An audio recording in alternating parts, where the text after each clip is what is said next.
Island Nights Entertainments. By Robert Louis Stevenson. The Beach of Falesá. 1. A South Sea Bridal. I saw that island first when it was neither night nor morning. The moon was to the west, setting, but still broad and bright. To the east, and right amidships of the dawn, which was all pink, the day-star sparkled like a diamond. The land breeze blew in our faces, and smelt strong of wild lime and vanilla, other things besides, but these were the most plain. And the chill of it set me sneezing. I should say I had been for years on a low island near the line, living for the most part solitary among natives. Here was a fresh experience, even the tongue would be quite strange to me. And the look of these woods and mountains, and the rare smell of them, renewed my blood. The captain blew out the binnacle lamp. "There," said he, "there goes a bit of smoke, Mr. Wiltshire, behind the break of the reef. That's Falesá, where your station is, the last village to the east. Nobody lives to windward, I don't know why. Take my glass, and you can make the houses out." I took the glass. And the shores leaped nearer, and I saw the tangle of the woods and the breach of the surf, and the brown roofs and the black insides of houses peeped among the trees. "Do you catch a bit of white there to the east'ard?" the captain continued. "That's your house. Coral built, stands high, veranda you could walk on 3 abreast, best station in the South Pacific." When old Adams saw it, he took and shook me by the hand. "I've dropped into a soft thing here," says he. "So you have," says I, "and time too." Poor Johnny. I never saw him again but the once, and then he had changed his tune, couldn't get on with the natives, or the whites or something, and the next time we came round there he was dead and buried. I took and put up a bit of a stick to him, John Adams, obit 1868. Go thou and do likewise. I missed that man. I never could see much harm in Johnny. What did he die of? I inquired. Some kind of sickness, says the captain. It appears it took him sudden. Seems he got up in the night, and filled up on painkiller and Kennedy's discovery. No go, he was booked beyond Kennedy. Then he had tried to open a case of gin. No go again, not strong enough.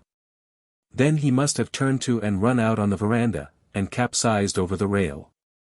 When they found him, the next day, he was clean crazy, carried on all the time about somebody watering his copra. Poor John. Was it thought to be the island? I asked. Well, it was thought to be the island, or the trouble, or something, he replied. I never could hear but what it was a healthy place. Our last man, Vigors, never turned a hair. He left because of the beach, said he was afraid of Black Jack and Case and Whistling Jimmy, who was still alive at the time, but got drowned soon afterward when drunk. As for old Captain Randall, he's been here any time since 1840-45. I never could see much harm in Billy, nor much change. Seems as if he might live to be old Kafuzlium. No, I guess it's healthy. There's a boat coming now, said I. She's right in the pass, looks to be a 16-foot whale, 2 white men in the stern sheets. That's the boat that drowned Whistling Jimmy, cried the captain. Let's see the glass. Yes, that's Case, sure enough, and the darky. They've got a gallows bad reputation, but you know what a place the beach is for talking. My belief, that Whistling Jimmy was the worst of the trouble, and he's gone to glory, you see. What'll you bet they ain't after gin?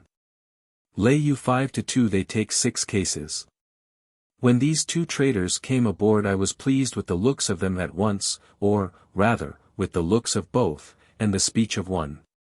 I was sick for white neighbors after my 4 years at the line, which I always counted years of prison, getting tabooed, and going down to the Speak House to see and get it taken off, buying gin and going on a break, and then repenting. Sitting in the house at night with the lamp for company, or walking on the beach and wondering what kind of a fool to call myself for being where I was. There were no other whites upon my island, and when I sailed to the next, rough customers made the most of the society. Now to see these 2 when they came aboard was a pleasure. One was a Negro, to be sure. But they were both rigged out smart in striped pajamas and straw hats, and Keawe would have passed muster in a city. He was yellow and smallish, had a hawk's nose to his face, pale eyes, and his beard trimmed with scissors. No man knew his country, beyond he was of English speech, and it was clear he came of a good family and was splendidly educated. He was accomplished too, played the accordion first-rate. And give him a piece of string or a cork or a pack of cards, and he could show you tricks equal to any professional. He could speak, when he chose, fit for a drawing-room. And when he chose he could blaspheme worse than a Yankee boatswain, and talk smart to sicken a Kanaka. The way he thought would pay best at the moment, that was Keawe's way, and it always seemed to come natural, and like as if he was born to it. He had the courage of a lion and the cunning of a rat, and if he's not in hell today, there's no such place. I know but one good point to the man, that he was fond of his wife, and kind to her. She was a Samoa woman, and dyed her hair red, Samoa style. And when he came to die, as I have to tell of, they found one strange thing, that he had made a will, like a Christian, and the widow got the lot, all his, they said, and all Black Jack's, and the most of Billy Randall's in the bargain. For it was Keawe that kept the books. So she went off home in the schooner Manue, and does the lady to this day in her own place. But of all this on that first morning I knew no more than a fly. Keawe used me like a gentleman and like a friend, made me welcome to Falesá, and put his services at my disposal, which was the more helpful from my ignorance of the native. All the better part of the day we sat drinking better acquaintance in the cabin, and I never heard a man talk more to the point. There was no smarter trader, and none dodgier, in the islands. I thought Falesá seemed to be the right kind of a place, and the more I drank the lighter my heart. Our last trader had fled the place at half an hour's notice, taking a chance passage in a labor ship from up west. The captain, when he came, had found the station closed, the keys left with the native pastor, and a letter from the runaway, confessing he was fairly frightened of his life. Since then the firm had not been represented, and of course there was no cargo. The wind, besides, was fair, the captain hoped he could make his next island by dawn, with a good tide, and the business of landing my trade was gone about lively. There was no call for me to fool with it, Keawe said, nobody would touch my things, everyone was honest in Falesá, only about chickens or an odd knife or an odd stick of tobacco. And the best I could do was to sit quiet till the vessel left, then come straight to his house, see old Captain Randall, the father of the beach, take potluck, and go home to sleep when it got dark. So it was high noon, and the schooner was under way before I set my foot on shore at Falesá. I had a glass or two on board, I was just off a long cruise, and the ground heaved under me like a ship's deck. The world was like all new painted. My foot went along to music, Falesá might have been Fiddler Green, if there is such a place, and more's the pity if there isn't. It was good to foot the grass, to look aloft at the green mountains, to see the men with their green wreaths and the women in their bright dresses, red and blue. On we went, in the strong sun and the cool shadow, liking both. And all the children in the town came trotting after with their shaven heads and their brown bodies, and raising a thin kind of a cheer in our wake, like crowing poultry. By the by, says Keawe, we must get you a wife. That's so, said I. I had forgotten. There was a crowd of girls about us, and I pulled myself up and looked among them like a bashaw. They were all dressed out for the sake of the ship being in, and the women of Falesá are a handsome lot to see. If they have a fault, they are a trifle broad in the beam, and I was just thinking so when Keawe touched me. That's pretty, says he. I saw one coming on the other side alone. She had been fishing. All she wore was a chemise, and it was wetted through. She was young and very slender for an island maid, with a long face, a high forehead, and a shy, strange, blindish look, between a cat's and a baby's. Who's she? Said I. She'll do.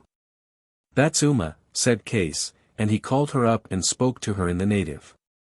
I didn't know what he said, but when he was in the midst she looked up at me quick and timid, like a child dodging a blow, then down again, and presently smiled.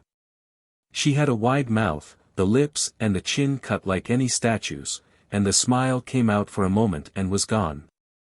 Then she stood with her head bent, and heard case to an end, spoke back in the pretty Polynesian voice, looking him full in the face, heard him again in answer, and then with an obeisance started off. I had just a share of the bow, but never another shot of her eye, and there was no more word of smiling. "I guess it's all right," said Case. "I guess you can have her. I'll make it square with the old lady. You can have your pick of the lot for a plug of tobacco," he added, sneering. I suppose it was the smile stuck in my memory, for I spoke back sharp. "She doesn't look that sort," I cried. "I don't know that she is," said Case. "I believe she's as right as the mail. Keeps to herself, don't go round with the gang, and that.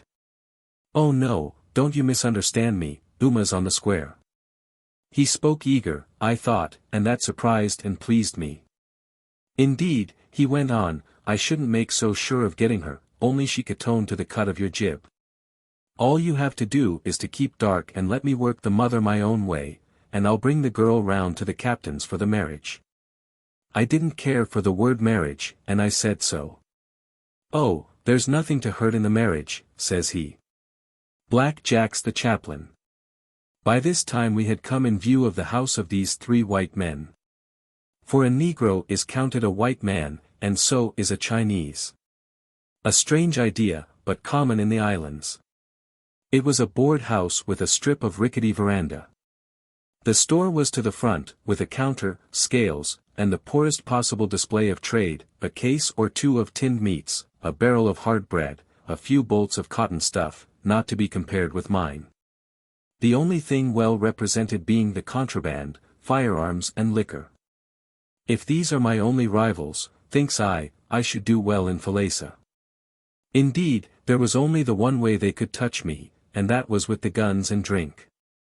In the back room was old Captain Randall, squatting on the floor native fashion, fat and pale, naked to the waist, grey as a badger, and his eyes set with drink. His body was covered with grey hair and crawled over by flies.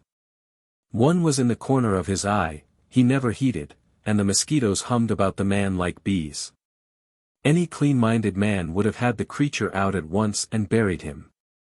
And to see him, and think he was 70, and remember he had once commanded a ship, and come ashore in his smart togs, and talked big in bars and consulates, and sat in club verandas, turned me sick and sober.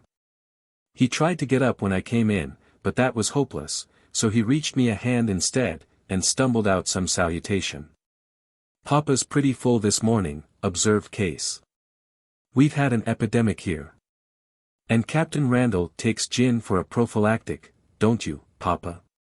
"Never took such a thing in my life," cried the captain indignantly. "Take gin for my health's sake, Mr. Whatever your name, a precautionary measure." "That's all right, Papa," said Case. "But you'll have to brace up. There's going to be a marriage, Mr. Wiltshire here is going to get spliced." The old man asked to whom. "To Uma," said Case. "Uma," cried the captain. "Wha's he want Uma for? Es he come here for his health, anyway? Wha en hell's he want Uma for?" "Dry up, Papa," said Case. "'Tain't you that's to marry her. I guess you're not her godfather and godmother. I guess Mr. Wiltshire's going to please himself." With that he made an excuse to me that he must move about the marriage, and left me alone with the poor wretch that was his partner and, to speak truth, his gull. Trade and station belonged both to Randall, Case and the Negro were parasites. They crawled and fed upon him like the flies, he none the wiser. Indeed, I have no harm to say of Billy Randall beyond the fact that my gorge rose at him, and the time I now passed in his company was like a nightmare. The room was stifling hot and full of flies, for the house was dirty and low and small, and stood in a bad place, behind the village, in the borders of the bush, and sheltered from the trade. The three men's beds were on the floor, and a litter of pans and dishes. There was no standing furniture, Randall, when he was violent, tearing it to laths. There I sat and had a meal which was served us by Case's wife. And there I was entertained all day by that remains of man, his tongue stumbling among low old jokes and long old stories, and his own wheezy laughter always ready, so that he had no sense of my depression. He was nipping gin all the while. Sometimes he fell asleep, and awoke again, whimpering and shivering, and every now and again he would ask me why I wanted to marry Uma. My friend, I was telling myself all day, you must not come to be an old gentleman like this. It might be 4 in the afternoon, perhaps, when the back door was thrust slowly open, and a strange old native woman crawled into the house almost on her belly. She was swathed in black stuff to her heels, her hair was grey in swatches. Her face was tattooed, which was not the practice in that island, her eyes big and bright and crazy. These she fixed upon me with a rapt expression that I saw to be part acting. She said no plain word, but smacked and mumbled with her lips, and hummed aloud, like a child over its Christmas pudding. She came straight across the house, heading for me, and, as soon as she was alongside, caught up my hand and purred and crooned over it like a great cat. From this she slipped into a kind of song. "Who the devil's this?" cried I, for the thing startled me. "It's F.A. of Ale," says Randall, and I saw he had hitched along the floor into the farthest corner. "You ain't afraid of her?" I cried. "Me 'fraid," cried the captain. "My dear friend, I defy her.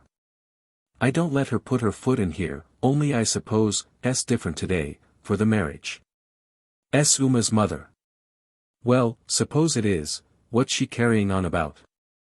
I asked, more irritated, perhaps more frightened, than I cared to show. And the captain told me she was making up a quantity of poetry in my praise because I was to marry Uma. "All right, old lady," says I, with rather a failure of a laugh, "anything to oblige. But when you're done with my hand, you might let me know." She did as though she understood, the song rose into a cry, and stopped. The woman crouched out of the house the same way that she came in, and must have plunged straight into the bush, for when I followed her to the door she had already vanished. "These are rum manners," said I. "Es a rum crowd," said the captain, and, to my surprise, he made the sign of the cross on his bare bosom. "Hello," says I, "are you a papist?" He repudiated the idea with contempt. "Hard-shell Baptists," said he. "But, my dear friend, the papists got some good ideas too, and the S one of them. You take my advice, and whenever you come across Uma or Fao or Vigors, or any of that crowd, you take a leaf out the priests, and do what I do. Savvy?"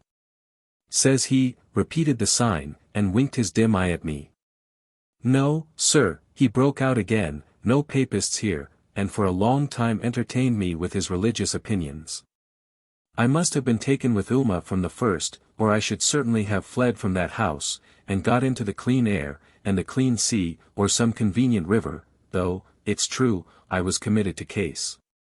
And, besides, I could never have held my head up in that island if I had run from a girl upon my wedding night. The sun was down, the sky all on fire, and the lamp had been some time lighted, when Case came back with Uma and the negro. She was dressed and scented, her kilt was of fine tapa, looking richer in the folds than any silk, her bust, which was of the color of dark honey, she wore bare only for some 6 necklaces of seeds and flowers. And behind her ears and in her hair she had the scarlet flowers of the hibiscus. She showed the best bearing for a bride conceivable, serious and still, and I thought shame to stand up with her in that mean house and before that grinning negro. I thought shame, I say, for the mountebank was dressed with a big paper collar, the book he made believe to read from was an odd volume of a novel, and the words of his service not fit to be set down. My conscience smote me when we joined hands. And when she got her certificate I was tempted to throw up the bargain and confess. Here is the document. It was Case that wrote it, signatures and all, in a leaf out of the ledger. This is to certify that Uma, daughter of Fao of Falesá, island of, is illegally married to Mr. John Wiltshire for 1 week, and Mr. John Wiltshire is at liberty to send her to hell when he pleases. John Blackamore. Chaplain to the Hulks. Extracted from the Register. By William T. Randall. Master Mariner. A nice paper to put in a girl's hand and see her hide away like gold. A man might easily feel cheap for less.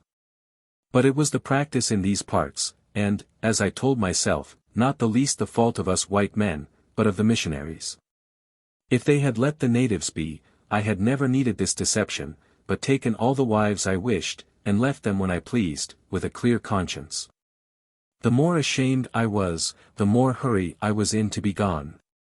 And our desires thus jumping together, I made the less remark of a change in the traders. Case had been all eagerness to keep me, now, as though he had attained a purpose, he seemed all eagerness to have me go. Uma, he said, could show me to my house, and the three bade us farewell indoors. The night was nearly come, the village smelt of trees and flowers and the sea and breadfruit cooking. There came a fine roll of sea from the reef, and from a distance, among the woods and houses, many pretty sounds of men and children. It did me good to breathe free air. It did me good to be done with the captain and see, instead, the creature at my side. I felt for all the world as though she were some girl at home in the old country, and, forgetting myself for the minute, took her hand to walk with. Her fingers nestled into mine, I heard her breathe deep and quick, and all at once she caught my hand to her face and pressed it there. "You good!"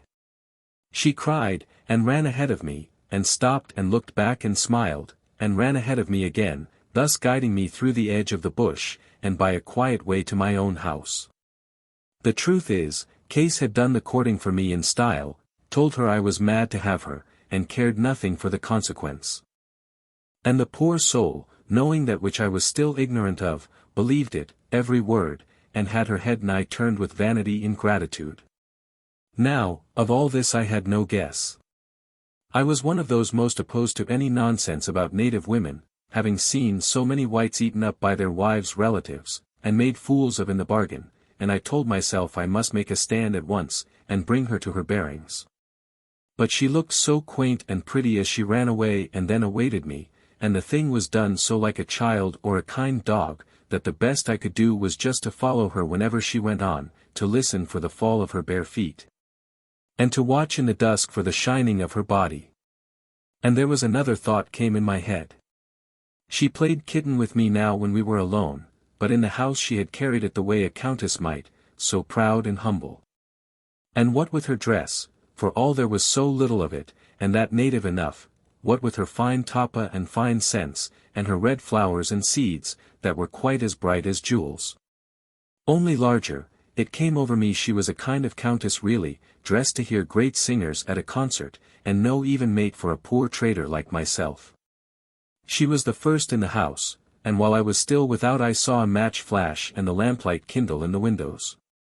The station was a wonderful fine place, coral built, with quite a wide veranda, and the main room high and wide. My chests and cases had been piled in, and made rather of a mess, and there, in the thick of the confusion, stood Uma by the table, awaiting me. Her shadow went all the way up behind her into the hollow of the iron roof. She stood against it bright, the lamplight shining on her skin. I stopped in the door, and she looked at me, not speaking, with eyes that were eager and yet daunted, then she touched herself on the bosom. "Me, your wifey," she said. It had never taken me like that before, but the want of her took and shook all through me, like the wind in the luff of a sail. I could not speak if I had wanted, and if I could, I would not. I was ashamed to be so much moved about a native, ashamed of the marriage too, and the certificate she had treasured in her kilt, and I turned aside and made believe to rummage among my cases. The first thing I lighted on was a case of gin, the only one that I had brought, and, partly for the girl's sake, and partly for horror of the recollections of old Randall, took a sudden resolve. I prized the lid off. One by one I drew the bottles with a pocket corkscrew, and sent Uma out to pour the stuff from the veranda. She came back after the last, and looked at me puzzled like. "No good," said I, for I was now a little better master of my tongue. "Man he drink, he no good." She agreed with this, but kept considering. "Why you bring him?" she asked presently. "Suppose you no want drink, you no bring him, I think." "That's all right," said I. "One time I want drink too much, now no want. You see, I no savvy I get one little wifey. Suppose I drink gin, my little wifey he 'fraid." To speak to her kindly was about more than I was fit for. I had made my vow I would never let on to weakness with a native, and I had nothing for it but to stop. She stood looking gravely down at me where I sat by the open case. "I think you good man," she said. And suddenly she had fallen before me on the floor. "I belong you all same pig," she cried. "To the ban." I came on the veranda just before the sun rose on the morrow. My house was the last on the east. There was a cape of woods and cliffs behind that hid the sunrise. To the west, a swift cold river ran down, and beyond was the green of the village, dotted with cocoa palms and breadfruits and houses. The shutters were some of them down and some open. I saw the mosquito bars still stretched, with shadows of people new awakened sitting up inside. And all over the green others were stalking silent, wrapped in their many-colored sleeping clothes like Bedouins in Bible pictures. It was mortal still and solemn and chilly, and the light of the dawn on the lagoon was like the shining of a fire. But the thing that troubled me was nearer hand. Some dozen young men and children made a piece of a half-circle, flanking my house. The river divided them, some were on the near side, some on the far, and one on a boulder in the midst. And they all sat silent, wrapped in their sheets, and stared at me and my house as straight as pointer dogs. I thought it strange as I went out. When I had bathed and come back again, and found them all there, and 2 or 3 more along with them, I thought it stranger still. What could they see to gaze at in my house, I wondered, and went in. But the thought of these starers stuck in my mind, and presently I came out again. The sun was now up, but it was still behind the cape of woods. Say a quarter of an hour had come and gone. The crowd was greatly increased, the far bank of the river was lined for quite a way, perhaps 30 grown folk, and of children twice as many, some standing, some squatted on the ground, and all staring at my house. I have seen a house in a South Sea village thus surrounded, but then a trader was thrashing his wife inside, and she singing out. Here was nothing, the stove was alight, the smoke going up in a Christian manner. All was shipshape and Bristol fashion. To be sure, there was a stranger come, but they had a chance to see that stranger yesterday, and took it quiet enough. What ailed them now? I leaned my arms on the rail and stared back. Devil a wink they had in them. Now and then I could see the children chatter, but they spoke so low not even the hum of their speaking came my length. The rest were like graven images, they stared at me, dumb and sorrowful, with their bright eyes, and it came upon me things would look not much different if I were on the platform of the gallows, and these good folk had come to see me hanged. I felt I was getting daunted, and began to be afraid I looked it, which would never do. Up I stood, made believe to stretch myself, came down the veranda stair, and strolled towards the river.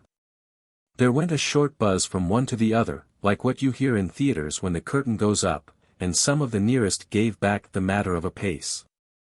I saw a girl lay one hand on a young man and make a gesture upward with the other. At the same time she said something in the native with a gasping voice. 3 little boys sat beside my path, where I must pass within 3 feet of them. Wrapped in their sheets, with their shaved heads and bits of topknots, and queer faces, they looked like figures on a chimney-piece. A while they sat their ground, solemn as judges. I came up hand over fist, doing my 5 knots, like a man that meant business, and I thought I saw a sort of a wink and gulp in the 3 faces. Then one jumped up, he was the farthest off, and ran for his mammy. The other 2, trying to follow suit, got foul, came to ground together bawling, wriggled right out of their sheets mother naked, and in a moment there were all 3 of them scampering for their lives and singing out like pigs. The natives, who would never let a joke slip, even at a burial, laughed and let up, as short as a dog's bark. They say it scares a man to be alone. No such thing. What scares him in the dark or the high bush is that he can't make sure, and there might be an army at his elbow. What scares him worst is to be right in the midst of a crowd, and have no guess of what they're driving at. When that laugh stopped, I stopped too. The boys had not yet made their offing, they were still on the full stretch going the one way, when I had already gone about ship and was sheering off the other. Like a fool I had come out, doing my 5 knots, like a fool I went back again. It must have been the funniest thing to see, and what knocked me silly, this time no one laughed. Only one old woman gave a kind of pious moan, the way you have heard dissenters in their chapels at the sermon. "I never saw such fools of Kanakas as your people here," I said once to Uma, glancing out of the window at the starers. "Savvy nothing," says Uma, with a kind of disgusted air that she was good at. And that was all the talk we had upon the matter, for I was put out, and Uma took the thing so much as a matter of course that I was fairly ashamed. All day, off and on, now fewer and now more, the fools sat about the west end of my house and across the river, waiting for the show, whatever that was, fire to come down from heaven, I suppose, and consume me, bones and baggage. But by evening, like real islanders, they had wearied of the business, and got away, and had a dance instead in the big house of the village, where I heard them singing and clapping hands till, maybe, 10 at night. And the next day it seemed they had forgotten I existed. If fire had come down from heaven or the earth opened and swallowed me, there would have been nobody to see the sport or take the lesson, or whatever you like to call it. But I was to find they hadn't forgot either, and kept an eye lifting for phenomena over my way. I was hard at it both these days, getting my trade in order and taking stock of what vigors had left. This was a job that made me pretty sick, and kept me from thinking on much else. Ben had taken stock the trip before. I knew I could trust Ben, but it was plain somebody had been making free in the meantime. I found I was out by what might easily cover 6 months' salary and profit, and I could have kicked myself all round the village to have been such a blamed ass, sitting boozing with that case instead of attending to my own affairs and taking stock. However, there's no use crying over spilt milk. It was done now, and couldn't be undone. All I could do was to get what was left of it, and my new stuff, my own choice, in order, to go round and get after the rats and cockroaches, and to fix up that store regular Sydney style. A fine show I made of it. And the third morning when I had lit my pipe and stood in the doorway and looked in, and turned and looked far up the mountain and saw the coconuts waving and posted up the tons of copra. And over the village green and saw the island dandies and reckoned up the yards of print they wanted for their kilts and dresses, I felt as if I was in the right place to make a fortune, and go home again and start a public house. There was I, sitting in that veranda, in as handsome a piece of scenery as you could find, a splendid sun, and a fine fresh healthy trade that stirred up a man's blood like sea bathing. And the whole thing was clean gone from me, and I was dreaming England, which is, after all, a nasty, cold, muddy hole, with not enough light to see to read by. And dreaming the looks of my public, by a cant of a broad high road like an avenue, and with the sign on a green tree. So much for the morning, but the day passed and the devil anyone looked near me, and from all I knew of natives in other islands I thought this strange. People laughed a little at our firm and their fine stations, and at this station of Falesá in particular. All the copra in the district wouldn't pay for it, I had heard them say, in 50 years, which I supposed was an exaggeration. But when the day went, and no business came at all, I began to get downhearted, and, about 3 in the afternoon, I went out for a stroll to cheer me up. On the green the first saw a white man coming with a cassock on, by which and by the face of him I knew he was a priest. He was a good-natured old soul to look at, gone a little grizzled, and so dirty you could have written with him on a piece of paper. "Good day, sir," said I. He answered me eagerly in native. "Don't you speak any English?" said I. "French," says he. "Well," said I, "I'm sorry, but I can't do anything there." He tried me a while in the French, and then again in native, which he seemed to think was the best chance. I made out he was after more than passing the time of day with me, but had something to communicate, and I listened the harder. I heard the names of Adams and Case and of Randall the oftenest, and the word poison, or something like it, and a native word that he said very often. I went home, repeating it to myself. What does fusiaki mean? I asked of Uma, for that was as near as I could come to it. Make dead, said she. The devil it does, says I. Did ever you hear that Case had poisoned Johnny Adams? Every man he savvy that, says Uma, scornful like. Give him white sand, bad sand. He got the bottle still. Suppose he give you gin, take him. Now I had heard much the same sort of story in other islands, and the same white powder always to the front, which made me think the less of it. For all that, I went over to Randall's place to see what I could pick up, and found Case on the doorstep, cleaning a gun. Good shooting here, says I. A1, says he. The bush is full of all kinds of birds. I wish copra was as plenty, says he, I thought, slyly, but there don't seem anything doing. I could see Black Jack in the store, serving a customer. That looks like business, though, said I. That's the first sale we've made in 3 weeks, said he. You don't tell me, says I. 3 weeks. Well, well. If you don't believe me, he cries, a little hot, you can go and look at the copra house. It's half empty to this blessed hour. I shouldn't be much the better for that, you see, says I. For all I can tell, it might have been whole empty yesterday. That's so, says he, with a bit of a laugh.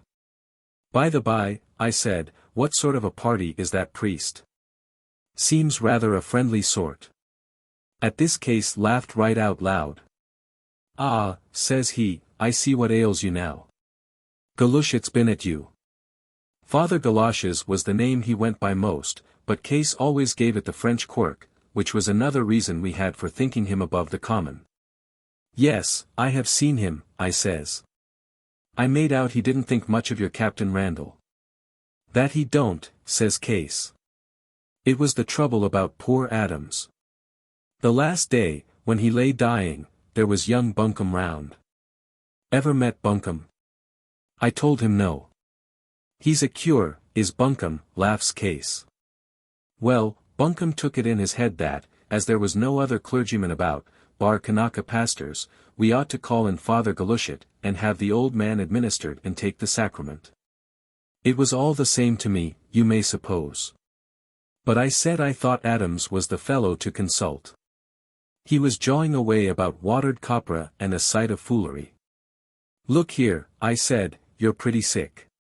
Would you like to see galoshes? He sat right up on his elbow.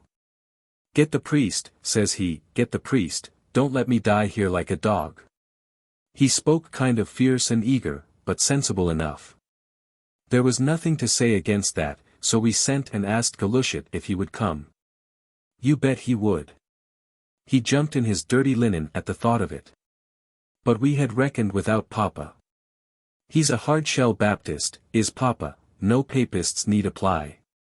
And he took and locked the door. Bunkum told him he was bigoted, and I thought he would have had a fit. Bigoted, he says. Me bigoted? Have I lived to hear it from a jackanapes like you? And he made for Bunkum, and I had to hold them apart.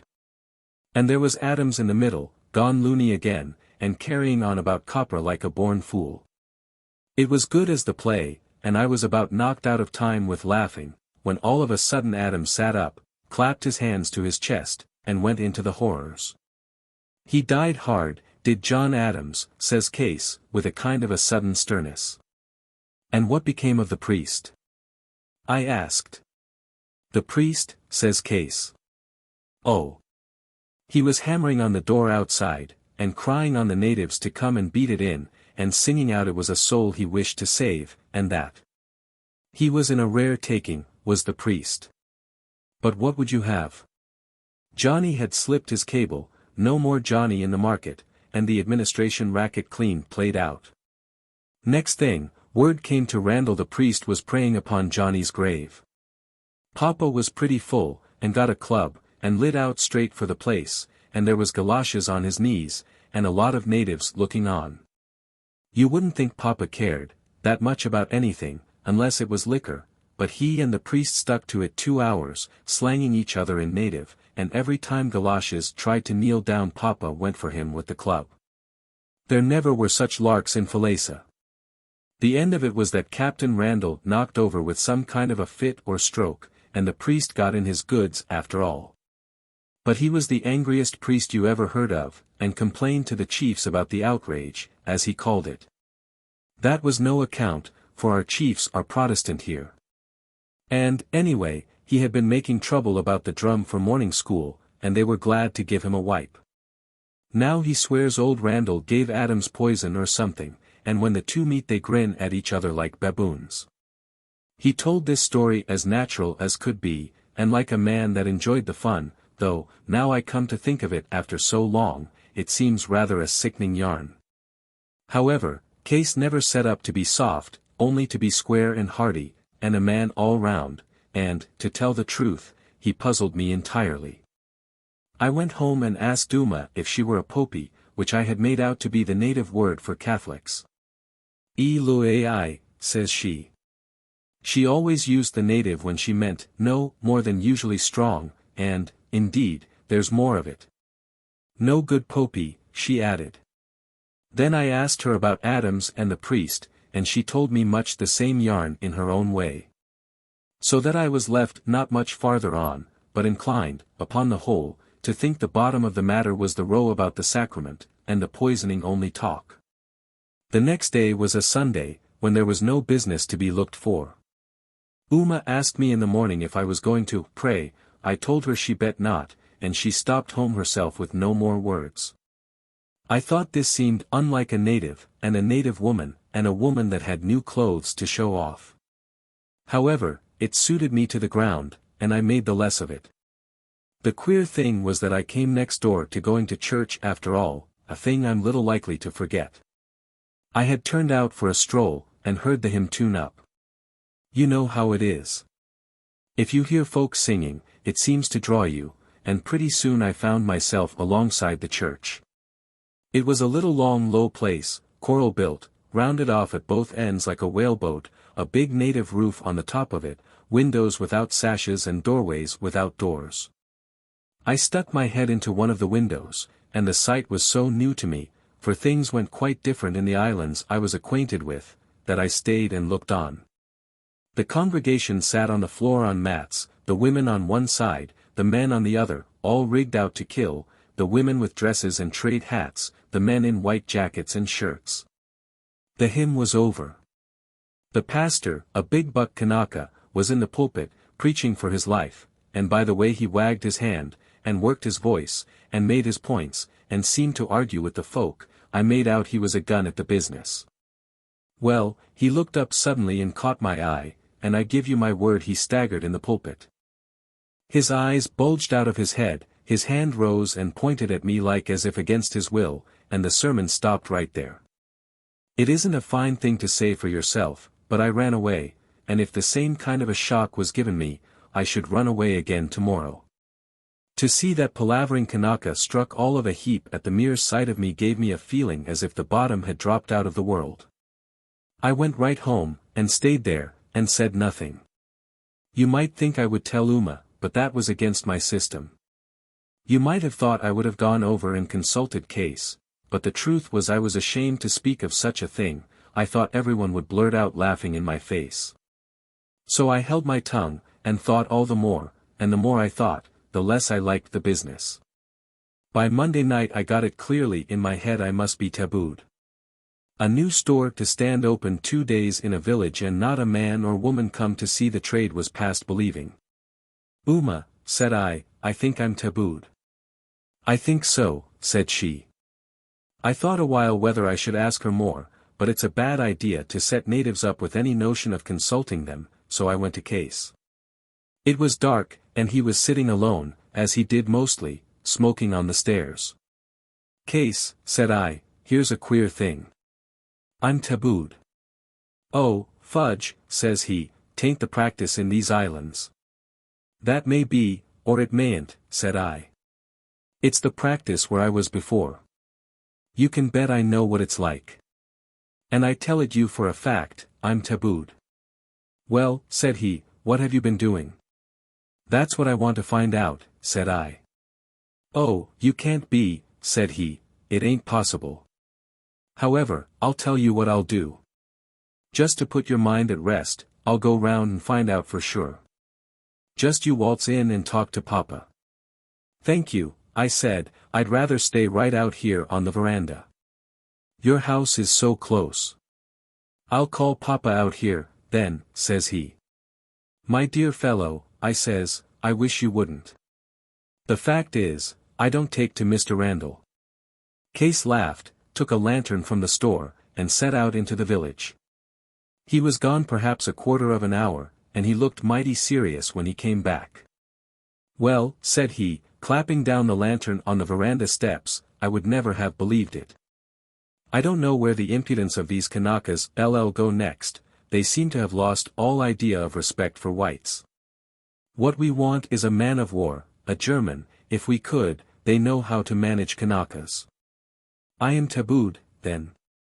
I cried. "Something of the sort," said he. "It's the worst thing of the kind I've heard of yet. But I'll stand by you, Wiltshire, man to man. You come round here tomorrow about 9, and we'll have it out with the chiefs.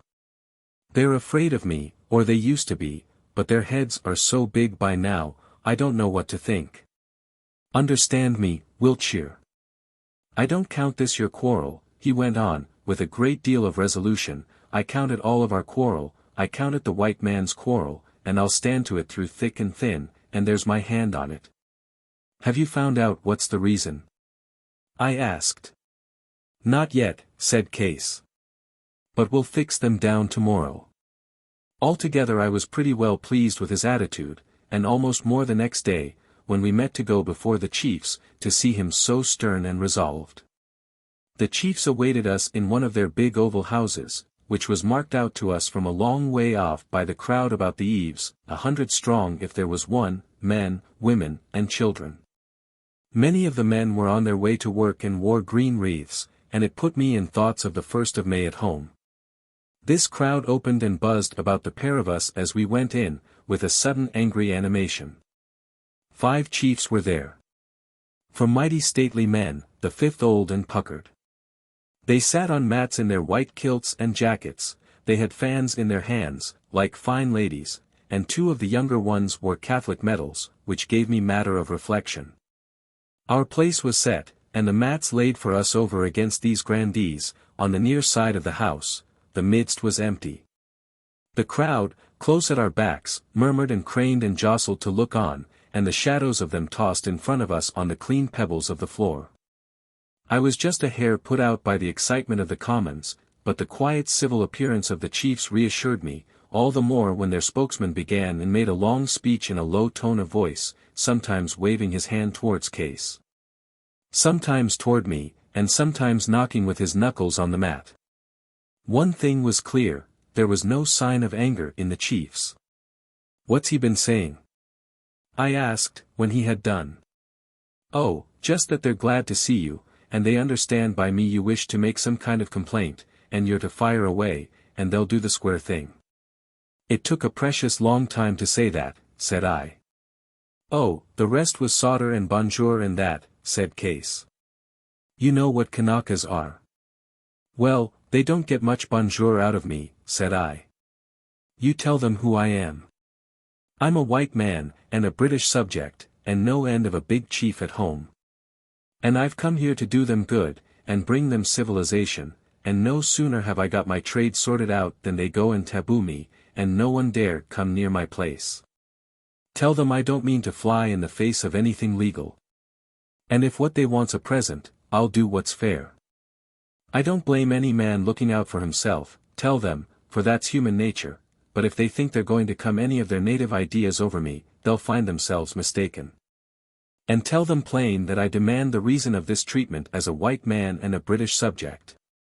That was my speech. I know how to deal with Kanakas, give them plain sense and fair dealing, and, I'll do them that much justice, they knuckle under every time. They haven't any real government or any real law, that's what you've got to knock into their heads. And even if they had, it would be a good joke if it was to apply to a white man. It would be a strange thing if we came all this way and couldn't do what we pleased. The mere idea has always put my monkey up, and I rapped my speech out pretty big. Then Case translated it, or made believe to, rather, and the first chief replied, and then a second, and a third, all in the same style, easy and genteel, but solemn underneath. Once a question was put to Case, and he answered it, and all hands, both chiefs and commons, laughed out aloud, and looked at me. Last of all, the puckered old fellow and the big young chief that spoke first started in to put Case through a kind of catechism. Sometimes I made out that Case was trying to fence, and they stuck to him like hounds, and the sweat ran down his face, which was no very pleasant sight to me, and at some of his answers the crowd moaned and murmured, which was a worse hearing. It's a cruel shame I knew no native, for, as I now believe, they were asking Case about my marriage, and he must have had a tough job of it to clear his feet. But leave Case alone, he had the brains to run a parliament. Well, is that all? I asked, when a pause came. Come along, says he, mopping his face, I'll tell you outside. Do you mean they won't take the taboo off? I cried. It's something queer, said he. I'll tell you outside. Better come away. I won't take it at their hands, cried I. I ain't that kind of a man. You don't find me turn my back on a parcel of Kanakas. You'd better, said Case. He looked at me with a signal in his eye. And the 5 chiefs looked at me civilly enough, but kind of pointed, and the people looked at me and craned and jostled. I remembered the folks that watched my house, and how the pastor had jumped in his pulpit at the bare sight of me. And the whole business seemed so out of the way that I rose and followed Case. The crowd opened again to let us through, but wider than before, the children on the skirts running and singing out, and as we 2 white men walked away they all stood and watched us. And now, said I, what is all this about? The truth is I can't rightly make it out myself. They have a down on you, says Case. Taboo a man because they have a down on him. I cried. I never heard the like. It's worse than that, you see, said Case. You ain't tabooed, I told you that couldn't be. The people won't go near you, Wiltshire, and there's where it is. They won't go near me. What do you mean by that? Why won't they go near me? I cried. Case hesitated. Seems they're frightened, says he, in a low voice. I stopped dead short. Frightened? I repeated. Are you gone crazy, Case? What are they frightened of? I wish I could make out, Case answered, shaking his head. Appears like one of their tomfool superstitions. That's what I don't cotton to, he said. It's like the business about vigors. I'd like to know what you mean by that, and I'll trouble you to tell me, says I. Well, you know, vigors lit out and left all standing, said he. It was some superstition business, I never got the hang of it but it began to look bad before the end. I've heard a different story about that, said I, and I had better tell you so. I heard he ran away because of you. Oh. Well, I suppose he was ashamed to tell the truth, says Case, I guess he thought it silly. And it's a fact that I packed him off. What would you do, old man, says he. Get, says I, and not think twice about it. I was the gladdest kind of man to see him clear away. It ain't my notion to turn my back on a mate when he's in a tight place, but there was that much trouble in the village that I couldn't see where it might likely end.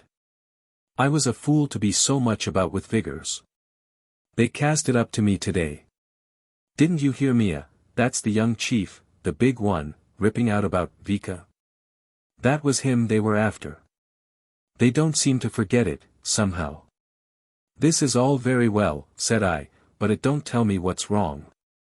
It don't tell me what they're afraid of, what their idea is. Well, I wish I knew, said Case. I can't say fairer than that. You might have asked, I think, says I.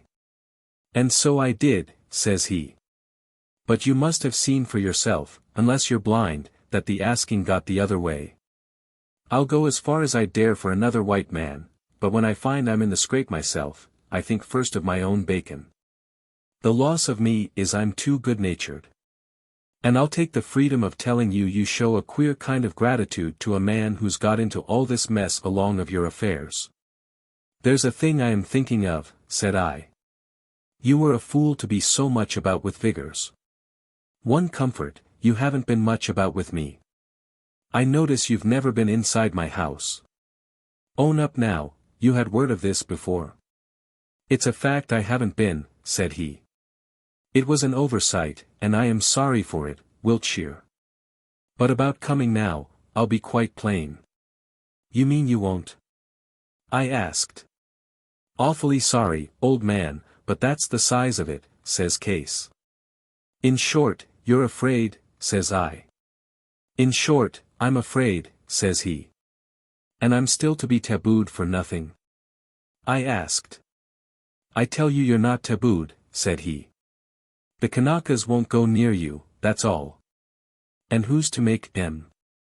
We traders have a lot of gall, I must say. We make these poor Kanakas take back their laws, and take up their taboos, and that, whenever it happens to suit us. But you don't mean to say you expect the law-obliging people to deal in your store whether they want to or not? You don't mean to tell me you've got the gall for that? And if you had, it would be a queer thing to propose to me. I would just like to point out to you, Wiltshire, that I'm a trader myself. I don't think I would talk of gall if I was you, said I. Here's about what it comes to, as well as I can make out, none of the people are to trade with me, and they're all to trade with you. You're to have the copra, and I'm to go to the devil and shake myself. And I don't know any native, and you're the only man here worth mention that speaks English, and you have the gall to up and hint to me my life's in danger, and all you've got to tell me is you don't know why. Well, it is all I have to tell you, said he. I don't know, I wish I did. And so you turn your back and leave me to myself. Is that the position, says I. If you like to put it nasty, says he. I don't put it so. I say merely, I'm going to keep clear of you, or, if I don't, I'll get in danger for myself. Well, says I, you're a nice kind of a white man. Oh, I understand, you're riled, said he. I would be myself. I can make excuses. All right, I said, go and make excuses somewhere else. Here's my way, there's yours. With that we parted, and I went straight home, in a hot temper, and found Uma trying on a lot of trade goods like a baby.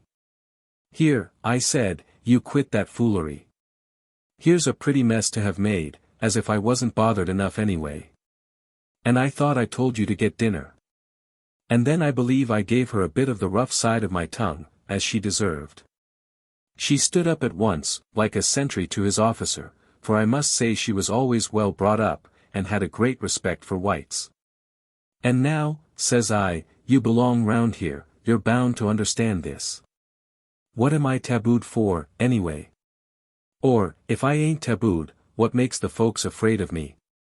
She stood and looked at me with eyes like saucers. You know savvy, she gasps at last. No, said I.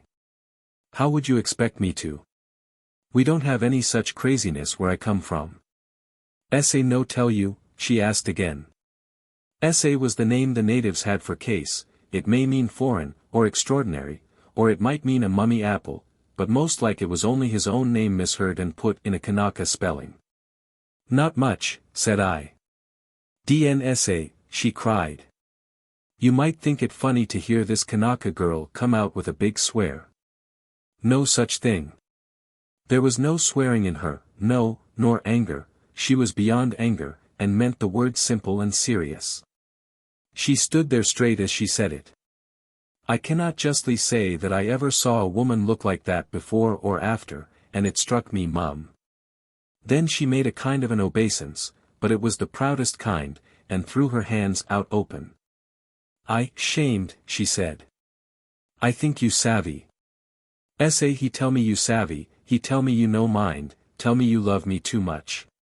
Taboo belong me, she said, touching herself on the bosom, as she had done upon our wedding night. Now I go, way, taboo he go, way too. Then you get too much copra. You like more better, I think. Tofa, alii, says she in the native. Farewell, chief. Hold on. I cried. Don't be in such a hurry. She looked at me sidelong with a smile. You see, you get copra, she said, the same as you might offer candies to a child. Uma, said I, hear reason. I didn't know, and that's a fact, and Case seems to have played it pretty mean upon the pair of us. But I do know now, and I don't mind, I love you too much. You know go way, you know leave me, I too much sorry. You know love, me, she cried, you talk me bad words. And she threw herself in a corner of the floor, and began to cry. Well, I'm no scholar, but I wasn't born yesterday, and I thought the worst of that trouble was over. However, there she lay, her back turned, her face to the wall, and shook with sobbing like a little child, so that her feet jumped with it. It's strange how it hits a man when he's in love, for there's no use mincing things, Kanaka and all, I was in love with her, or just as good. I tried to take her hand, but she would none of that. Uma, I said, there's no sense in carrying on like this. I want you stop here, I want my little wifey, I tell you true. No tell me true, she sobbed. All right, says I, I'll wait till you're through with this. And I sat right down beside her on the floor, and set to smooth her hair with my hand. At first she wriggled away when I touched her, then she seemed to notice me no more, then her sobs grew gradually less, and presently stopped. And the next thing I knew, she raised her face to mine. You tell me true. You like me stop, she asked. Uma, I said, I would rather have you than all the copra in the South Seas, which was a very big expression, and the strangest thing was that I meant it. She threw her arms about me, sprang close up, and pressed her face to mine in the island way of kissing, so that I was all wetted with her tears, and my heart went out to her wholly. I never had anything so near me as this little brown bit of a girl. Many things went together, and all helped to turn my head. She was pretty enough to eat, it seemed she was my only friend in that queer place. I was ashamed that I had spoken rough to her, and she was a woman, and my wife, and a kind of a baby besides that I was sorry for, and the salt of her tears was in my mouth. And I forgot Case and the natives. And I forgot that I knew nothing of the story, or only remembered it to banish the remembrance, and I forgot that I was to get no copra, and so could make no livelihood. And I forgot my employers, and the strange kind of service I was doing them, when I preferred my fancy to their business, and I forgot even that Uma was no true wife of mine, but just a maid beguiled, and that in a pretty shabby style. But that is to look too far on. I will come to that part of it next. It was late before we thought of getting dinner. The stove was out, and gone stone cold. But we fired up after a while, and cooked each a dish, helping and hindering each other, and making a play of it like children. I was so greedy of her nearness that I sat down to dinner with my lass upon my knee, made sure of her with one hand, and ate with the other. Aye, and more than that. She was the worst cook I suppose God made. The things she set her hand to it would have sickened an honest horse to eat of, yet I made my meal that day on Uma's cookery, and can never call to mind to have been better pleased. I didn't pretend to myself, and I didn't pretend to her. I saw I was clean gone, and if she was to make a fool of me, she must. And I suppose it was this that set her talking, for now she made sure that we were friends. A lot she told me, sitting in my lap and eating my dish, as I ate hers, from foolery, a lot about herself and her mother and Case, all which would be very tedious, and fill sheets if I set it down in Beach to Mar. But which I must give a hint of in plain English, and one thing about myself which had a very big effect on my concerns, as you are soon to hear. It seemed she was born in one of the Line Islands, had been only 2 or 3 years in these parts, where she had come with a white man, who was married to her mother and then died, and only the 1 year in Falesá. Before that they had been a good deal on the move, trekking about after the white man, who was one of those rolling stones that keep going round after a soft job. They talk about looking for gold at the end of a rainbow. But if a man wants an employment that'll last him till he dies, let him start out on the soft job hunt. There's meat and drink in it too, and beer and skittles, for you never hear of them starving, and rarely see them sober. And as for steady sport, cockfighting isn't in the same county with it. Anyway, this beachcomber carried the woman and her daughter all over the shop, but mostly to out-of-the-way islands, where there were no police, and he thought, perhaps, the soft job hung out. I've my own view of this old party. But I was just as glad he had kept Uma clear of Apia and Papeete and these flash towns. At last he struck Falesá on this island, got some trade, the Lord knows how. Muddled it all away in the usual style, and died worth next to nothing, bar a bit of land at Falesá that he had got for a bad debt, which was what put it in the minds of the mother and daughter to come there and live. It seems Case encouraged them all he could, and helped to get their house built. He was very kind those days, and gave Uma trade, and there is no doubt he had his eye on her from the beginning. However, they had scarce settled, when up turned a young man, a native, and wanted to marry her. He was a small chief, and had some fine mats and old songs in his family, and was very pretty, Uma said. And, altogether, it was an extraordinary match for a penniless girl and an out-islander. At the first word of this I got downright sick with jealousy. And you mean to say you would have married him? I cried. Yes, said she. I like too much. Well. I said. And suppose I had come round after? I like you more better now, said she. But, suppose I marry Ione, I one good wife. I no common Kanaka. Good girl, says she. Well, I had to be pleased with that. But I promise you I didn't care about the business one little bit. And I liked the end of that yarn no better than the beginning. For it seems this proposal of marriage was the start of all the trouble.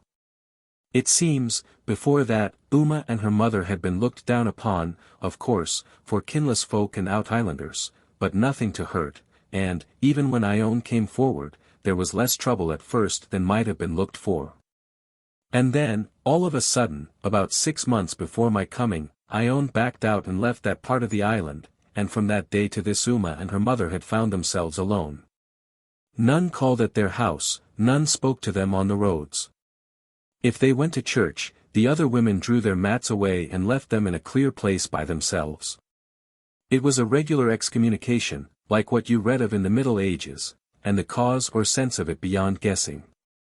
It was some tala pepolo, Uma said, some lie, some calumny. And all she knew of it was that the girls who had been jealous of her luck with Ione used to twit her with his desertion, and cry out, when they met her alone in the woods, that she would never be married. They tell me no man he marry me. He too much 'fraid, she said. The only soul that came about them after this desertion was Master Case. Even he was chary of showing himself, and turned up mostly by night, and pretty soon he began to table his cards and make up to Uma. I was still sore about Ione, and when Case turned up in the same line of business I cut up downright rough. Well, I said, sneering, and I suppose you thought Case very pretty and liked too much? Now you talk silly, said she. White man, he come here, I marry him all same Kanaka, very well then, he marry me all same white woman. Suppose he no marry, he go way, woman he stop. All same thief, empty hand, tonga heart, no can love. Now you come marry me. You big heart, you know, shamed island girl. That thing I love you for too much. I proud. I don't know that ever I felt sicker all the days of my life. I laid down my fork, and I put away, the island girl. I didn't seem somehow to have any use for either, and I went and walked up and down in the house, and Uma followed me with her eyes, for she was troubled, and small wonder. But troubled was no word for it with me. I so wanted, and so feared, to make a clean breast of the sweep that I had been. And just then there came a sound of singing out of the sea. It sprang up suddenly clear and near, as the boat turned the headland, and Uma, running to the window, cried out it was Misai, come upon his rounds. I thought it was a strange thing I should be glad to have a missionary. But, if it was strange, it was still true. Uma, said I, you stop here in this room, and don't budge a foot out of it till I come back.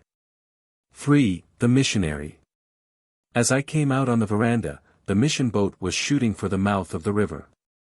She was a long whaleboat painted white, a bit of an awning astern, a native pastor crouched on the wedge of the poop, steering. Some 24 paddles flashing and dipping, true to the boat song, and the missionary under the awning, in his white clothes, reading in a book, and set him up. It was pretty to see and hear. There's no smarter sight in the islands than a missionary boat with a good crew and a good pipe to them, and I considered it for half a minute, with a bit of envy perhaps, and then strolled down towards the river.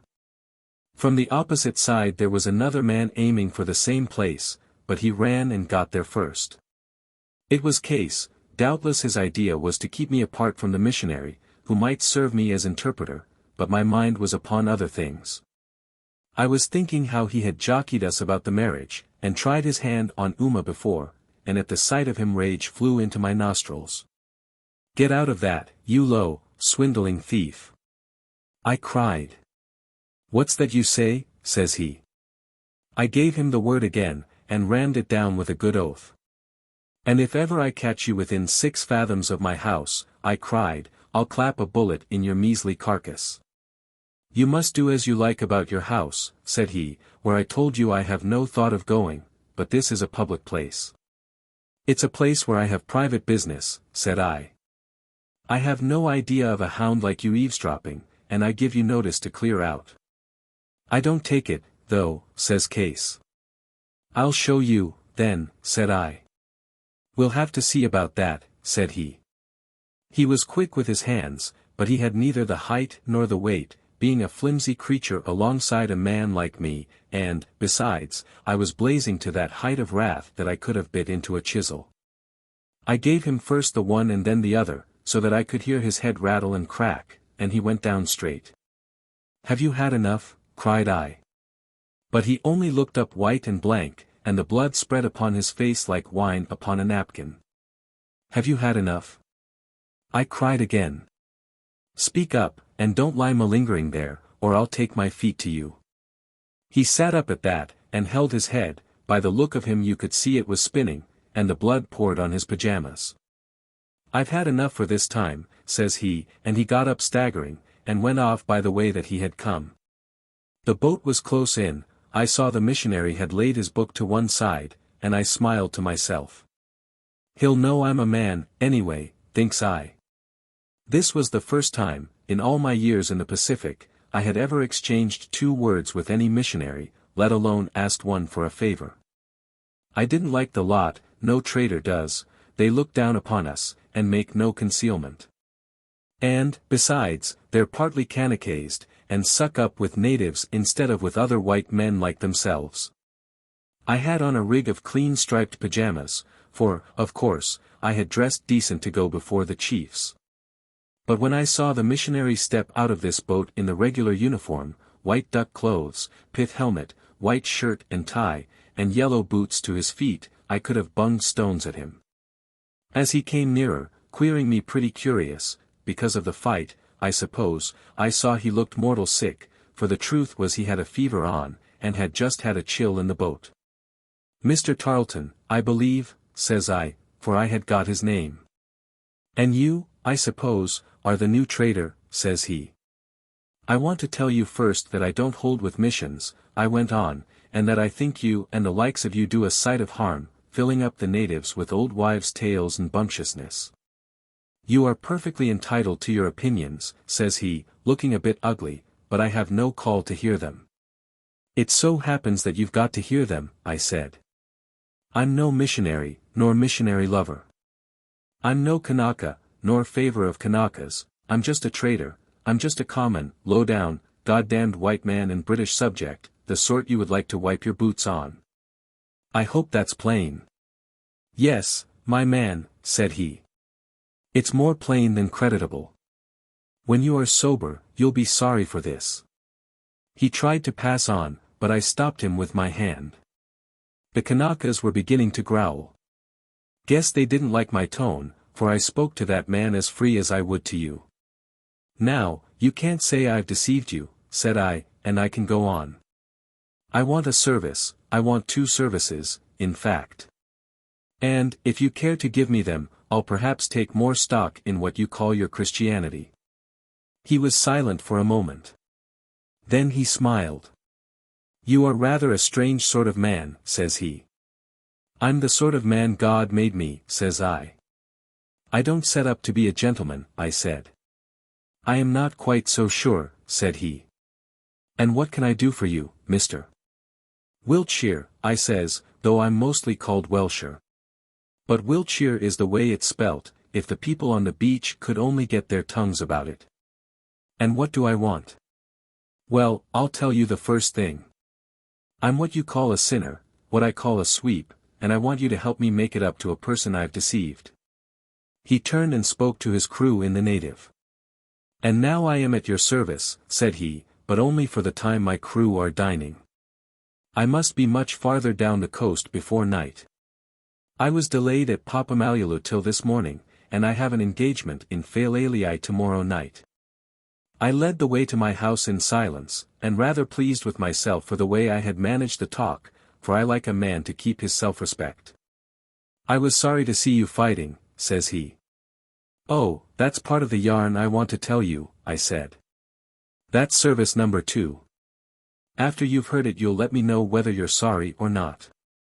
We walked right in through the store, and I was surprised to find Uma had cleared away the dinner things. This was so unlike her ways that I saw she had done it out of gratitude, and liked her the better. She and Mr. Tarleton called each other by name, and he was very civil to her seemingly. But I thought little of that, they can always find civility for a Kanaka, it's us white men they lord it over. Besides, I didn't want much Tarleton just then. I was going to do my pitch. Uma, said I, give us your marriage certificate. She looked put out. Come, said I, you can trust me. Hand it up. She had it about her person, as usual. I believe she thought it was a pass to heaven, and if she died without having it handy she would go to hell. I couldn't see where she put it the first time, I couldn't see now where she took it from. It seemed to jump into her hand like that Blavatsky business in the papers. But it's the same way with all island women, and I guess they're taught it when young. Now, said I, with the certificate in my hand, I was married to this girl by Black Jack the Negro. The certificate was wrote by Case, and it's a dandy piece of literature, I promise you.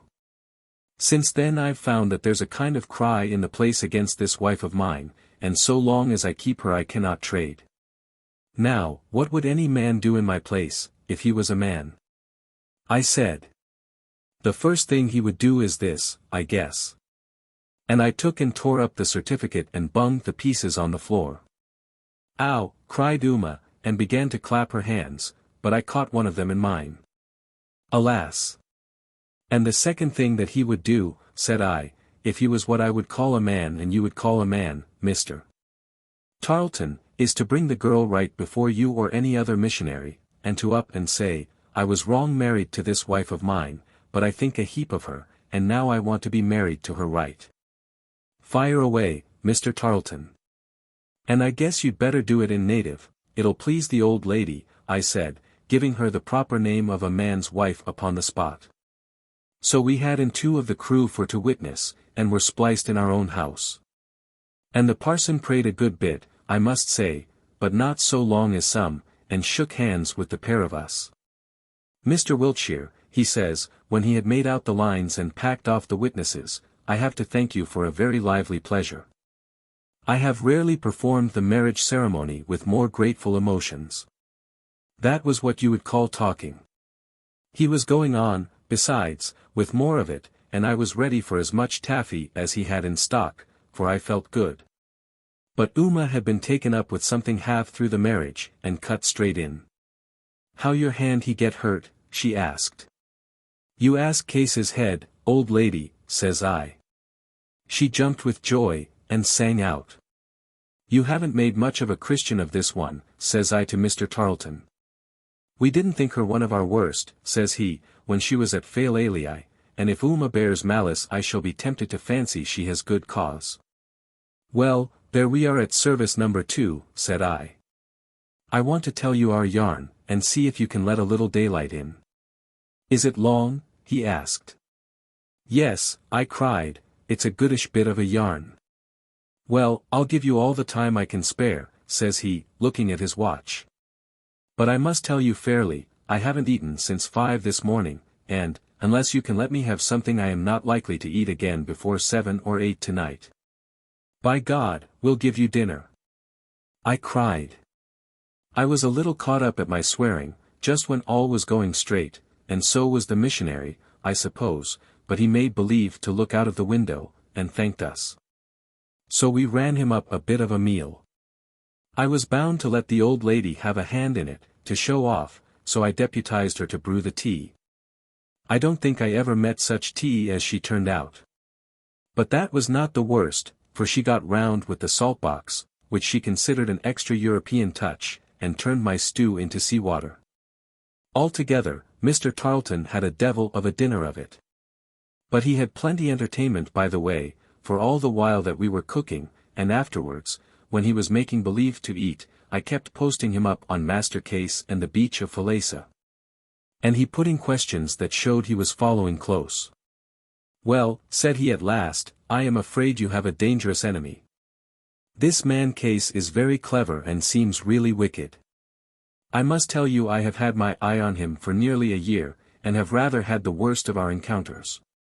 About the time when the last representative of your firm ran so suddenly away, I had a letter from Namu, the native pastor, begging me to come to Falesá at my earliest convenience, as his flock were all adopting Catholic practices.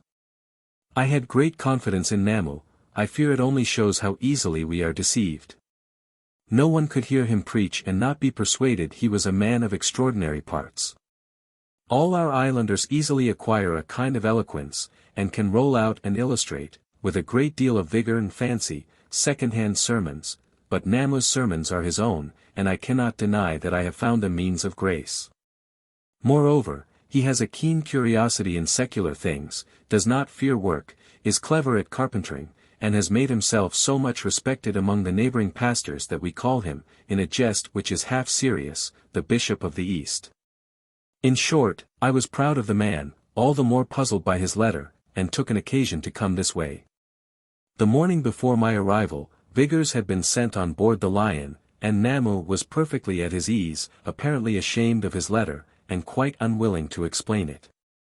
This, of course, I could not allow, and he ended by confessing that he had been much concerned to find his people using the sign of the cross, but since he had learned the explanation his mind was satisfied. For Vigors had the evil eye, a common thing in a country of Europe called Italy, where men were often struck dead by that kind of devil, and it appeared the sign of the cross was a charm against its power.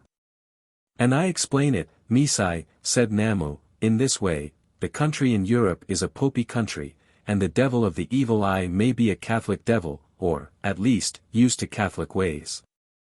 So then I reasoned thus, if this sign of the cross were used in a popey manner it would be sinful, but when it is used only to protect men from a devil, which is a thing harmless in itself, the sign too must be, as a bottle is neither good nor bad.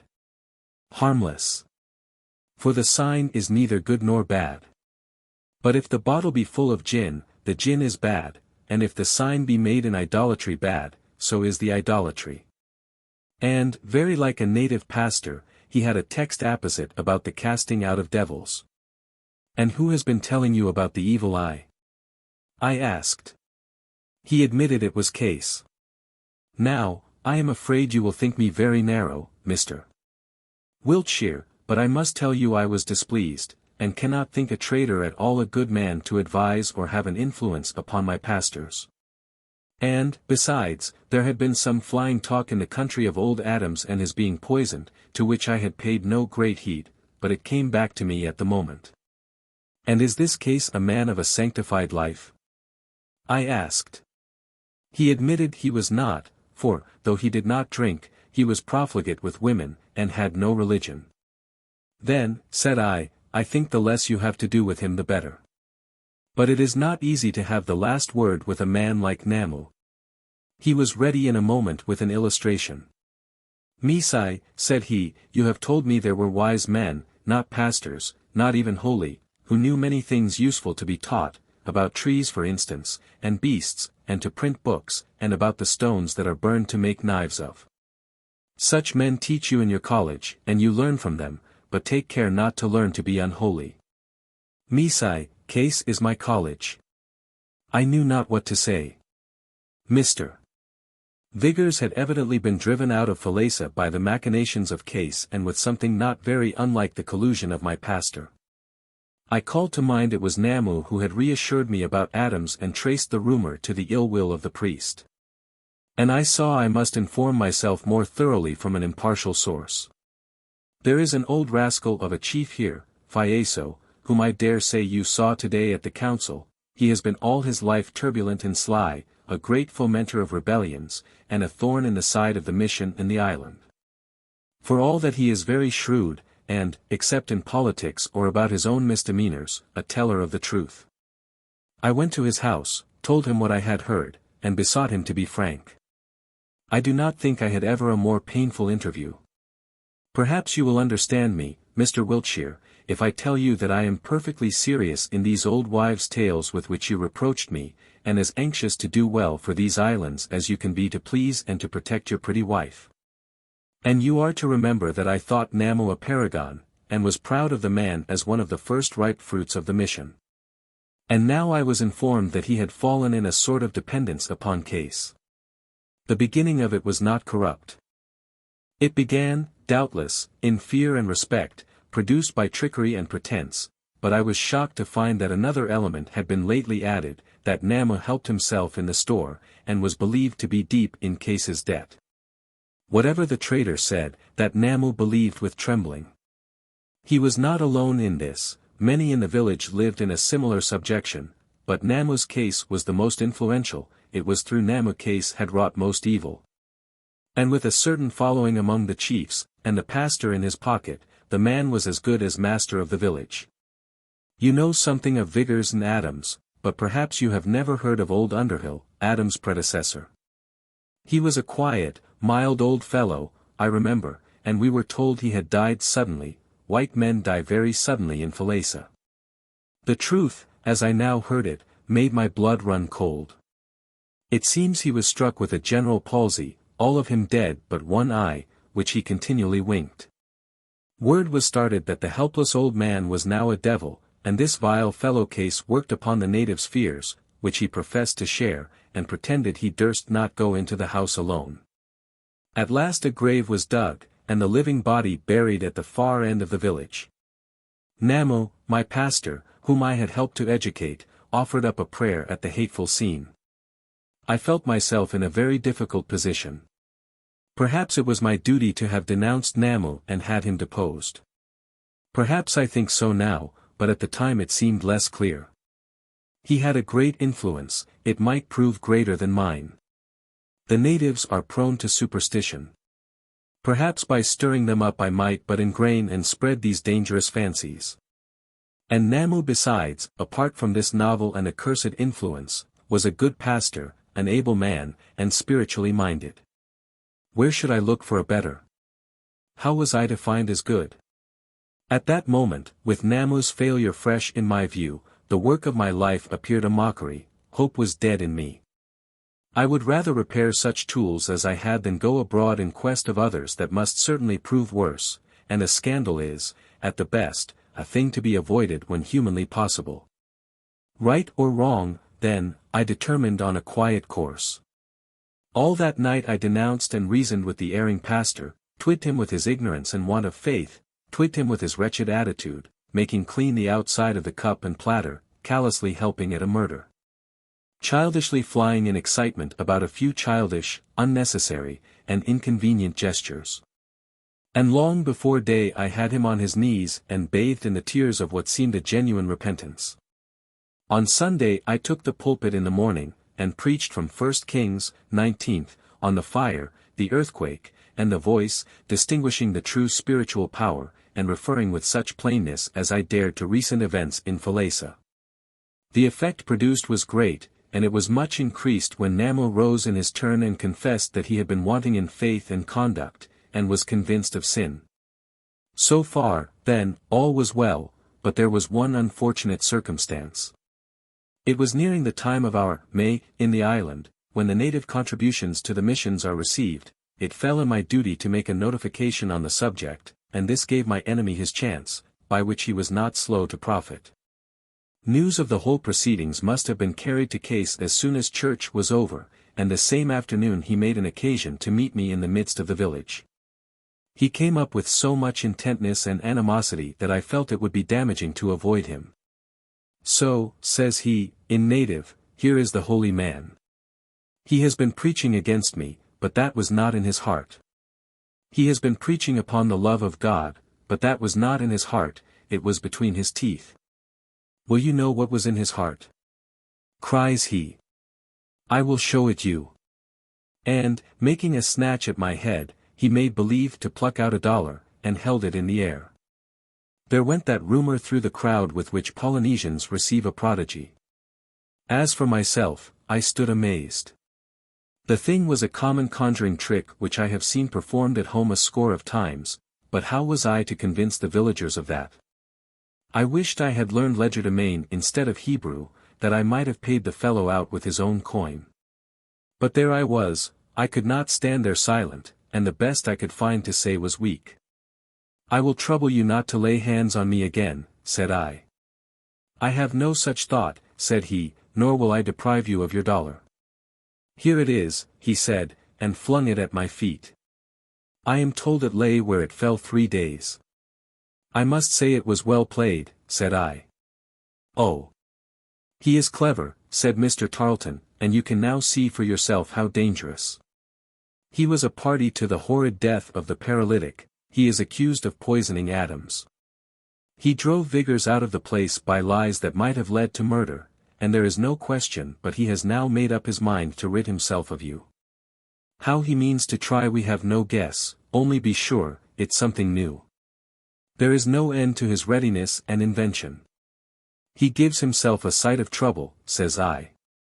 And after all, what for? Why, how many tons of copra may they make in this district? Asked the missionary. I dare say as much as 60 tons, says I. And what is the profit to the local trader? He asked. You may call it £3, said I. Then you can reckon for yourself how much he does it for, said Mr. Tarleton. But the more important thing is to defeat him. It is clear he spread some report against Uma, in order to isolate and have his wicked will of her. Failing of that, and seeing a new rival come upon the scene, he used her in a different way. Now, the first point to find out is about Namu. Uma, when people began to leave you and your mother alone, what did Namu do? Stop away all the same, says Uma. I fear the dog has returned to his vomit, said Mr. Tarleton. And now what am I to do for you? I will speak to Namu, I will warn him he is observed. It will be strange if he allow anything to go on amiss when he is put upon his guard. At the same time, this precaution may fail, and then you must turn elsewhere. You have 2 people at hand to whom you might apply.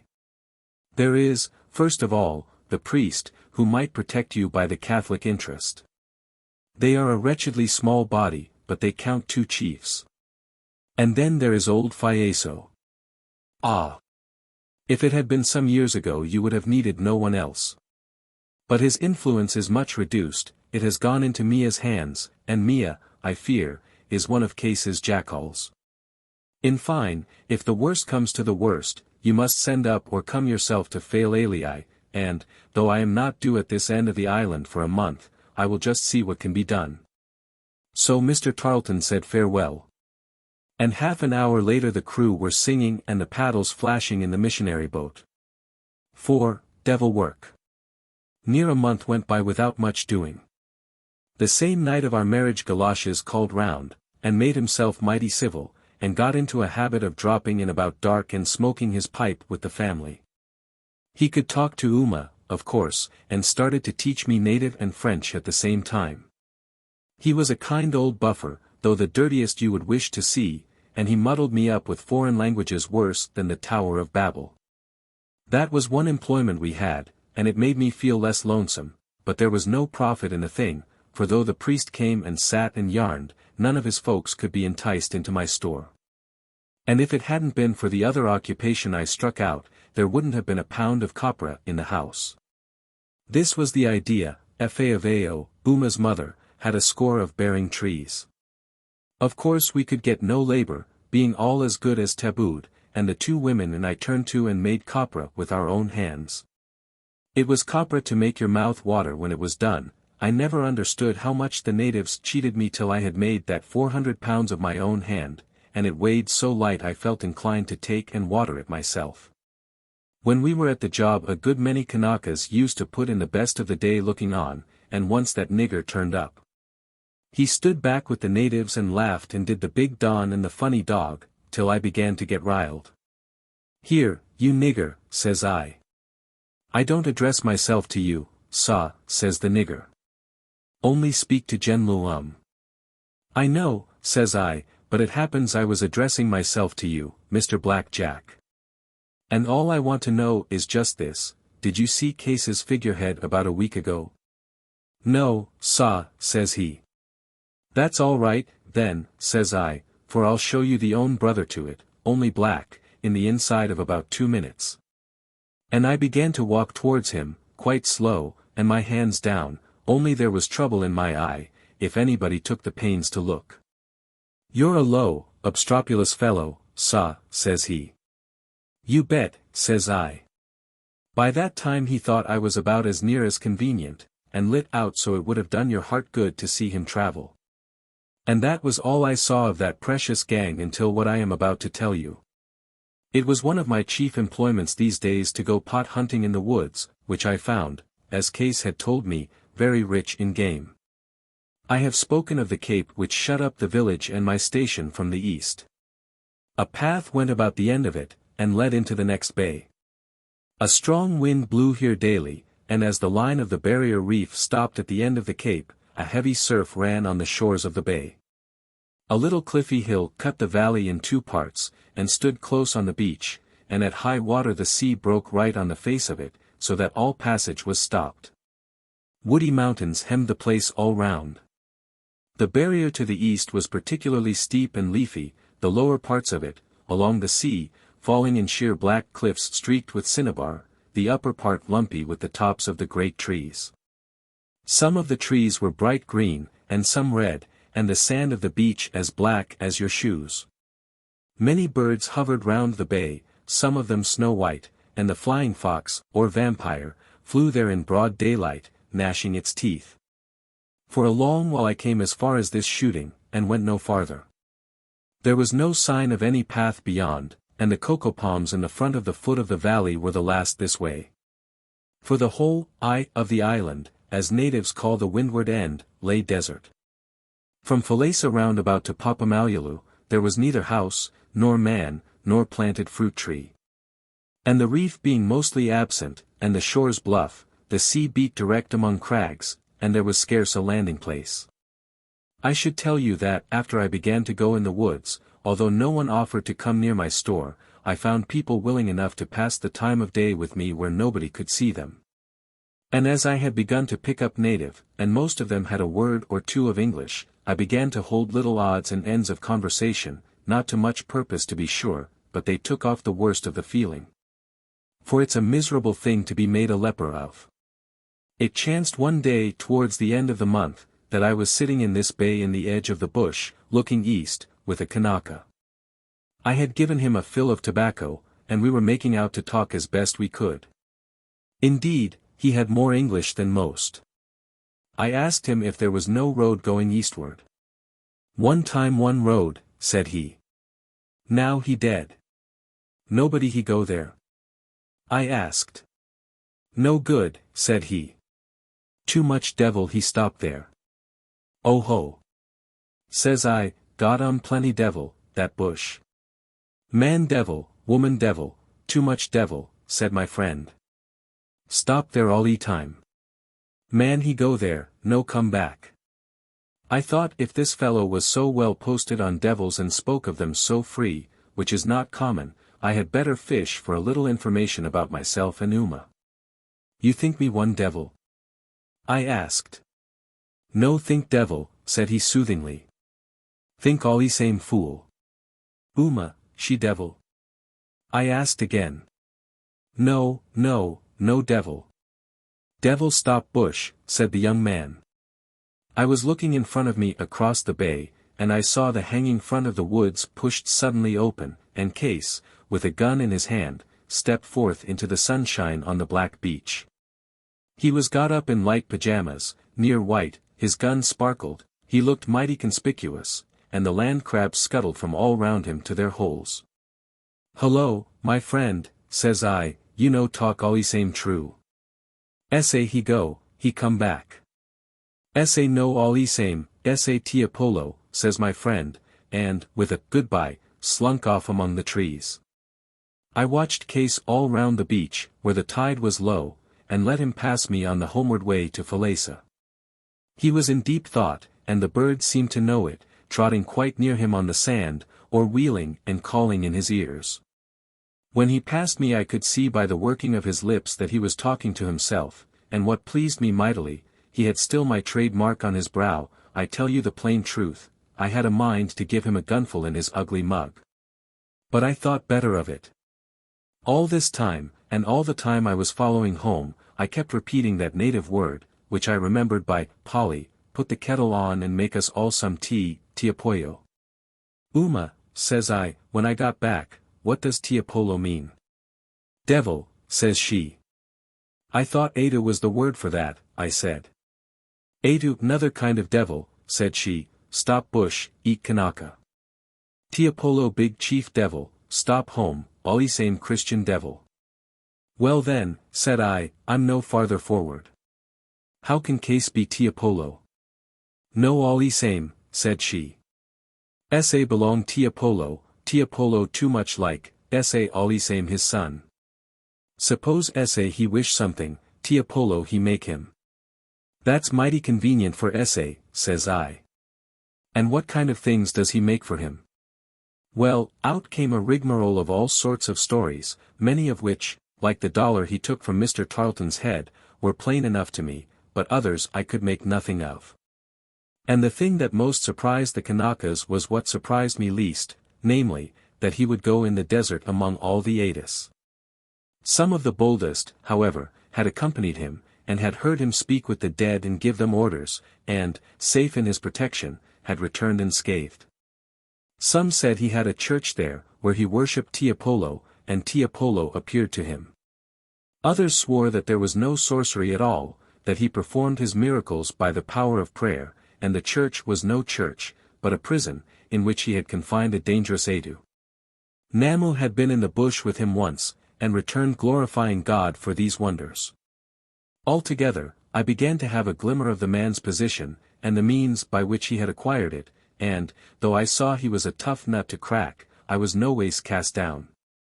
Very well, said I, I'll have a look at Master Case's place of worship myself, and we'll see about the glorifying.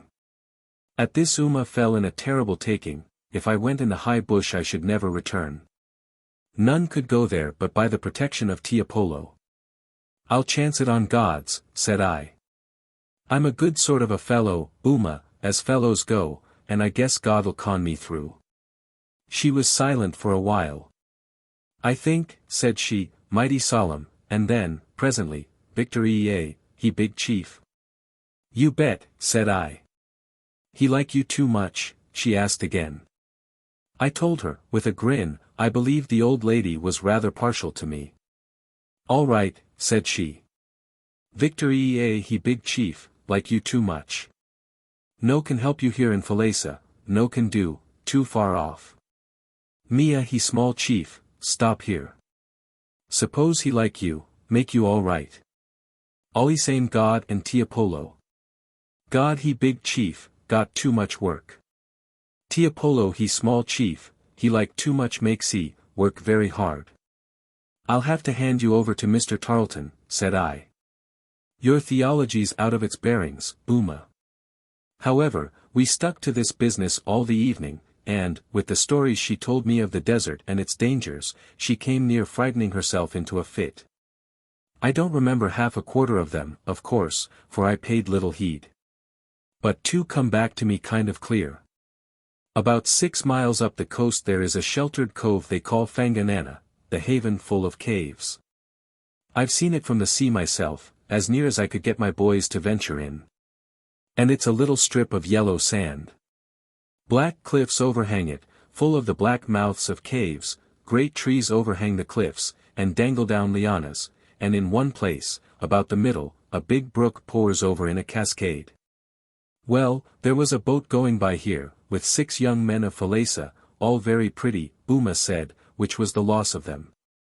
It blew strong, there was a heavy head sea, and by the time they opened Fanganana, and saw the white cascade and the shady beach, they were all tired and thirsty, and their water had run out.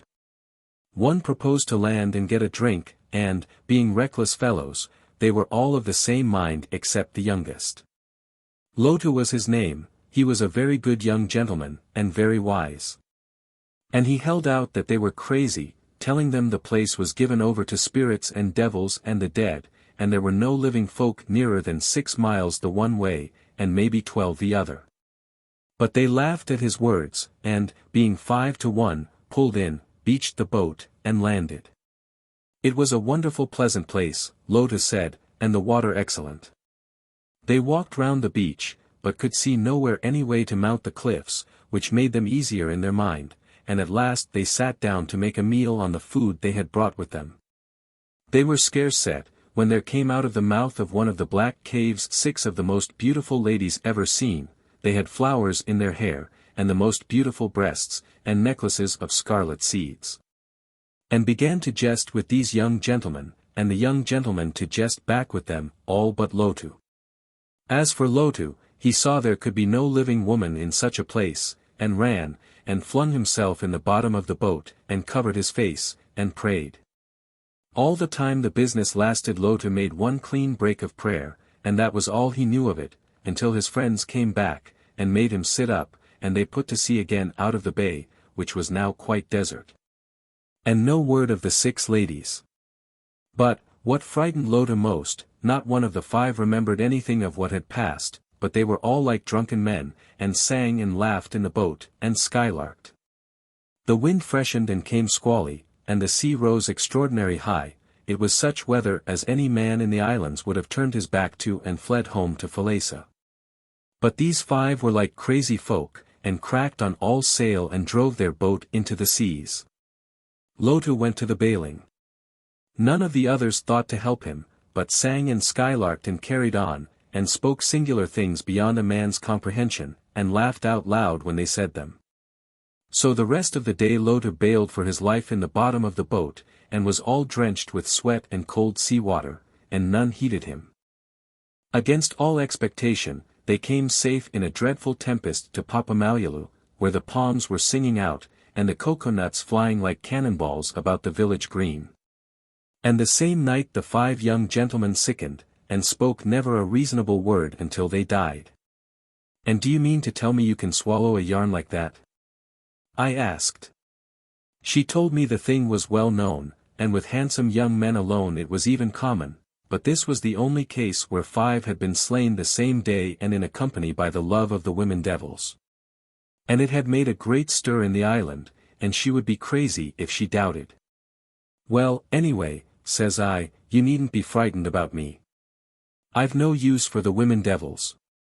You're all the women I want, and all the devil too, old lady. To this she answered there were other sorts, and she had seen one with her own eyes.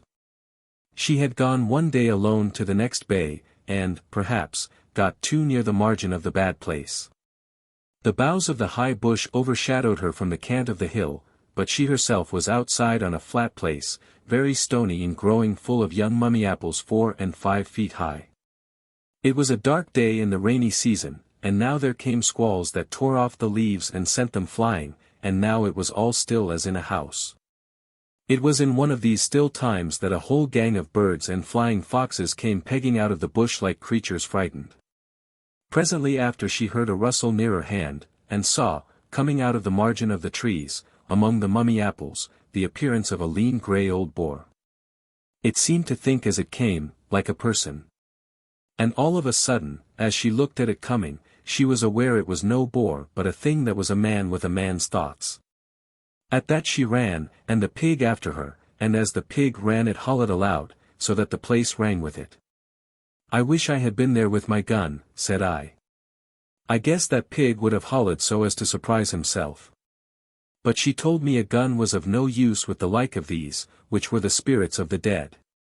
Well, this kind of talk put in the evening, which was the best of it, but of course it didn't change my notion, and the next day, with my gun and a good knife, I set off upon a voyage of discovery. I made, as near as I could, for the place where I had seen Case come out, for if it was true he had some kind of establishment in the bush I reckoned I should find a path. The beginning of the desert was marked off by a wall, to call it so, for it was more of a long mound of stones. They say it reaches right across the island, but how they know it is another question, for I doubt if anyone has made the journey in 100 years, the natives sticking chiefly to the sea and their little colonies along the coast. And that part being mortal high and steep and full of cliffs. Up to the west side of the wall, the ground has been cleared, and there are cocoa palms and mummy apples and guavas, and lots of sensitive plants. Just across, the bush begins outright. High bush at that, trees going up like the masts of ships, and ropes of liana hanging down like a ship's rigging, and nasty orchids growing in the forks like funguses. The ground where there was no underwood looked to be a heap of boulders. I saw many green pigeons which I might have shot, only I was there with a different idea. A number of butterflies flopped up and down along the ground like dead leaves. Sometimes I would hear a bird calling, sometimes the wind overhead, and always the sea along the coast. But the queerness of the place it's more difficult to tell of, unless to one who has been alone in the high bush himself. The brightest kind of a day it is always dim down there. A man can see to the end of nothing, whichever way he looks the wood shuts up, one bough folding with another like the fingers of your hand. And whenever he listens he hears always something new, men talking, children laughing, the strokes of an axe a far way ahead of him, and sometimes a sort of a quick, stealthy scurry near at hand that makes him jump and look to his weapons. It's all very well for him to tell himself that he's alone, bar trees and birds, he can't make out to believe it, whichever way he turns the whole place seems to be alive and looking on. Don't think it was Uma's yarns that put me out. I don't value native talk a fourpenny apiece, it's a thing that's natural in the bush, and that's the end of it. As I got near the top of the hill, for the ground of the wood goes up in this place steep as a ladder, the wind began to sound straight on, and the leaves to toss and switch open and let in the sun. This suited me better. It was the same noise all the time, and nothing to startle. Well, I had got to a place where there was an underwood of what they call wild coconut, mighty pretty with its scarlet fruit, when there came a sound of singing in the wind that I thought I had never heard the like of. It was all very fine to tell myself it was the branches, I knew better. It was all very fine to tell myself it was a bird, I knew never a bird that sang like that. It rose and swelled, and died away and swelled again. And now I thought it was like someone weeping, only prettier, and now I thought it was like harps, and there was one thing I made sure of, it was a sight too sweet to be wholesome in a place like that. You may laugh if you like. But I declare I called to mind the 6 young ladies that came, with their scarlet necklaces, out of the cave at Fanganana, and wondered if they sang like that. We laugh at the natives and their superstitions. But see how many traders take them up, splendidly educated white men, that have been bookkeepers, some of them, and clerks in the old country. It's my belief a superstition grows up in a place like the different kind of weeds. And as I stood there and listened to that wailing I twittered in my shoes. You may call me a coward to be frightened, I thought myself brave enough to go on ahead. But I went mighty carefully, with my gun cocked, spying all about me like a hunter, fully expecting to see a handsome young woman sitting somewhere in the bush, and fully determined, if I did, to try her with a charge of duckshot. And sure enough, I had not gone far when I met with a queer thing. The wind came on the top of the wood in a strong puff, the leaves in front of me burst open, and I saw for a second something hanging in a tree. It was gone in a wink, the puff blowing by and the leaves closing. I tell you the truth, I had made up my mind to see an atu, and if the thing had looked like a pig or a woman, it wouldn't have given me the same turn. The trouble was that it seemed kind of square, and the idea of a square thing that was alive and sang knocked me sick and silly. I must have stood quite a while, and I made pretty certain it was right out of the same tree that the singing came. Then I began to come to myself a bit. Well, says I, if this is really so, if this is a place where there are square things that sing, I'm gone up anyway. Let's have my fun for my money. But I thought I might as well take the off chance of a prayer being any good, so I plumped on my knees and prayed out loud. And all the time I was praying the strange sounds came out of the tree, and went up and down, and changed, for all the world like music, only you could see it wasn't human, there was nothing there that you could whistle. As soon as I had made an end in proper style, I laid down my gun, stuck my knife between my teeth, walked right up to that tree, and began to climb. I tell you my heart was like ice. But presently, as I went up, I caught another glimpse of the thing, and that relieved me, for I thought it seemed like a box, and when I had got right up to it I near fell out of the tree with laughing. A box it was, sure enough, and a candle box at that, with the brand upon the side of it, and it had banjo strings stretched so as to sound when the wind blew. I believe they call the thing a Tyrolean, Aeolian, harp, whatever that may mean. Well, Mr. Case, said I, you frightened me once, but I defy you to frighten me again, I says, and slipped down the tree, and set out again to find my enemy's head office, which I guessed would not be far away. The undergrowth was thick in this part, I couldn't see before my nose, and must burst my way through by main force and ply the knife as I went, slicing the cords of the lianas and slashing down whole trees at a blow. I call them trees for the bigness, but in truth they were just big weeds, and sappy to cut through like carrot. From all this crowd and kind of vegetation, I was just thinking to myself, the place might have once been cleared, when I came on my nose over a pile of stones, and saw in a moment it was some kind of a work of man. The Lord knows when it was made or when deserted, for this part of the island has lain undisturbed since long before the whites came. A few steps beyond I hit into the path I had been always looking for. It was narrow, but well beaten, and I saw that Case had plenty of disciples. It seems, indeed, it was a piece of fashionable boldness to venture up here with the traitor, and a young man scarce reckoned himself grown till he had got his breech tattooed, for one thing, and seen Case's devils for another. This is mighty like Kanakas, but, if you look at it another way, it's mighty like white folks too. A bit along the path I was brought to a clear stand, and had to rub my eyes. There was a wall in front of me, the path passing it by a gap. It was tumble down and plainly very old, but built of big stones very well laid, and there is no native alive today upon that island that could dream of such a piece of building. Along all the top of it was a line of queer figures, idols or scarecrows, or what not. They had carved and painted faces ugly to view, their eyes and teeth were of shell, their hair and their bright clothes blew in the wind, and some of them worked with the tugging. There are islands up west where they make these kind of figures till today, but if ever they were made in this island, the practice and the very recollection of it are now long forgotten. And the singular thing was that all these bogies were as fresh as toys out of a shop. Then it came in my mind that Case had let out to me the first day that he was a good forger of island curiosities, a thing by which so many traders turn an honest penny. And with that I saw the whole business, and how this display served the man a double purpose, first of all, to season his curiosities, and then to frighten those that came to visit him. But I should tell you, what made the thing more curious, that all the time the Tyrolean harps were harping round me in the trees, and even while I looked, a green and yellow bird, that, I suppose, was building, began to tear the hair off the head of one of the figures. A little farther on I found the best curiosity of the museum. The first I saw of it was a longish mound of earth with a twist to it. Digging off the earth with my hands, I found underneath tarpaulin stretched on boards, so that this was plainly the roof of a cellar.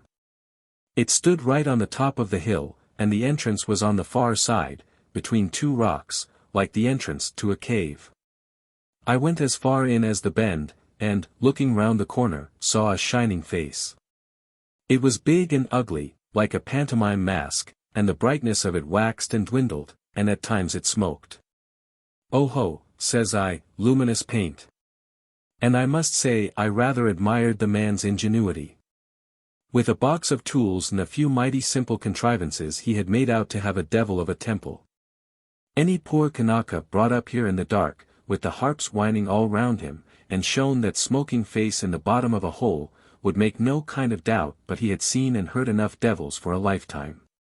It's easy to find out what Kanakas think. Just go back to yourself any way round from 10 to 15 years old, and there's an average Kanaka. There are some pious, just as there are pious boys. And the most of them, like the boys again, are middling honest and yet think it rather larks to steal, and are easy scared and rather like to be so. I remember a boy I was at school with at home who played the case business. He didn't know anything, that boy, he couldn't do anything, he had no luminous paint and no Tyrolean harps, he just boldly said he was a sorcerer, and frightened us out of our boots, and we loved it. And then it came in my mind how the master had once flogged that boy, and the surprise we were all in to see the sorcerer catch it and bum like anybody else. Thinks I to myself, I must find some way of fixing it so for Master Case. And the next moment I had my idea. I went back by the path, which, when once you had found it, was quite plain and easy walking, and when I stepped out on the black sands, who should I see but Master Case himself. I cocked my gun and held it handy, and we marched up and passed without a word, each keeping the tail of his eye on the other, and no sooner had we passed than we each wheeled round like fellows drilling, and stood face to face. We had each taken the same notion in his head, you see, that the other fellow might give him the load of his gun in the stern. You've shot nothing, says Case. I'm not on the shoot today, said I. Well, the devil go with you for me, says he. The same to you, says I. But we stuck just the way we were, no fear of either of us moving. Case laughed. We can't stop here all day, though, said he. Don't let me detain you, says I. He laughed again. Look here, Wiltshire, do you think me a fool? He asked. More of a knave, if you want to know, says I. Well, do you think it would better me to shoot you here, on this open beach, said he. Because I don't. Folks come fishing every day. There may be a score of them up the valley now, making copra, there might be half a dozen on the hill behind you, after pigeons, they might be watching us this minute, and I shouldn't wonder. I give you my word I don't want to shoot you. Why should I? You don't hinder me any. You haven't got 1 pound of copra but what you made with your own hands, like a Negro slave. You're vegetating, that's what I call it, and I don't care where you vegetate, nor yet how long. Give me your word you don't mean to shoot me, and I'll give you a lead and walk away. Well, said I, you're frank and pleasant, ain't you? And I'll be the same. I don't mean to shoot you today. Why should I? This business is beginning, it ain't done yet, Mr. Case. I've given you 1 turn already. I can see the marks of my knuckles on your head to this blooming hour, and I've more cooking for you. I'm not a Paralee, like Underhill. My name ain't Adams, and it ain't Vigors, and I mean to show you that you've met your match. This is a silly way to talk, said he. This is not the talk to make me move on with. All right, said I, stay where you are. I ain't in any hurry, and you know it. I can put in a day on this beach and never mind. I ain't got any copra to bother with. I ain't got any luminous paint to see to. I was sorry I said that last, but it whipped out before I knew. I could see it took the wind out of his sails, and he stood and stared at me with his brow drawn up. Then I suppose he made up his mind he must get to the bottom of this. I take you at your word, says he, and turned his back, and walked right into the devil's bush. I let him go, of course, for I had passed my word. But I watched him as long as he was in sight, and after he was gone lit out for cover as lively as you would want to see, and went the rest of the way home under the bush, for I didn't trust him 6 pence worth. One thing I saw, I had been ass enough to give him warning, and that which I meant to do I must do at once. You would think I had had about enough excitement for one morning, but there was another turn waiting me. As soon as I got far enough round the cape to see my house I made out there were strangers there, a little farther, and no doubt about it. There was a couple of armed sentinels squatting at my door. I could only suppose the trouble about Uma must have come to a head, and the station been seized. For aught I could think, Uma was taken up already, and these armed men were waiting to do the like with me. However, as I came nearer, which I did at top speed, I saw there was a third native sitting on the veranda like a guest, and Uma was talking with him like a hostess. Nearer still I made out it was the big young chief, Mia, and that he was smiling away and smoking. And what was he smoking? None of your European cigarettes fit for a cat, not even a genuine big, knock-me-down native article that a fellow can really put in the time with if his pipe is broke, but a cigar, and one of my Mexicans at that I could swear to. At sight of this my heart started beating, and I took a wild hope in my head that the trouble was over, and Mia had come round. Uma pointed me out to him as I came up, and he met me at the head of my own stairs like a thorough gentleman. "The Livelai," said he, which was the best they could make of my name, I pleased. There is no doubt when an island chief wants to be civil he can do it. I saw the way things were from the word go. There was no call for Uma to say to me, "He no fraid essay now, come bring copra." I tell you I shook hands with that Kanaka like as if he was the best white man in Europe. The fact was, Case and he had got after the same girl. Or Mia suspected it, and concluded to make hay of the traitor on the chance.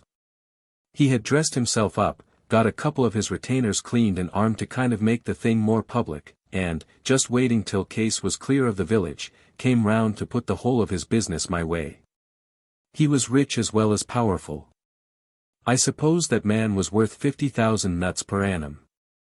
I gave him the price of the beach and a quarter-cent better, and as for credit, I would have advanced him the inside of the store and the fittings besides, I was so pleased to see him. I must say he bought like a gentleman, rice and tins and biscuits enough for a week's feast, and stuffs by the bolt. He was agreeable besides, he had plenty fun to him. And we cracked jests together, mostly through the interpreter, because he had mighty little English, and my native was still off color. One thing I made out, he could never really have thought much harm of Uma. He could never have been really frightened, and must just have made believe from dodginess, and because he thought Case had a strong pull in the village and could help him on. This set me thinking that both he and I were in a tightish place. What he had done was to fly in the face of the whole village, and the thing might cost him his authority. More than that, after my talk with Case on the beach, I thought it might very well cost me my life. Case had as good as said he would pot me if ever I got any copra. He would come home to find the best business in the village had changed hands, and the best thing I thought I could do was to get in first with the potting. "See here, Uma," says I, "tell him I'm sorry I made him wait, but I was up looking at Case's Tiapolo store in the bush. He wants savvy if you know, fraid," translated Uma. I laughed out. "Not much," says I. "Tell him the place is a blooming toy shop. Tell him in England we give these things to the kids to play with." "He wants savvy if you hear devil sing," she asked next. "Look here," I said, "I can't do it now because I've got no banjo strings in stock, but the next time the ship comes round I'll have one of these same contraptions right here in my veranda, and he can see for himself how much devil there is to it. Tell him, as soon as I can get the strings I'll make one for his pickaninnies. The name of the concern is a Tyrolean harp, and you can tell him the name means in English that nobody but damn fools give a cent for it." This time he was so pleased he had to try his English again. "You talk true," says he. "Rather," said I. "Talk allee same Bible. Bring out a Bible here, Uma, if you've got such a thing, and I'll kiss it. Or, I'll tell you what's better still," says I, taking a header, "ask him if he's afraid to go up there himself by day." It appeared he wasn't, he could venture as far as that by day and in company. "That's the ticket, then," said I. "Tell him the man's a fraud and the place foolishness, and if he'll go up there tomorrow he'll see all that's left of it. But tell him this, Uma, and mind he understands it, if he gets talking, it's bound to come to Case, and I'm a dead man. I'm playing his game, tell him, and if he says one word my blood will be at his door and be the damnation of him here and after. She told him, and he shook hands with me up to the hilt, and, says he, no talk. Go up tomorrow. You my friend? No sir, says I, no such foolishness. I've come here to trade, tell him, and not to make friends. But, as to case, I'll send that man to glory. So off Mia went, pretty well pleased, as I could see. 5. Night in the bush. Well, I was committed now. Tiapolo had to be smashed up before next day, and my hands were pretty full, not only with preparations, but with argument. My house was like a mechanics' debating society. Booma was so made up that I shouldn't go into the bush by night, or that, if I did, I was never to come back again. You know her style of arguing. You've had a specimen about Queen Victoria and the devil, and I leave you to fancy if I was tired of it before dark. At last I had a good idea. What was the use of casting my pearls before her? I thought. Some of her own chopped hay would be likelier to do the business. I'll tell you what, then, said I. You fish out your Bible, and I'll take that up along with me. That'll make me right. She swore a Bible was no use. That's just your Kanaka ignorance, said I. Bring the Bible out. She brought it, and I turned to the title page, where I thought there would likely be some English, and so there was. There, said I. Look at that. London, printed for the British and Foreign Bible Society, Blackfriars, and the date, which I can't read, owing to its being in these X's. There's no devil in hell can look near the Bible Society, Blackfriars. Why, you silly. I said, how do you suppose we get along with our own Adis at home? All Bible Society. I think you no got any, said she. White man, he tell me you no got. Sounds likely, don't it? I asked. Why would these islands all be chock full of them and none in Europe? Well, you no got breadfruit, said she. I could have torn my hair. Now look here, old lady, said I, you dry up, for I'm tired of you. I'll take the Bible, which'll put me as straight as the mail, and that's the last word I've got to say. The night fell extraordinary dark, clouds coming up with sundown and overspreading all, not a star showed. There was only an end of a moon, and that not due before the small hours. Round the village, what with the lights and the fires in the open houses, and the torches of many fishers moving on the reef, it kept as gay as an illumination. But the sea and the mountains and woods were all clean gone. I suppose it might be 8 o'clock when I took the road, laden like a donkey. First there was that Bible, a book as big as your head, which I had let myself in for by my own tomfoolery. Then there was my gun, and knife, and lantern, and patent matches, all necessary. And then there was the real plant of the affair in hand, a mortal weight of gunpowder, a pair of dynamite fishing bombs, and 2 or 3 pieces of slow match that I had hauled out of the tin cases and spliced together the best way I could. For the match was only trade stuff, and a man would be crazy that trusted it. Altogether, you see, I had the materials of a pretty good blow-up. Expense was nothing to me, I wanted that thing done right. As long as I was in the open, and had the lamp in my house to steer by, I did well. But when I got to the path, it fell so dark I could make no headway, walking into trees and swearing there, like a man looking for the matches in his bedroom. I knew it was risky to light up, for my lantern would be visible all the way to the point of the cape, and as no one went there after dark, it would be talked about and come to Case's ears. But what was I to do? I had either to give the business over and lose caste with Mia, or light up, take my chance, and get through the thing the smartest I was able. As long as I was on the path I walked hard, but when I came to the black beach I had to run. For the tide was now nearly flowed, and to get through with my powder dry between the surf and the steep hill, took all the quickness I possessed. As it was, even, the wash caught me to the knees, and I came near falling on a stone. All this time the hurry I was in, and the free air and smell of the sea, kept my spirits lively, but when I was once in the bush and began to climb the path I took it easier. The fearsomeness of the wood had been a good bit rubbed off for me by Master Case's banjo strings and graven images, yet I thought it was a dreary walk, and guessed, when the disciples went up there, they must be badly scared. The light of the lantern, striking among all these trunks and forked branches and twisted rope ends of lianas, made the whole place, or all that you could see of it, a kind of a puzzle of turning shadows.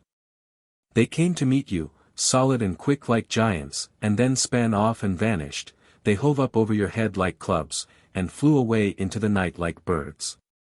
The floor of the bush glimmered with dead wood, the way the matchbox used to shine after you had struck a lucifer.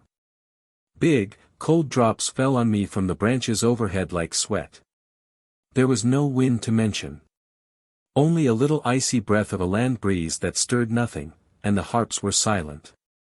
The first landfall I made was when I got through the bush of wild coconuts, and came in view of the bogies on the wall.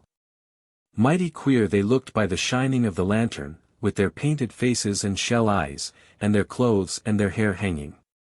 One after another I pulled them all up and piled them in a bundle on the cellar roof, so as they might go to glory with the rest. Then I chose a place behind one of the big stones at the entrance, buried my powder and the 2 shells, and arranged my match along the passage. And then I had a look at the smoking head, just for goodbye. It was doing fine. "Cheer up," says I. "You're booked." It was my first idea to light up and be getting homeward, for the darkness and the glimmer of the dead wood and the shadows of the lantern made me lonely. But I knew where one of the harps hung. It seemed a pity it shouldn't go with the rest, and at the same time I couldn't help letting on to myself that I was mortal tired of my employment, and would like best to be at home and have the door shut. I stepped out of the cellar and argued it fore and back. There was a sound of the sea far down below me on the coast, nearer hand not a leaf stirred. I might have been the only living creature this side of Cape Horn. Well, as I stood there thinking, it seemed the bush woke and became full of little noises. Little noises they were, and nothing to hurt, a bit of a crackle, a bit of a rush, but the breath jumped right out of me and my throat went as dry as a biscuit. It wasn't Case I was afraid of, which would have been common sense. I never thought of Case. What took me, as sharp as the colic, was the old wives' tales, the devil women and the man-pigs.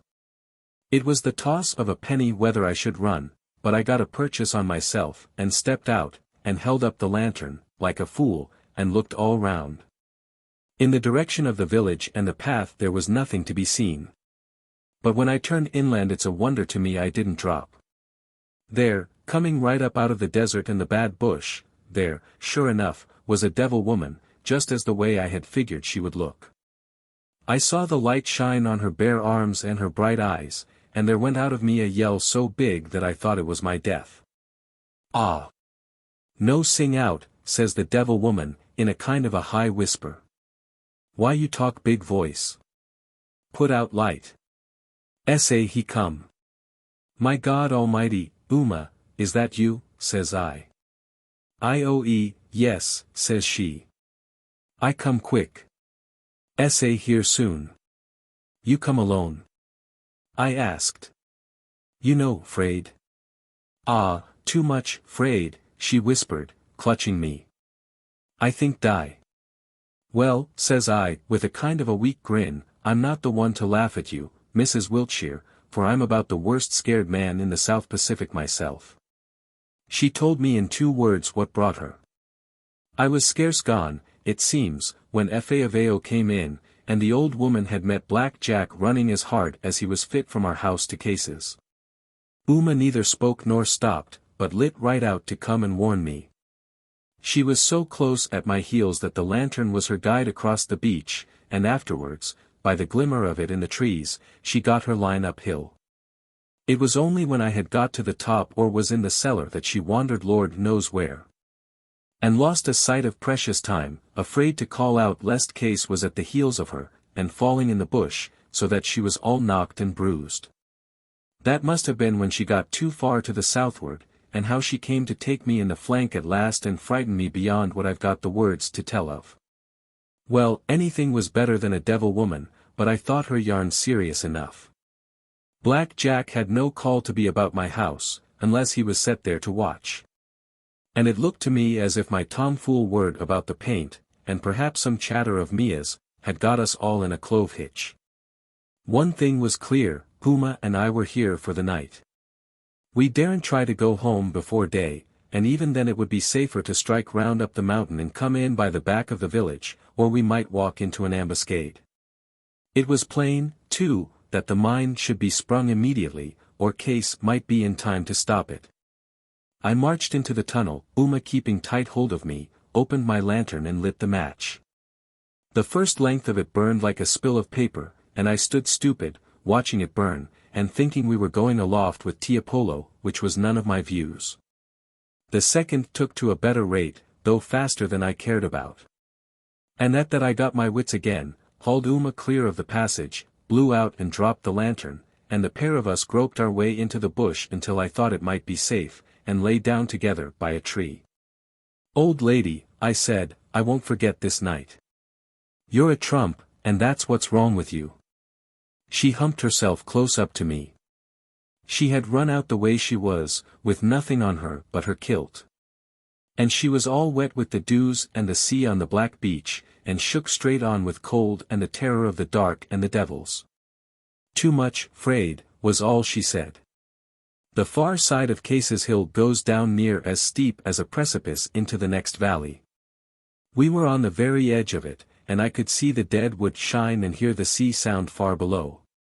I didn't care about the position, which left me no retreat, but I was afraid to change.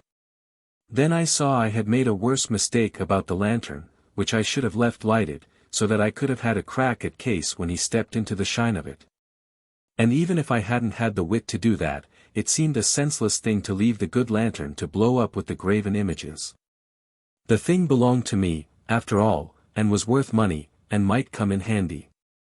If I could have trusted the match, I might have run in still and rescued it. But who was going to trust the match? You know what trade is. The stuff was good enough for Kanakas to go fishing with, where they've got to look lively anyway, and the most they risk is only to have their hand blown off. But for anyone that wanted to fool around a blow-up like mine, that match was rubbish. Altogether the best I could do was to lie still, see my shotgun handy, and wait for the explosion. But it was a solemn kind of a business. The blackness of the night was like solid. The only thing you could see was the nasty bogey glimmer of the dead wood, and that showed you nothing but itself. And as for sounds, I stretched my ears till I thought I could have heard the match burn in the tunnel, and that bush was as silent as a coffin. Now and then there was a bit of a crack. But whether it was near or far, whether it was Case stubbing his toes within a few yards of me, or a tree breaking miles away, I knew no more than the babe unborn. And then, all of a sudden, Vesuvius went off. It was a long time coming. But when it came, though I say it that shouldn't, no man could ask to see a better. At first it was just a son of a gun of a row, and a spout of fire, and the wood lighted up so that you could see to read. And then the trouble began. Uma and I were half buried under a wagonful of earth, and glad it was no worse, for one of the rocks at the entrance of the tunnel was fired clean into the air, fell within a couple of fathoms of where we lay, and bounded over the edge of the hill. And went pounding down into the next valley. I saw I had rather undercalculated our distance, or overdone the dynamite and powder, which you please. And presently I saw I had made another slip. The noise of the thing began to die off, shaking the island, the dazzle was over. And yet the night didn't come back the way I expected. For the whole wood was scattered with red coals and brands from the explosion, they were all round me on the flat. Some had fallen below in the valley, and some stuck and flared in the treetops. I had no fear of fire, for these forests are too wet to kindle. But the trouble was that the place was all lit up, not very bright, but good enough to get a shot by. And the way the coals were scattered, it was just as likely Case might have the advantage as myself. I looked all round for his white face, you may be sure, but there was not a sign of him. As for Uma, the life seemed to have been knocked right out of her by the bang and blaze of it. There was one bad point in my game. One of the blessed graven images had come down all afire, hair and clothes and body, not 4 yards away from me. I cast a mighty noticing glance all round, there was still no Case, and I made up my mind I must get rid of that burning stick before he came, or I should be shot there like a dog. It was my first idea to have crawled, and then I thought speed was the main thing, and stood half up to make a rush. The same moment from somewhere between me and the sea there came a flash and a report, and a rifle bullet screeched in my ear. I swung straight round and up with my gun, but the brute had a Winchester, and before I could as much as see him his second shot knocked me over like a 9-pin. I seemed to fly in the air, then came down by the run and lay half a minute, silly. And then I found my hands empty, and my gun had flown over my head as I fell. It makes a man mighty wide awake to be in the kind of box that I was in. I scarcely knew where I was hurt, or whether I was hurt or not, but turned right over on my face to crawl after my weapon. Unless you have tried to get about with a smashed leg you don't know what pain is, and I let out a howl like a bullock's. This was the unluckiest noise that ever I made in my life. Up to then Uma had stuck to her tree like a sensible woman, knowing she would be only in the way, but as soon as she heard me sing out, she ran forward. The Winchester cracked again, and down she went. I had sat up, leg and all, to stop her, but when I saw her tumble I clapped down again where I was, lay still, and felt the handle of my knife. I had been scurried and put out before. No more of that for me. He had knocked over my girl, I had got to fix him for it, and I lay there and gritted my teeth, and footed up the chances. My leg was broke, my gun was gone. Case had still 10 shots in his Winchester. It looked a kind of hopeless business. But I never despaired nor thought upon despairing, that man had got to go. For a goodish bit not one of us let on. Then I heard Case begin to move nearer in the bush, but mighty careful. The image had burned out, there were only a few coals left here and there, and the wood was main dark, but had a kind of a low glow in it like a fire on its last legs. It was by this that I made out Case's head looking at me over a big tuft of ferns, and at the same time the brute saw me and shouldered his Winchester. I lay quite still, and as good as looked into the barrel. It was my last chance, but I thought my heart would have come right out of its bearings. Then he fired. Lucky for me it was no shotgun, for the bullet struck within an inch of me and knocked the dirt in my eyes. Just you try and see if you can lie quiet, and let a man take a sitting shot at you and miss you by a hair. But I did, and lucky too. A while Case stood with the Winchester at the port arms, then he gave a little laugh to himself, and stepped round the ferns. Laugh, thought I. If you had the wit of a louse you would be praying. I was all as taut as a ship's hawser or the spring of a watch, and as soon as he came within reach of me I had him by the ankle, plucked the feet right out from under him, laid him out, and was upon the top of him, broken leg and all. Before he breathed. His Winchester had gone the same road as my shotgun, it was nothing to me, I defied him now. I'm a pretty strong man anyway, but I never knew what strength was till I got hold of Case. He was knocked out of time by the rattle he came down with, and threw up his hands together, more like a frightened woman, so that I caught both of them with my left. This wakened him up, and he fastened his teeth in my forearm like a weasel.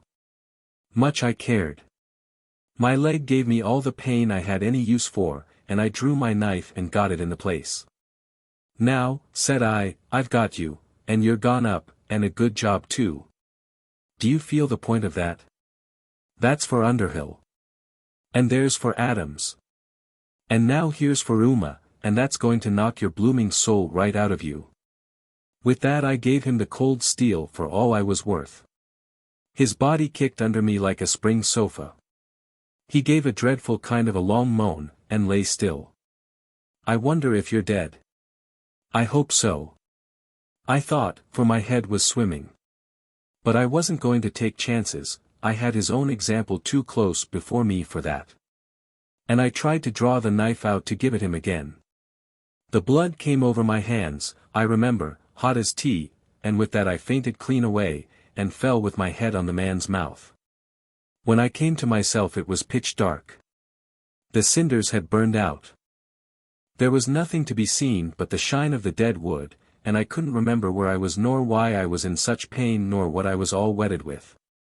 Then it came back, and the first thing I attended to was to give him the knife again 6 times up to the handle. I believe he was dead already, but it did him no harm and did me good. "I bet you're dead now," I said, and then I called to Uma. Nothing answered, and I made a move to go and grope for her, fouled my broken leg, and fainted again. When I came to myself the second time the clouds had all cleared away, except a few that sailed there, white as cotton. The moon was up, a tropic moon. The moon at home turns a wood black, but even this old butt end of a one showed up that forest, as green as by day. The night birds, or, rather, they're a kind of early morning bird, sang out with their long, falling notes like nightingales. And I could see the dead man, that I was still half resting on, looking right up into the sky with his open eyes, no paler than when he was alive, and a little way off Uma tumbled on her side. I got over to her the best way I was able, and when I got there she was broad awake, and crying and sobbing to herself with no more noise than an insect. It appears she was afraid to cry out loud, because of the Atis. Altogether she was not much hurt, but scared beyond belief. She had come to her senses a long while ago, cried out to me, heard nothing in reply, made out we were both dead, and had lain there ever since, afraid to budge a finger. The ball had ploughed up her shoulder, and she had lost a main quantity of blood. But I soon had that tied up the way it ought to be with the tail of my shirt and a scarf I had on, got her head on my sound knee and my back against a trunk, and settled down to wait for morning. Uma was for neither use nor ornament, and could only clutch hold of me and shake and cry. I don't suppose there was ever anybody worse scared, and, to do her justice, she had had a lively night of it. As for me, I was in a good bit of pain and fever, but not so bad when I sat still, and every time I looked over to Case I could have sung and whistled. Talk about meat and drink! To see that man lying there dead as a herring filled me full. The night birds stopped after a while, and then the light began to change, the east came orange, the whole wood began to whir with singing like a musical box, and there was the broad day. I didn't expect Mia for a long while yet. And, indeed, I thought there was an off chance he might go back on the whole idea and not come at all.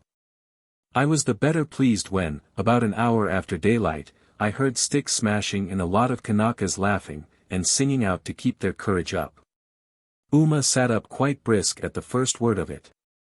And presently we saw a party come stringing out of the path, Mia in front, and behind him a white man in a pith helmet. It was Mr. Tarleton, who had turned up late last night in Falesá, having left his boat and walked the last stage with a lantern. They buried Case upon the field of glory, right in the hole where he had kept the smoking head. I waited till the thing was done. And Mr. Tarleton prayed, which I thought tomfoolery, but I'm bound to say he gave a pretty sick view of the dear departed's prospects, and seemed to have his own ideas of hell. I had it out with him afterwards, told him he had scamped his duty, and what he had ought to have done was to up like a man and tell the Kanakas plainly Case was damned, and a good riddance, but I never could get him to see it my way. Then they made me a litter of poles and carried me down to the station. Mr. Tarleton set my leg, and made a regular missionary splice of it, so that I limp to this day. That done, he took down my evidence, and Uma's, and Mia's, wrote it all out fine, and had us sign it, and then he got the chiefs and marched over to Papa Randall's to seize Case's papers. All they found was a bit of a diary, kept for a good many years, and all about the price of copra, and chickens being stolen, and that. And the books of the business and the will I told you of in the beginning, by both of which the whole thing, stock, lock, and barrel, appeared to belong to the Samoa woman. It was I that bought her out at a mighty reasonable figure, for she was in a hurry to get home. As for Randall and the black, they had to tramp, got into some kind of a station on the Papamalula side. Did very bad business, for the truth is neither of the pair was fit for it, and lived mostly on fish, which was the means of Randall's death. It seems there was a nice shoal in one day, and Papa went after them with the dynamite. Either the match burned too fast, or Papa was full, or both, but the shell went off, in the usual way, before he threw it, and where was Papa's hand? Well, there's nothing to hurt in that. The islands up north are all full of one-handed men, like the parties in the Arabian Nights, but either Randall was too old, or he drank too much, and the short and the long of it was that he died. Pretty soon after, the nigger was turned out of the island for stealing from white men, and went off to the west, where he found men of his own color, in case he liked that. And the men of his own color took and ate him at some kind of a corroboree, and I'm sure I hope he was to their fancy. So there was I, left alone in my glory at Falesá, and when the schooner came round I filled her up, and gave her a deck cargo half as high as the house. I must say Mr. Tarleton did the right thing by us, but he took a meanish kind of a revenge. Now, Mr. Wiltshire, said he, I've put you all square with everybody here. It wasn't difficult to do, Case being gone, but I have done it, and given my pledge besides that you will deal fairly with the natives. I must ask you to keep my word. Well, so I did. I used to be bothered about my balances, but I reasoned it out this way, we all have queerish balances, and the natives all know it, and water their copra in a proportion so that it's fair all round. But the truth is, it did use to bother me, and, though I did well in Falesá, I was half glad when the firm moved me on to another station, where I was under no kind of a pledge and could look my balances in the face. As for the old lady, you know her as well as I do. She's only the one fault. If you don't keep your eye lifting she would give away the roof off the station. Well, it seems it's natural in Kanakas. She's turned a powerful big woman now, and could throw a London bobby over her shoulder. But that's natural in Kanakas too, and there's no manner of doubt that she's an A1 wife. Mr. Tarleton's gone home, his trick being over. He was the best missionary I ever struck, and now, it seems, he's parsonising down Somerset way. Well, that's best for him, he'll have no Kanakas there to get loony over. My public house? Not a bit of it, nor ever likely. I'm stuck here, I fancy. I don't like to leave the kids, you see, and, there's no use talking, they're better here than what they would be in a white man's country, though Ben took the eldest up to Auckland, where he's being schooled with the best. But what bothers me is the girls. They're only half-castes, of course, I know that as well as you do, and there's nobody thinks less of half-castes than I do, but they're mine, and about all I've got. I can't reconcile my mind to their taking up with Kanakas, and I'd like to know where I'm to find the whites. How do you find this book? Any thoughts about the book or the author? Any suggestion for improvement? Please take a moment to share your thoughts in a comment. If you like it, share it with your friends who might enjoy it as well. Subscribe to keep in touch. Visit CompleteAudiobooks.com for more quality content. The Bottle Imp. Note. Any student of that very unliterary product, the English drama of the early part of the century, will here recognize the name and the root idea of a piece once rendered popular by the redoubtable O. Smith.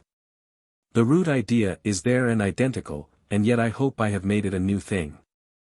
And the fact that the tale has been designed and written for a Polynesian audience may lend it some extraneous interest nearer home. R.L.S.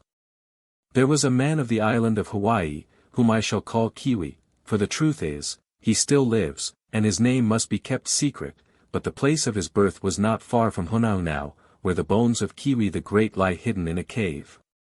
This man was poor, brave, and active, he could read and write like a schoolmaster, he was a first-rate mariner besides, sailed for some time in the island steamers, and steered a whaleboat on the Hamakua coast.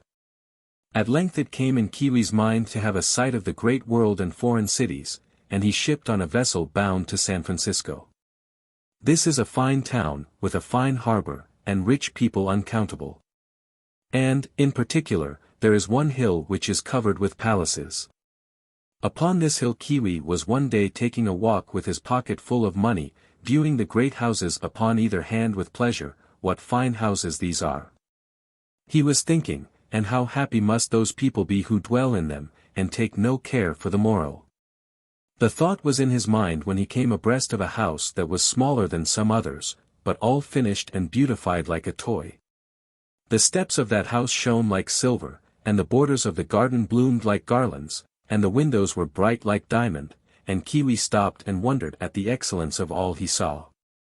So stopping, he was aware of a man that looked forth upon him through a window so clear that Keawe could see him as you see a fish in a pool upon the reef. The man was elderly, with a bald head and a black beard. And his face was heavy with sorrow, and he bitterly sighed. And the truth of it is, that as Keawe looked in upon the man, and the man looked out upon Keawe, each envied the other. All of a sudden, the man smiled and nodded, and beckoned Keawe to enter, and met him at the door of the house. "This is a fine house of mine," said the man, and bitterly sighed. "Would you not care to view the chambers?" So he led Keawe all over it, from the cellar to the roof, and there was nothing there that was not perfect of its kind, and Keawe was astonished. "Truly," said Keawe, "this is a beautiful house. If I lived in the like of it, I should be laughing all day long. How comes it, then, that you should be sighing?" "There is no reason," said the man, "why you should not have a house in all points similar to this, and finer, if you wish. You have some money, I suppose?" "I have $50, said Keawe, "but a house like this will cost more than $50. The man made a computation. "I am sorry you have no more," said he, "for it may raise you trouble in the future. But it shall be yours at $50. "The house?" asked Keawe. "No, not the house," replied the man, "but the bottle. For, I must tell you, although I appear to you so rich and fortunate, all my fortune, and this house itself and its garden, came out of a bottle not much bigger than a pint. This is it." And he opened a lock-fast place, and took out a round-bellied bottle with a long neck. The glass of it was white like milk, with changing rainbow colors in the grain. With inside something obscurely moved, like a shadow and a fire. "This is the bottle," said the man, and, when Keawe laughed, "You do not believe me," he added. "Try, then, for yourself. See if you can break it." So Keawe took the bottle up and dashed it on the floor till he was weary. But it jumped on the floor like a child's ball, and was not injured. "This is a strange thing," said Keawe. "For by the touch of it, as well as by the look, the bottle should be of glass." "Of glass it is," replied the man, sighing more heavily than ever, "but the glass of it was tempered in the flames of hell. An imp lives in it, and that is the shadow we behold there moving, or so I suppose. If any man buy this bottle, the imp is at his command, all that he desires, love, fame, money, houses like this house, aye, or a city like this city, all are his at the word uttered. Napoleon had this bottle, and by it he grew to be the king of the world, but he sold it at the last, and fell. Captain Cook had this bottle, and by it he found his way to so many islands, but he, too, sold it, and was slain upon Hawaii. For, once it is sold, the power goes and the protection, and unless a man remain content with what he has, ill will befall him. And yet you talk of selling it yourself?" Keawe said. "I have all I wish, and I am growing elderly," replied the man. "There is one thing the imp cannot do, he cannot prolong life, and, it would not be fair to conceal from you, there is a drawback to the bottle. For if a man die before he sells it, he must burn in hell forever." "To be sure, that is a drawback and no mistake," cried Keawe. "I would not meddle with the thing. I can do without a house, thank God. But there is one thing I could not be doing with one particle, and that is to be damned." "Dear me, you must not run away with things," returned the man. "All you have to do is to use the power of the imp in moderation, and then sell it to someone else, as I do to you, and finish your life in comfort." "Well, I observe two things," said Keawe. "All the time you keep sighing like a maid in love, that is one, and, for the other, you sell this bottle very cheap." "I have told you already why I sigh," said the man. "It is because I fear my health is breaking up. And, as you said yourself, to die and go to the devil is a pity for anyone. As for why I sell so cheap, I must explain to you there is a peculiarity about the bottle. Long ago, when the devil brought it first upon earth, it was extremely expensive, and was sold first of all to Prester John for many millions of dollars, but it cannot be sold at all, unless sold at a loss. If you sell it for as much as you paid for it, back it comes to you again like a homing pigeon. It follows that the price has kept falling in these centuries, and the bottle is now remarkably cheap. I bought it myself from one of my great neighbors on this hill, and the price I paid was only $90. I could sell it for as high as $89.99, but not a penny dearer, or back the thing must come to me. Now, about this there are two bothers. First, when you offer a bottle so singular for $80-odd, people suppose you to be jesting. And second, but there is no hurry about that, and I need not go into it. Only remember it must be coined money that you sell it for. How am I to know that this is all true? Asked Keawe. Some of it you can try at once, replied the man. Give me your $50, take the bottle, and wish your $50 back into your pocket. If that does not happen, I pledge you my honor I will cry off the bargain and restore your money. You are not deceiving me, said Keawe. The man bound himself with a great oath. Well, I will risk that much, said Keawe, for that can do no harm. And he paid over his money to the man, and the man handed him the bottle.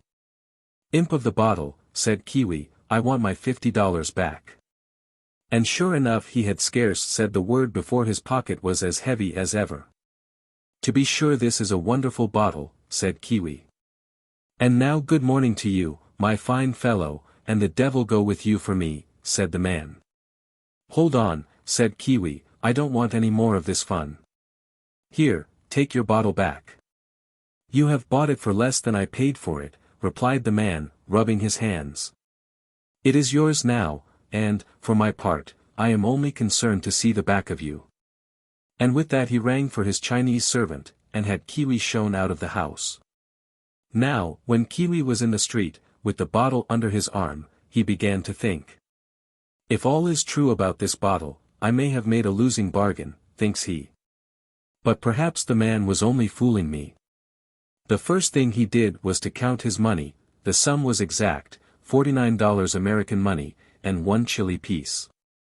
That looks like the truth, said Keawe. Now I will try another part. The streets in that part of the city were as clean as a ship's decks, and though it was noon, there were no passengers. Keawe set the bottle in the gutter and walked away. Twice he looked back, and there was the milky, round-bellied bottle where he left it. A third time he looked back, and turned a corner, but he had scarce done so, when something knocked upon his elbow, and behold! It was the long neck sticking up. And as for the round belly, it was jammed into the pocket of his pilot coat. And that looks like the truth, said Keawe. The next thing he did was to buy a corkscrew in a shop, and go apart into a secret place in the fields. And there he tried to draw the cork, but as often as he put the screw in, out it came again, and the cork as whole as ever. This is some new sort of cork, said Keawe, and all at once he began to shake and sweat, for he was afraid of that bottle.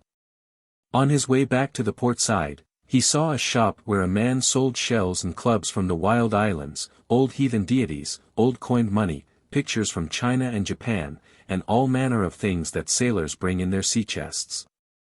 And here he had an idea. So he went in and offered the bottle for $100.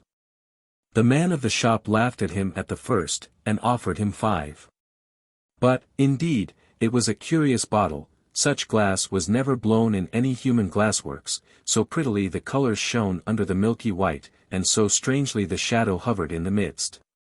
So, after he had disputed a while after the manner of his kind, the shopman gave Keawe $60 silver for the thing, and set it on a shelf in the midst of his window. Now, said Keawe, I have sold that for 60 which I bought for 50, or, to say truth, a little less, because one of my dollars was from Chile. Now I shall know the truth upon another point. So he went back on board his ship, and, when he opened his chest, there was the bottle, and had come more quickly than himself. Now Keawe had a mate on board whose name was Lopaka. What ails you, said Lopaka, that you stare in your chest? They were alone in the ship's forecastle, and Keawe bound him to secrecy, and told all. This is a very strange affair, said Lopaka, and I fear you will be in trouble about this bottle. But there is one point very clear, that you are sure of the trouble, and you had better have the profit in the bargain. Make up your mind what you want with it, give the order, and if it is done as you desire, I will buy the bottle myself. For I have an idea of my own to get a schooner, and go trading through the islands. That is not my idea, said Keawe. But to have a beautiful house and garden on the Kona coast, where I was born, the sun shining in at the door, flowers in the garden, glass in the windows, pictures on the walls, and toys and fine carpets on the tables.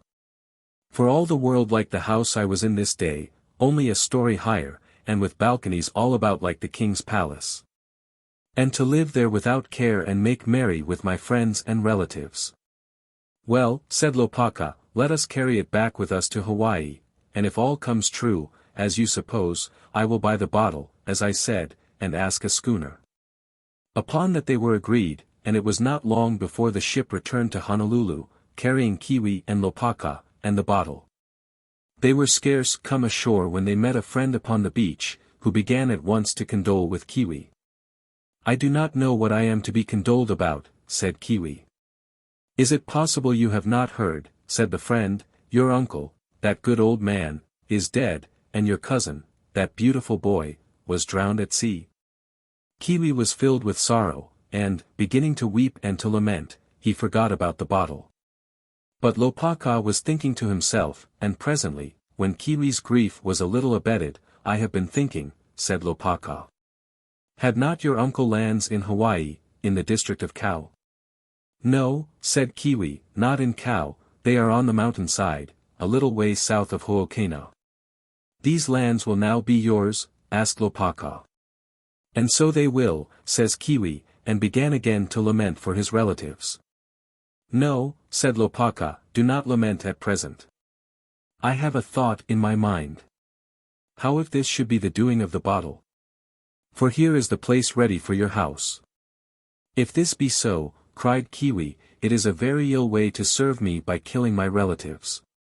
But it may be, indeed, for it was in just such a station that I saw the house with my mind's eye. The house, however, is not yet built, said Lopaka.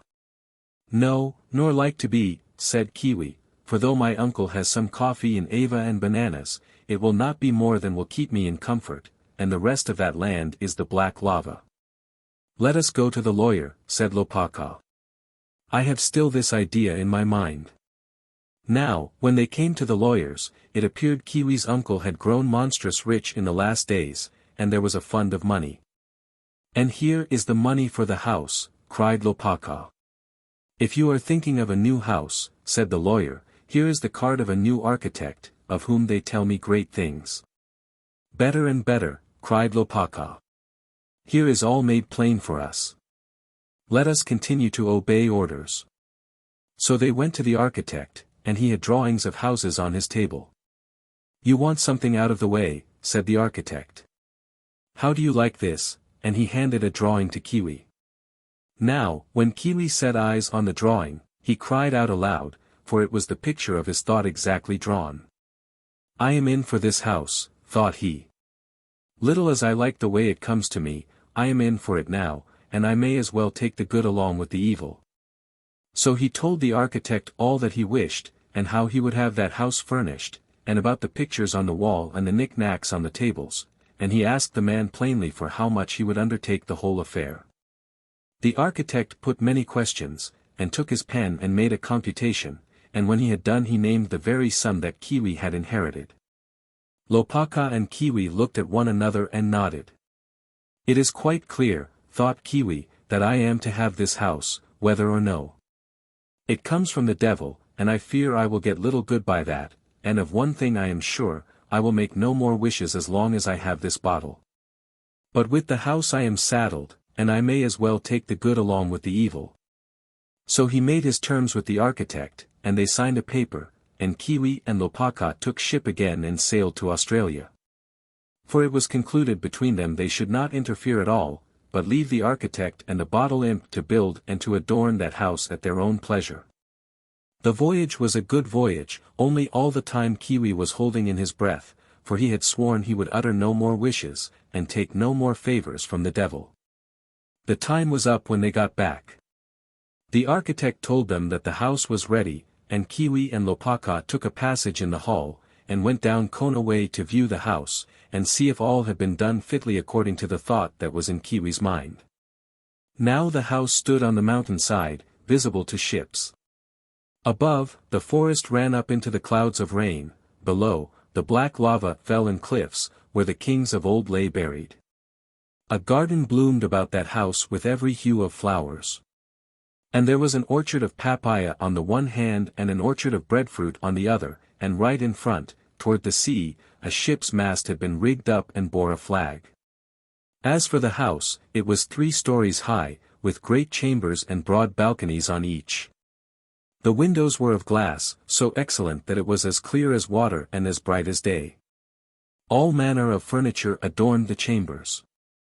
Pictures hung upon the wall in golden frames, pictures of ships, and men fighting, and of the most beautiful women, and of singular places.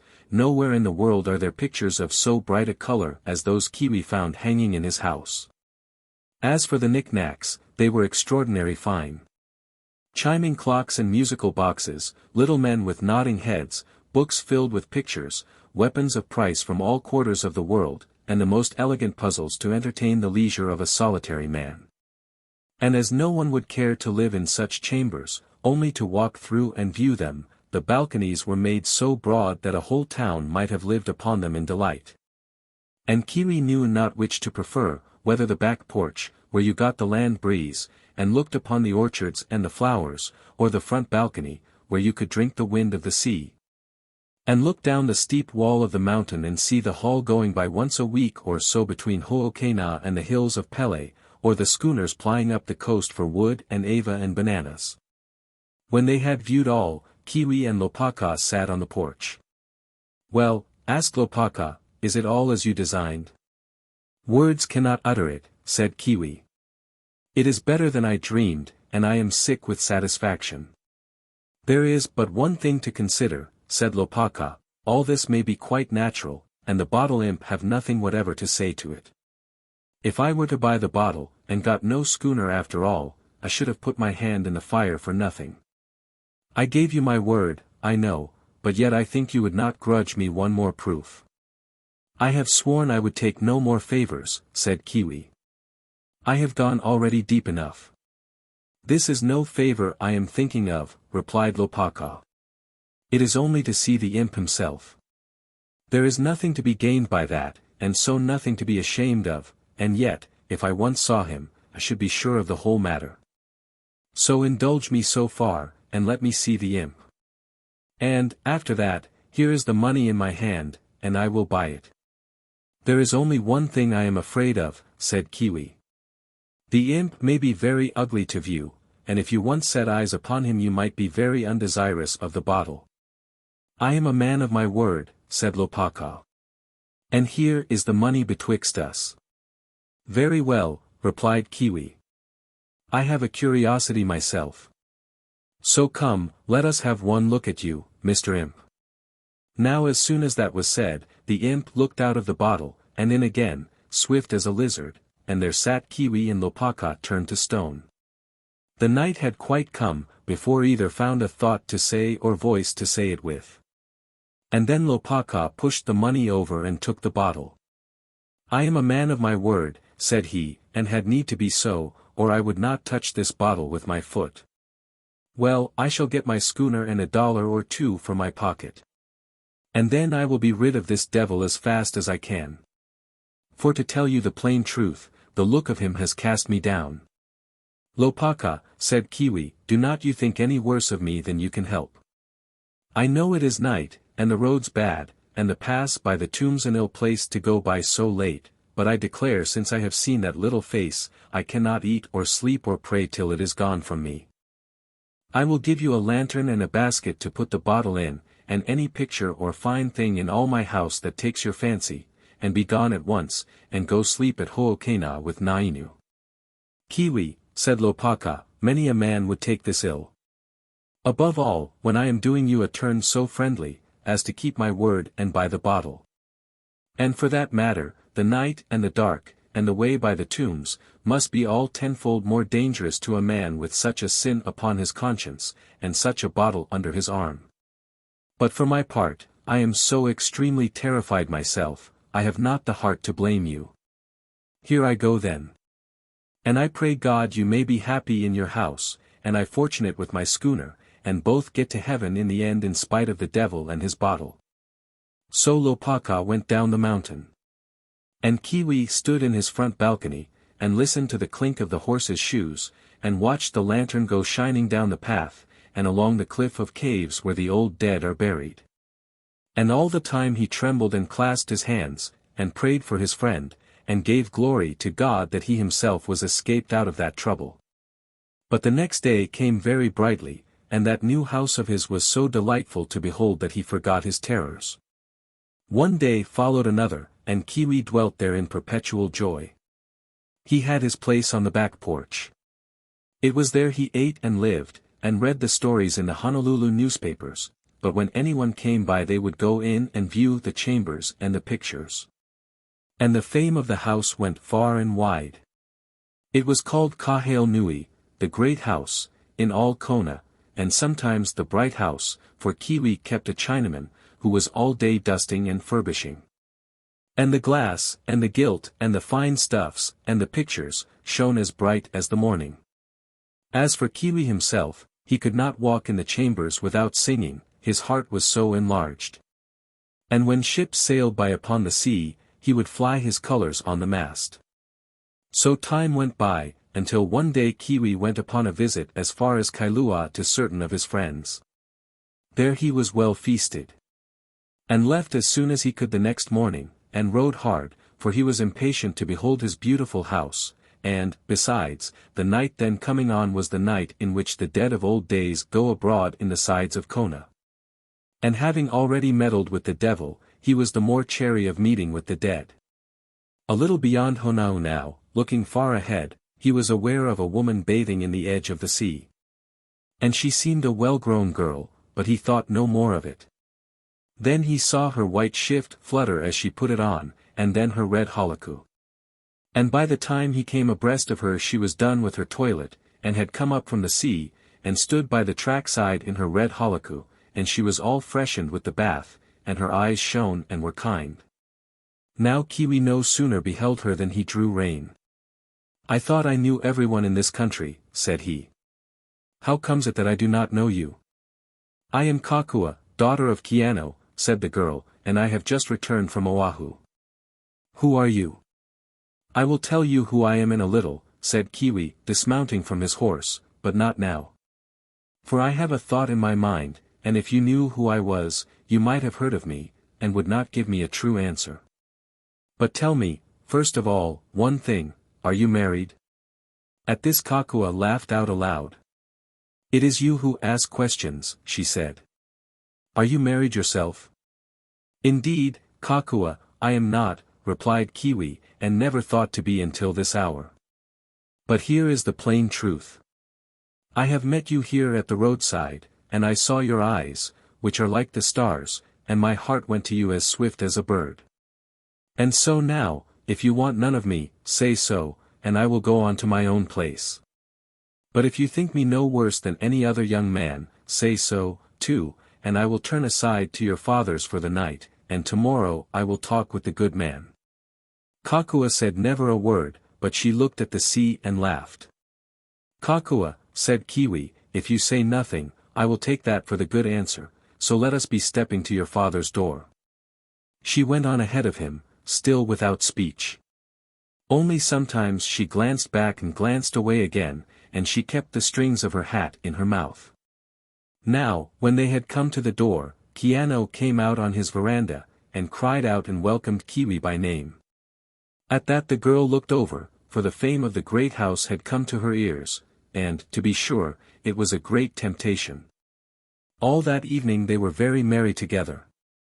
And the girl was as bold as brass under the eyes of her parents, and made a mock of Keawe, for she had a quick wit. The next day he had a word with Keanu, and found the girl alone. "Kokua," said he, "you made a mock of me all the evening. And it is still time to bid me go. I would not tell you who I was, because I have so fine a house, and I feared you would think too much of that house and too little of the man that loves you. Now you know all, and if you wish to have seen the last of me, say so at once."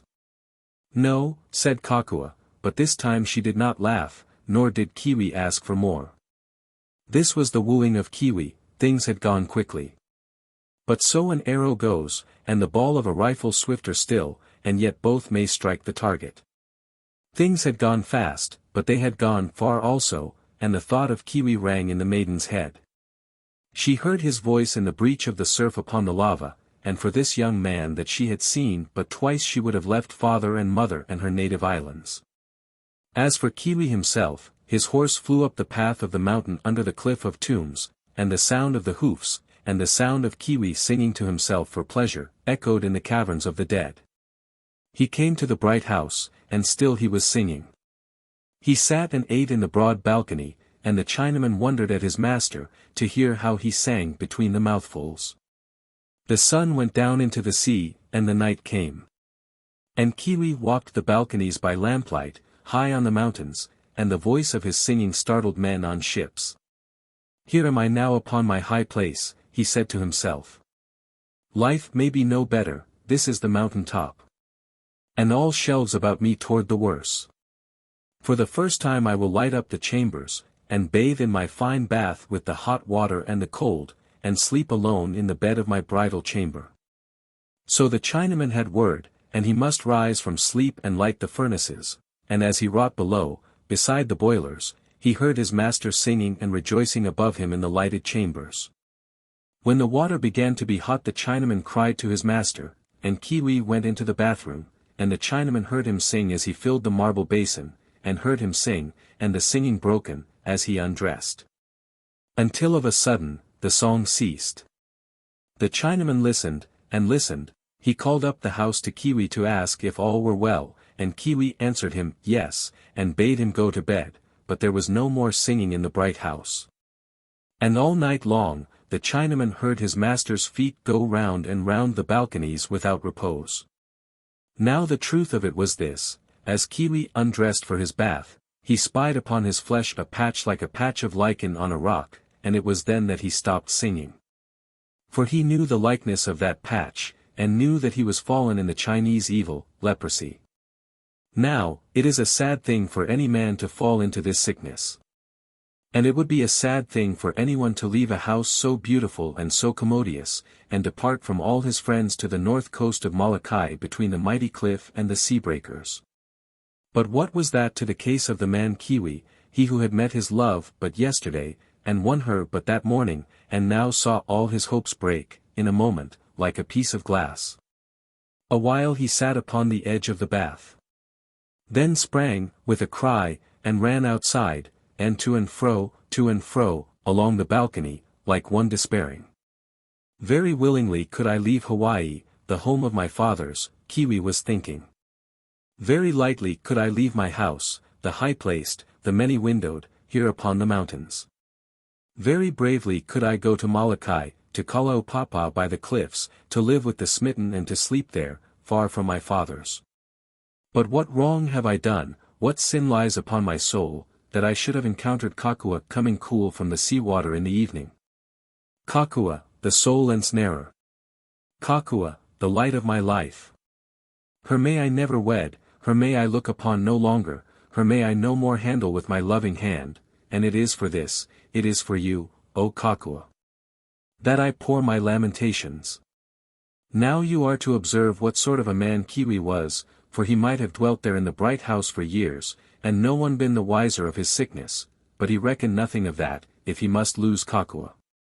And again, he might have wed Kokua even as he was, and so many would have done, because they have the souls of pigs, but Keawe loved the maid manfully, and he would do her no hurt and bring her in no danger.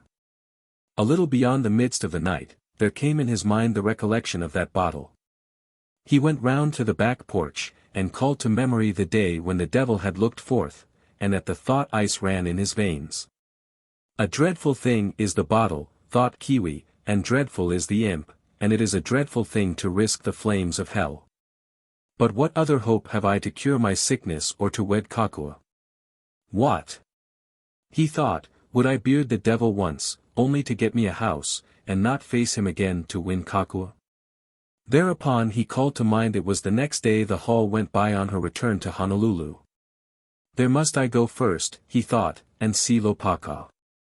For the best hope that I have now is to find that same bottle I was so pleased to be rid of. Never a wink could he sleep, the food stuck in his throat. But he sent a letter to Keawe, and about the time when the steamer would be coming, rode down beside the cliff of the tombs.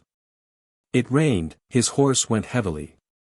He looked up at the black mouths of the caves, and he envied the dead that slept there and were done with trouble, and called to mind how he had galloped by the day before, and was astonished. So he came down to Ho'okana, and there was all the country gathered for the steamer as usual. In the shed before the store they sat and jested and passed the news. But there was no matter of speech in Keawe's bosom, and he sat in their midst and looked without on the rain falling on the houses, and the surf beating among the rocks, and the sighs arose in his throat. Keawe of the bright house is out of spirits, said one to another. Indeed, and so he was, and little wonder. Then the haul came, and the whaleboat carried him on board. The afterpart of the ship was full of haoles, whites, who had been to visit the volcano, as their custom is, and the midst was crowded with Kanakas, and the forepart with wild bulls from Hilo and horses from Keawe. But Keawe sat apart from all in his sorrow, and watched for the house of Keawe. There it sat, low upon the shore in the black rocks, and shaded by the cocoa palms, and there by the door was a red holoku, no greater than a fly, and going to and fro with a fly's busyness. Ah, queen of my heart, he cried, I'll venture my dear soul to win you. Soon after, darkness fell, and the cabins were lit up, and the haoles sat and played at the cards and drank whiskey as their custom is, but Keawe walked the deck all night. And all the next day, as they steamed under the lee of Maui or of Molokai, he was still pacing to and fro like a wild animal in a menagerie. Towards evening they passed Diamond Head, and came to the pier of Honolulu. Keawe stepped out among the crowd and began to ask for Lopaka. It seemed he had become the owner of a schooner, none better in the islands, and was gone upon an adventure as far as Polapola or Kahiki. So there was no help to be looked for from Lopaka.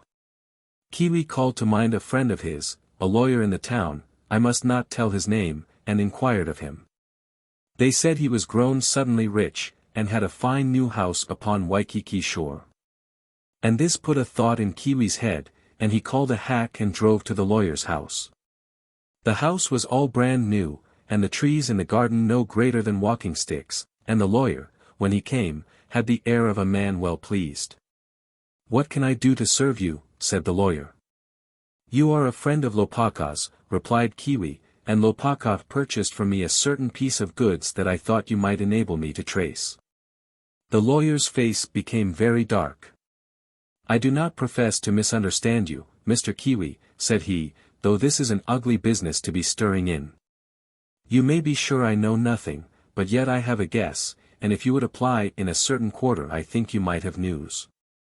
And he named the name of a man, which, again, I had better not repeat. So it was for days, and Keawe went from one to another, finding everywhere new clothes and carriages, and fine new houses and men everywhere in great contentment, although, to be sure, when he hinted at his business their faces would cloud over. No doubt I am upon the track, thought Keawe. These new clothes and carriages are all the gifts of the little imp, and these glad faces are the faces of men who have taken their profit and got rid of the accursed thing in safety. When I see pale cheeks and hear sighing, I shall know that I am near the bottle. So it befell at last that he was recommended to a haole in Beretania Street. When he came to the door, about the hour of the evening meal, there were the usual marks of the new house, and the young garden, and the electric light shining in the windows, but when the owner came, a shock of hope and fear ran through Keawe. For here was a young man, white as a corpse, and black about the eyes, the hair shedding from his head, and such a look in his countenance as a man may have when he is waiting for the gallows. Here it is, to be sure, thought Keawe, and so with this man he no ways veiled his errand.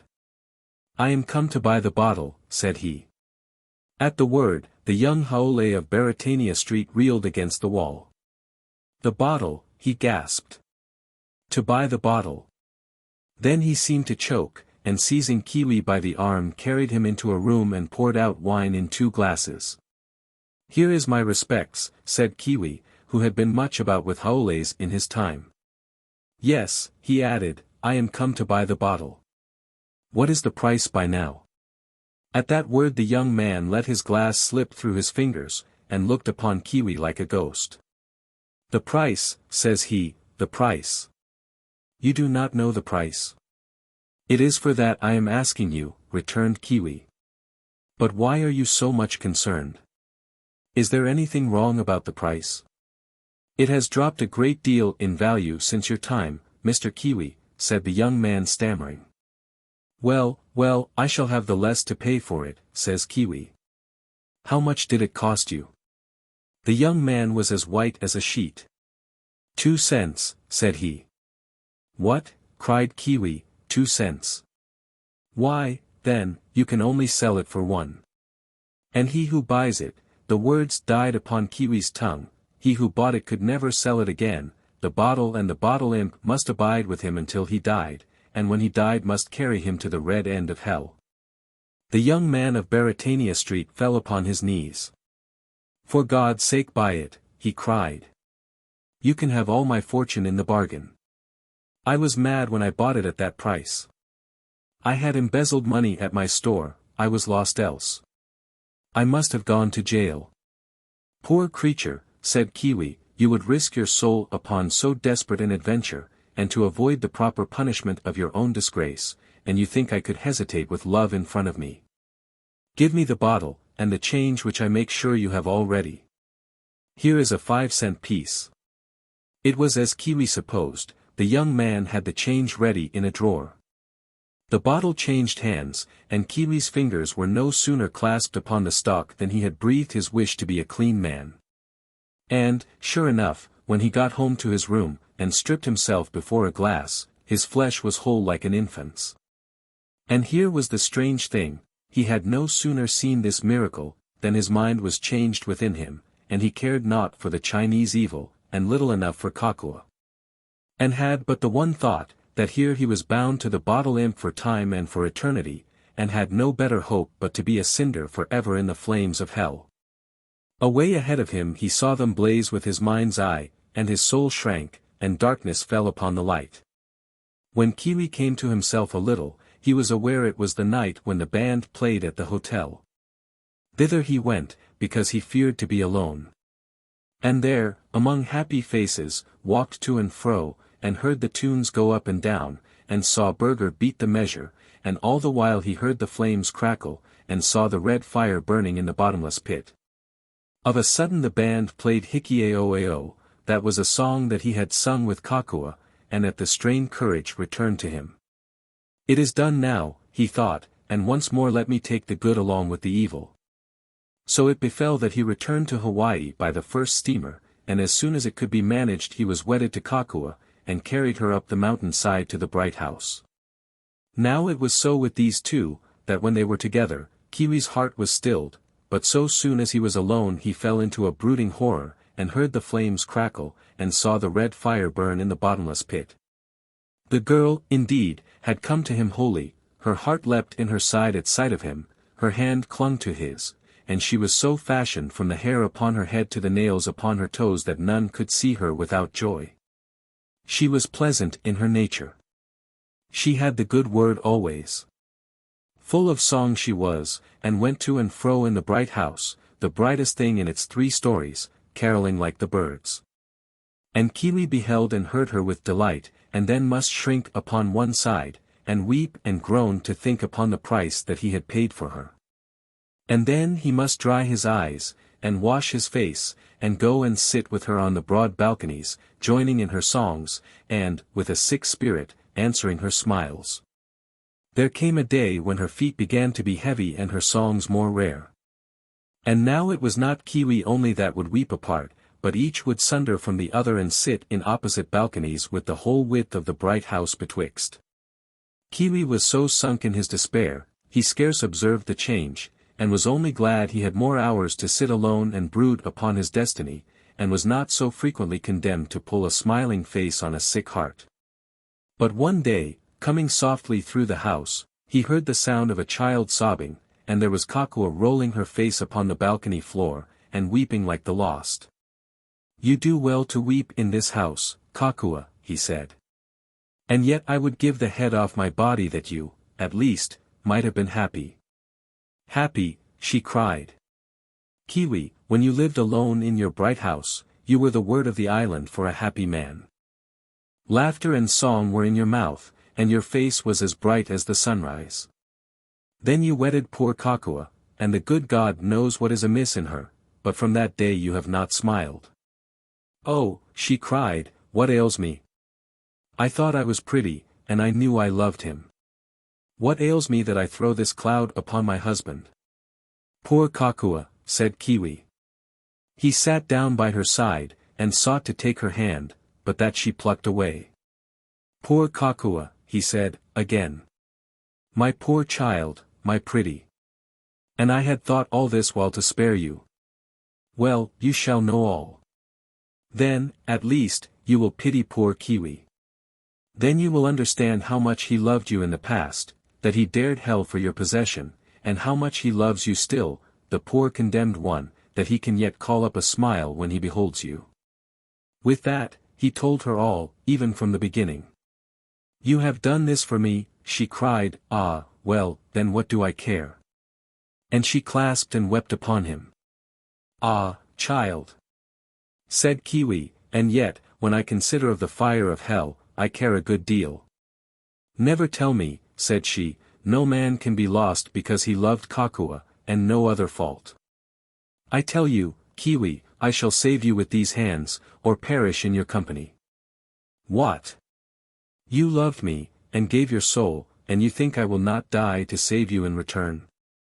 Ah, my dear! You might die 100 times, and what difference would that make," he cried, "except to leave me lonely till the time comes of my damnation?" "You know nothing," said she. "I was educated in a school in Honolulu, I am no common girl. And I tell you, I shall save my lover. What is this you say about a cent? But all the world is not American. In England they have a piece they call a farthing, which is about half a cent." "Ah! Sorrow!" she cried, "that makes it scarcely better, for the buyer must be lost, and we shall find none so brave as my Keawe. But, then, there is France, they have a small coin there which they call a centime, and these go 5 to the cent or thereabout. We could not do better. Come, Keawe, let us go to the French islands, let us go to Tahiti, as fast as ships can bear us. There we have 4 centimes, 3 centimes, 2 centimes, 1 centime, for possible sails to come and go on. And 2 of us to push the bargain. Come, my Keawe. Kiss me, and banish care. Kokua will defend you." "Gift of God," he cried. "I cannot think that God will punish me for desiring aught so good. Be it as you will, then. Take me where you please, I put my life and my salvation in your hands." Early the next day Kokua was about her preparations. She took Keawe's chest that he went with sailoring, and first she put the bottle in a corner. And then packed it with the richest of their clothes and the bravest of the knickknacks in the house. "For," said she, "we must seem to be rich folks, or who will believe in the bottle?" All the time of her preparation she was as gay as a bird. Only when she looked upon Keawe, the tears would spring in her eye, and she must run and kiss him. As for Keawe, a weight was off his soul. Now that he had his secret shared, and some hope in front of him, he seemed like a new man, his feet went lightly on the earth, and his breath was good to him again. Yet was terror still at his elbow. And ever and again, as the wind blows out a taper, hope died in him, and he saw the flames toss and the red fire burn in hell. It was given out in the country they were gone pleasuring to the States, which was thought a strange thing, and yet not so strange as the truth, if any could have guessed it. So they went to Honolulu in the hall, and thence in the Umatilla to San Francisco with a crowd of haoles, and at San Francisco took their passage by the mail brigantine, the Tropic Bird, for Papeete, the chief place of the French in the South Islands. Thither they came, after a pleasant voyage, on a fair day of the trade wind, and saw the reef with the surf breaking, and Motuitai with its palms, and the schooner riding withinside. And the white houses of the town low down along the shore among green trees, and overhead the mountains and the clouds of Tahiti, the wise island. It was judged the most wise to hire a house, which they did accordingly, opposite the British consuls, to make a great parade of money, and themselves conspicuous with carriages and horses. This it was very easy to do, so long as they had the bottle in their possession, for Kokua was more bold than Keawe, and, whenever she had a mind, called on the imp for $20 or $100. At this rate they soon grew to be remarked in the town, and the strangers from Hawaii, their riding and their driving, the fine holocaust and the rich lace of Kokua, became the matter of much talk. They got on well after the first with the Tahitian language, which is indeed like to the Hawaiian, with a change of certain letters, and as soon as they had any freedom of speech, began to push the bottle. You are to consider it was not an easy subject to introduce, it was not easy to persuade people you were in earnest, when you offered to sell them for 4 centimes the spring of health and riches inexhaustible. It was necessary besides to explain the dangers of the bottle. And either people disbelieved the whole thing and laughed, or they thought the more of the darker part, became overcast with gravity, and drew away from Keawe and Kokua, as from persons who had dealings with the devil. So far from gaining ground, these two began to find they were avoided in the town, the children ran away from them screaming, a thing intolerable to Kokua, Catholics crossed themselves as they went by. And all persons began with one accord to disengage themselves from their advances. Depression fell upon their spirits. They would sit at night in their new house, after a day's weariness, and not exchange one word, or the silence would be broken by Kokua bursting suddenly into sobs. Sometimes they would pray together. Sometimes they would have the bottle out upon the floor, and sit all evening watching how the shadow hovered in the midst.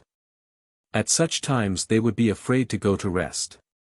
It was long ere slumber came to them, and, if either dozed off, it would be to wake and find the other silently weeping in the dark, or, perhaps, to wake alone, the other having fled from the house and the neighborhood of that bottle.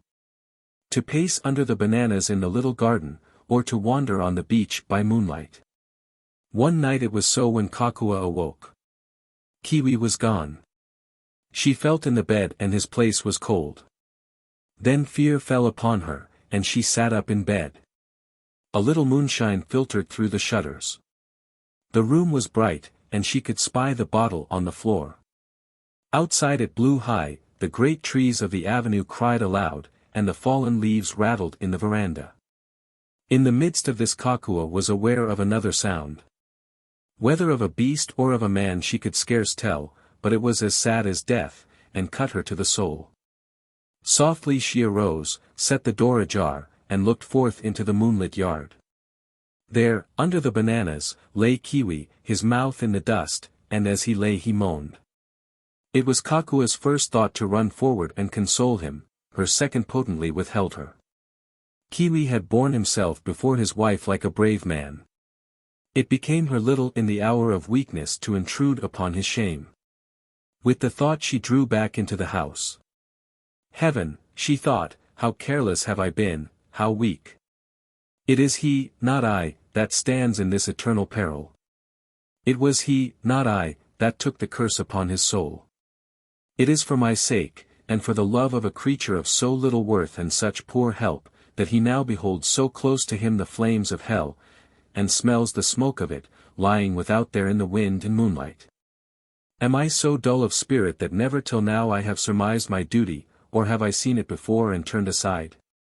But now, at least, I take up my soul in both the hands of my affection. Now I say farewell to the white steps of heaven and the waiting faces of my friends. A love for a love, and let mine be equalled with Keawe's. A soul for a soul, and be it mine to perish.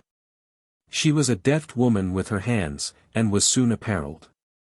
She took in her hands the change, the precious centimes they kept ever at their side, for this coin is little used, and they had made provision at a government office. When she was forth in the avenue, clouds came on the wind, and the moon was blackened. The town slept, and she knew not whither to turn till she heard one coughing in the shadow of the trees. "Old man," said Kokua, "what do you hear abroad in the cold night?" The old man could scarce express himself for coughing, but she made out that he was old and poor, and a stranger in the island. "Will you do me a service?" said Kokua. "As one stranger to another, and as an old man to a young woman, will you help a daughter of Hawaii?" "Ah," said the old man. "So you are the witch from the 8 islands, and even my old soul you seek to entangle. But I have heard of you, and defy your wickedness." "Sit down here," said Kokua, "and let me tell you a tale." And she told him the story of Keawe from the beginning to the end.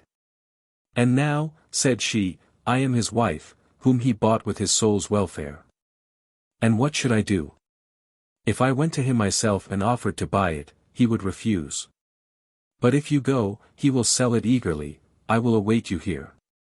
You will buy it for 4 centimes, and I will buy it again for 3.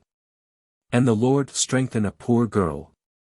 "If you meant falsely," said the old man, "I think God would strike you dead." "He would," cried Kokua. "Be sure he would. I could not be so treacherous, God would not suffer it." "Give me the 4 centimes and await me here," said the old man. Now, when Kokua stood alone in the street, her spirit died. The wind roared in the trees, and it seemed to her the rushing of the flames of hell, the shadows tossed in the light of the street lamp, and they seemed to her the snatching hands of evil ones.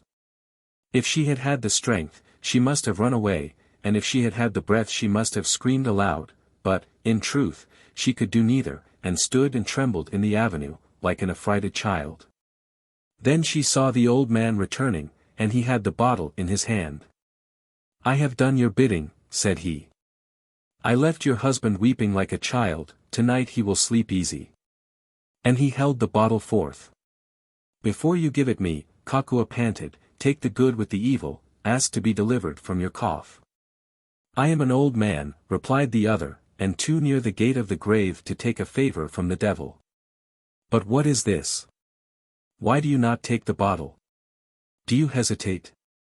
"Not hesitate," cried Kokua. "I am only weak. Give me a moment. It is my hand resists, my flesh shrinks back from the accursed thing. One moment only." The old man looked upon Kokua kindly. "Poor child," said he, "you fear, your soul misgives you. Well, let me keep it. I am old, and can never more be happy in this world, and as for the next—" "Give it me," gasped Kokua. "There is your money. Do you think I am so base as that? Give me the bottle." "God bless you, child," said the old man. Kokua concealed the bottle under her holoku, said farewell to the old man, and walked off along the avenue, she cared not whither. For all roads were now the same to her, and led equally to hell. Sometimes she walked, and sometimes ran, sometimes she screamed out loud in the night, and sometimes lay by the wayside in the dust and wept. All that she had heard of hell came back to her, she saw the flames blaze, and she smelt the smoke, and her flesh withered on the coals. Near day she came to her mind again, and returned to the house. It was even as the old man said, Keawe slumbered like a child. Kokua stood and gazed upon his face. "Now, my husband," said she, "it is your turn to sleep. When you wake it will be your turn to sing and laugh." But for poor Kokua, alas! That meant no evil, for poor Kokua no more sleep, no more singing, no more delight, whether in earth or heaven. With that she lay down in the bed by his side, and her misery was so extreme that she fell in a deep slumber instantly. Late in the morning her husband woke her and gave her the good news. It seemed he was silly with delight, for he paid no heed to her distress, although she dissembled it. The words stuck in her mouth, it mattered not, Keawe did the speaking. She ate not a bite, but who was to observe it? For Keawe cleared the dish. Kokua saw and heard him, like some strange thing in a dream, there were times when she forgot or doubted, and put her hands to her brow. To know herself doomed and hear her husband babble, seemed so monstrous. All the while Keawe was eating and talking, and planning the time of their return, and thanking her for saving him, and fondling her, and calling her the true helper after all. He laughed at the old man that was fool enough to buy that bottle. A worthy old man he seemed, Keawe said. But no one can judge by appearances. For why did the old reprobate require the bottle? My husband, said Kokua, humbly, his purpose may have been good. Keawe laughed like an angry man. Fiddle-de-dee, cried Keawe. An old rogue, I tell you, and an old ass to boot. For the bottle was hard enough to sell at 4 centimes, and at 3 it will be quite impossible.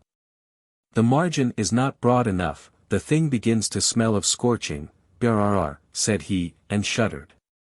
It is true I bought it myself at a cent, when I knew not there were smaller coins. I was a fool for my pains. There will never be found another, and whoever has that bottle now will carry it to the pit. Oh my husband, said Kokua. Is it not a terrible thing to save oneself by the eternal ruin of another? It seems to me I could not laugh. I would be humbled. I would be filled with melancholy. I would pray for the poor holder. Then Keawe, because he felt the truth of what she said, grew the more angry. Highty-tatey, cried he. You may be filled with melancholy if you please. It is not the mind of a good wife. If you thought at all of me, you would sit shamed. Thereupon he went out, and Kokua was alone. What chance had she to sell that bottle at 2 centimes? None, she perceived. And if she had any, here was her husband hurrying her away to a country where there was nothing lower than a cent. And here, on the morrow of her sacrifice, was her husband leaving her and blaming her. She would not even try to profit by what time she had, but sat in the house, and now had the bottle out and viewed it with unutterable fear, and now, with loathing, hid it out of sight. By and by, Keawe came back, and would have her take a drive. My husband, I am ill, she said. I am out of heart. Excuse me, I can take no pleasure. Then was Keawe more wroth than ever. With her, because he thought she was brooding over the case of the old man. And with himself, because he thought she was right, and was ashamed to be so happy. This is your truth, cried he, and this your affection. Your husband is just saved from eternal ruin, which he encountered for the love of you, and you can take no pleasure. Kokua, you have a disloyal heart. He went forth again furious, and wandered in the town all day. He met friends, and drank with them, they hired a carriage and drove into the country, and there drank again. All the time Keawe was ill at ease, because he was taking this pastime while his wife was sad, and because he knew in his heart that she was more right than he, and the knowledge made him drink the deeper. Now there was an old brutal haole drinking with him, one that had been a boatswain of a whaler, a runaway, a digger in gold mines, a convict in prisons. He had a low mind and a foul mouth, he loved to drink and to see others drunken. And he pressed the glass upon Keawe. Soon there was no more money in the company. Here, you, says the boatswain, you are rich, you have been always saying. You have a bottle or some foolishness. Yes, says Keawe, I am rich. I will go back and get some money from my wife, who keeps it. That's a bad idea, mate, said the boatswain. Never you trust a petticoat with dollars. They're all as false as water, you keep an eye on her. Now, this word struck in Keawe's mind, for he was muddled with what he had been drinking. I should not wonder but she was false, indeed, thought he. Why else should she be so cast down at my release? But I will show her I am not the man to be fooled. I will catch her in the act. Accordingly, when they were back in town, Keawe bade the boatswain wait for him at the corner, by the old calaboose, and went forward up the avenue alone to the door of his house. The night had come again. There was a light within, but never a sound, and Keawe crept about the corner, opened the back door softly, and looked in. There was Kokua on the floor, the lamp at her side. Before her was a milk-white bottle, with a round belly and a long neck. And as she viewed it, Kokua wrung her hands. A long time Keawe stood and looked in the doorway. At first he was struck stupid. And then fear fell upon him that the bargain had been made amiss, and the bottle had come back to him as it came at San Francisco. And that his knees were loosened, and the fumes of the wine departed from his head like mists off a river in the morning. And then he had another thought, and it was a strange one, that made his cheeks to burn. I must make sure of this, thought he. So he closed the door, and went softly round the corner again, and then came noisily in, as though he were but now returned. And, lo! By the time he opened the front door no bottle was to be seen. And Kokua sat in a chair and started up like one awakened out of sleep. I have been drinking all day and making merry, said Keawe. I have been with good companions, and now I only come back for money, and return to drink and carouse with them again. Both his face and voice were as stern as judgment, but Kokua was too troubled to observe. You do well to use your own, my husband, said she, and her words trembled. Oh, I do well in all things, said Keawe, and he went straight to the chest and took out money. But he looked besides in the corner where they kept the bottle, and there was no bottle there. At that the chest heaved upon the floor like a sea billow, and the house span about him like a wreath of smoke, for he saw he was lost now, and there was no escape. It is what I feared, he thought. It is she who has bought it.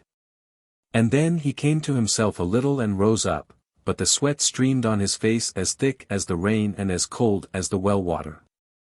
Kokua, said he, I said to you today what ill became me. Now I return to carouse with my jolly companions, and at that he laughed a little quietly. I will take more pleasure in the cup if you forgive me. She clasped his knees in a moment, she kissed his knees with flowing tears. Oh, she cried, I asked but a kind word. Let us never one think hardly of the other, said Keawe, and was gone out of the house. Now, the money that Keawe had taken was only some of that store of centime pieces they had laid in at their arrival. It was very sure he had no mind to be drinking. His wife had given her soul for him, now he must give his for hers. No other thought was in the world with him. At the corner, by the old calaboose, there was the boatswain waiting. My wife has the bottle, said Keawe, and, unless you help me to recover it, there can be no more money and no more liquor tonight. You do not mean to say you are serious about that bottle, cried the boatswain. There is the lamp, said Keawe. Do I look as if I was jesting? That is so, said the boatswain. You look as serious as a ghost. Well, then, said Keawe, here are 2 centimes. You must go to my wife in the house, and offer her these for the bottle, which, if I am not much mistaken, she will give you instantly. Bring it to me here, and I will buy it back from you for 1. For that is the law with this bottle, that it still must be sold for a less sum. But whatever you do, never breathe a word to her that you have come from me. Mate, I wonder are you making a fool of me, asked the boatswain. It will do you no harm if I am, returned Keawe. That is so, mate, said the boatswain. And if you doubt me, added Keawe, you can try. As soon as you are clear of the house, wish to have your pocket full of money, or a bottle of the best rum, or what you please, and you will see the virtue of the thing. Very well, Kanaka, says the boatswain. I will try. But if you are having your fun out of me, I will take my fun out of you with a belaying pin. So the whalerman went off up the avenue, and Keawe stood and waited. It was near the same spot where Kokua had waited the night before. But Keawe was more resolved, and never faltered in his purpose, only his soul was bitter with despair. It seemed a long time he had to wait before he heard a voice singing in the darkness of the avenue. He knew the voice to be the boatswain's. But it was strange how drunken it appeared upon a sudden. Next, the man himself came stumbling into the light of the lamp. He had the devil's bottle buttoned in his coat, another bottle was in his hand. And even as he came in view he raised it to his mouth and drank. You have it, said Keawe. I see that. "Hands off," cried the boatswain, jumping back. "Take a step near me, and I'll smash your mouth." "You thought you could make a cat's paw of me, did you?" "What do you mean?" cried Keawe. "Mean?" cried the boatswain. "This is a pretty good bottle, this is, that's what I mean. How I got it for 2 centimes I can't make out. But I'm sure you shan't have it for 1. "You mean you won't sell?" gasped Keawe. "No, sir," cried the boatswain. "But I'll give you a drink of the rum, if you like." "I tell you," said Keawe, "the man who has that bottle goes to hell." "I reckon I'm going anyway," returned the sailor, "and this bottle's the best thing to go with I've struck yet." "No, sir," he cried again, "this is my bottle now, and you can go and fish for another." "Can this be true?" Keawe cried. "For your own sake, I beseech you, sell it me." "I don't value any of your talk," replied the boatswain. "You thought I was a flat, now you see I'm not, and there's an end. If you won't have a swallow of the rum, I'll have one myself. Here's your health, and good night to you." So off he went down the avenue towards town, and there goes the bottle out of the story. But Keawe ran to Kokua light as the wind, and great was their joy that night. And great, since then, has been the peace of all their days in the bright house. The Isle of Voices. Keola was married with Lehua, daughter of Kalamake, the wise man of Molokai, and he kept his dwelling with the father of his wife. There was no man more cunning than that prophet. He read the stars, he could divine by the bodies of the dead, and by the means of evil creatures, he could go alone into the highest parts of the mountain, into the region of the hobgoblins. And there he would lay snares to entrap the spirits of the ancient. For this reason no man was more consulted in all the kingdom of Hawaii.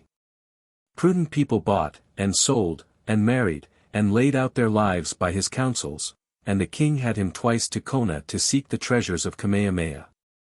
Neither was any man more feared. Of his enemies, some had dwindled in sickness by the virtue of his incantations, and some had been spirited away, the life and the clay both, so that folk looked in vain for so much as a bone of their bodies.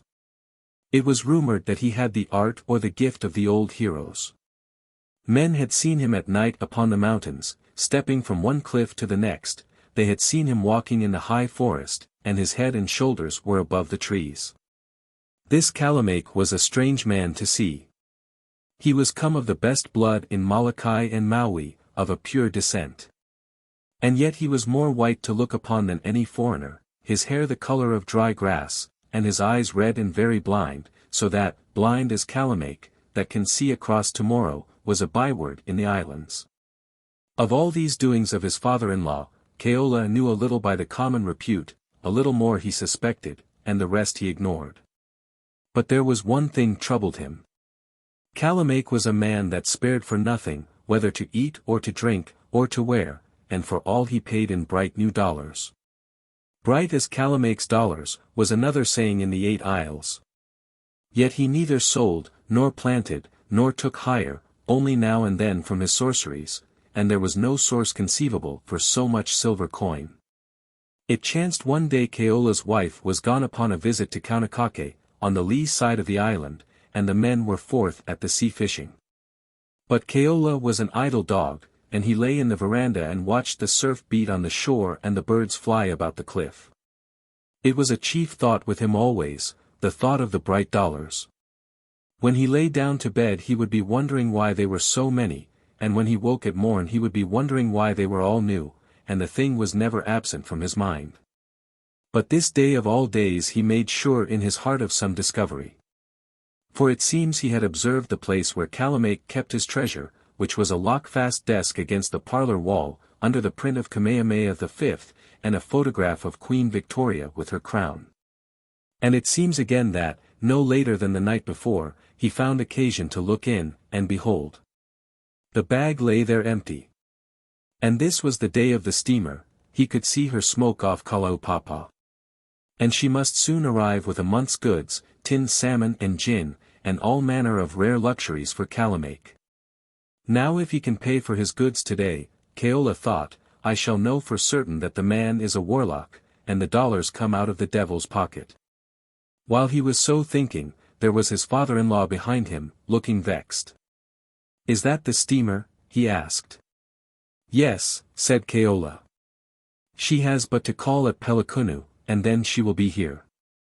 "There is no help for it then," returned Kalamake, "and I must take you in my confidence, Keola, for the lack of anyone better. Come here within the house." So they stepped together into the parlor, which was a very fine room, papered and hung with prints, and furnished with a rocking chair, and a table and a sofa in the European style.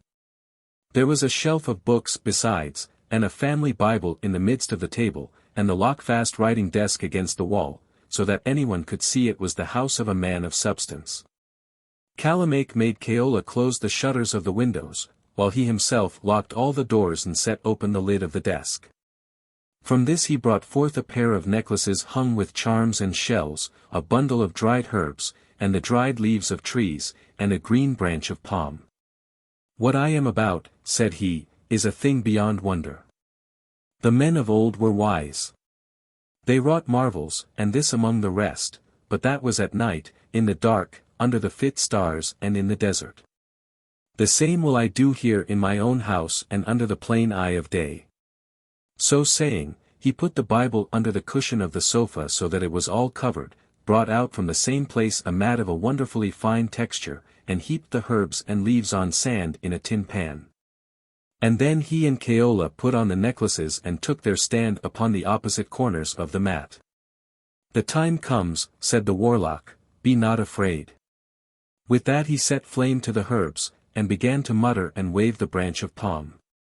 At first the light was dim because of the closed shutters, but the herbs caught strongly afire, and the flames beat upon Keola, and the room glowed with the burning. And next the smoke rose and made his head swim and his eyes darken, and the sound of Kalamake muttering ran in his ears. And suddenly, to the mat on which they were standing came a snatch or twitch, that seemed to be more swift than lightning. In the same wink the room was gone and the house, the breath all beaten from Keola's body.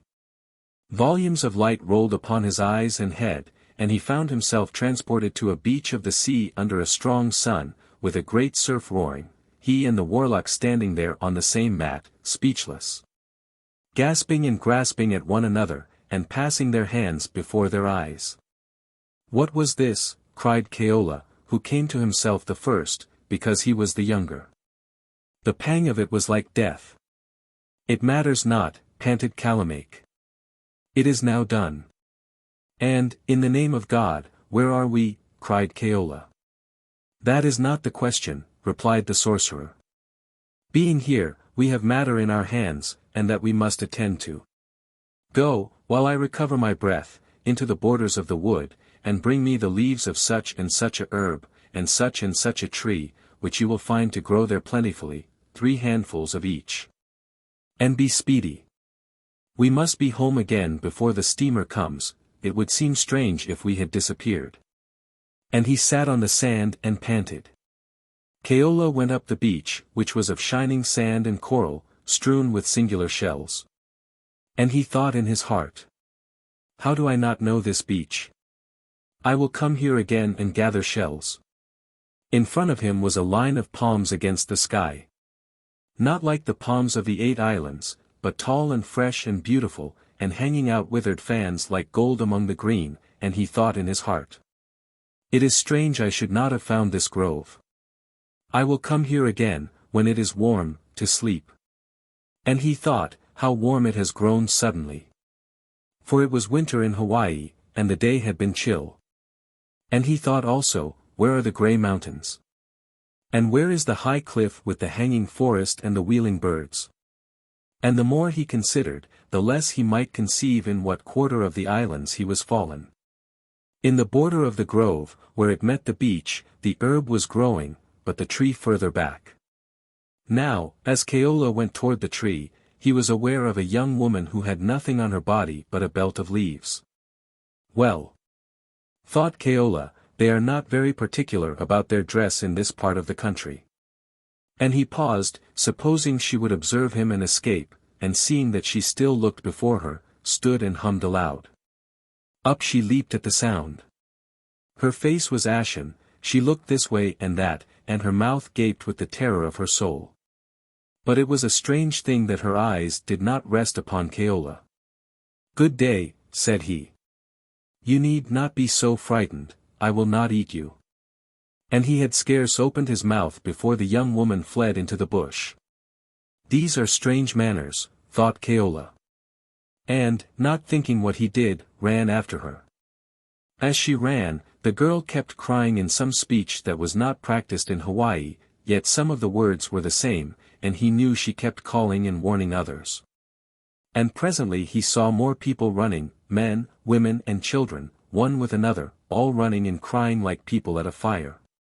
And with that he began to grow afraid himself, and returned to Kalamake bringing the leaves. Him he told what he had seen. "You must pay no heed," said Kalamake. "All this is like a dream and shadows. All will disappear and be forgotten." "It seemed none saw me," said Keola. "And none did," replied the sorcerer. "We walk here in the broad sun invisible by reason of these charms. Yet they hear us, and therefore it is well to speak softly, as I do." With that he made a circle round the mat with stones, and in the midst he set the leaves. "It will be your part," said he, "to keep the leaves alight, and feed the fire slowly. While they blaze, which is but for a little moment, I must do my errand, and before the ashes blacken, the same power that brought us carries us away. Be ready now with the match, and do you call me in good time lest the flames burn out and I be left." As soon as the leaves caught, the sorcerer leaped like a deer out of the circle, and began to race along the beach like a hound that has been bathing. As he ran, he kept stooping to snatch shells. And it seemed to Keola that they glittered as he took them. The leaves blazed with a clear flame that consumed them swiftly, and presently Keola had but a handful left, and the sorcerer was far off, running and stopping. "Back," cried Keola. "Back! The leaves are near done." At that Kalamake turned, and if he had run before, now he flew. But fast as he ran, the leaves burned faster. The flame was ready to expire when, with a great leap, he bounded on the mat. The wind of his leaping blew it out, and with that the beach was gone, and the sun and the sea, and they stood once more in the dimness of the shuttered parlor, and were once more shaken and blinded. And on the mat betwixt them lay a pile of shining dollars. Keola ran to the shutters, and there was the steamer tossing in the swell close in. The same night Kalamake took his son-in-law apart, and gave him $5 in his hand.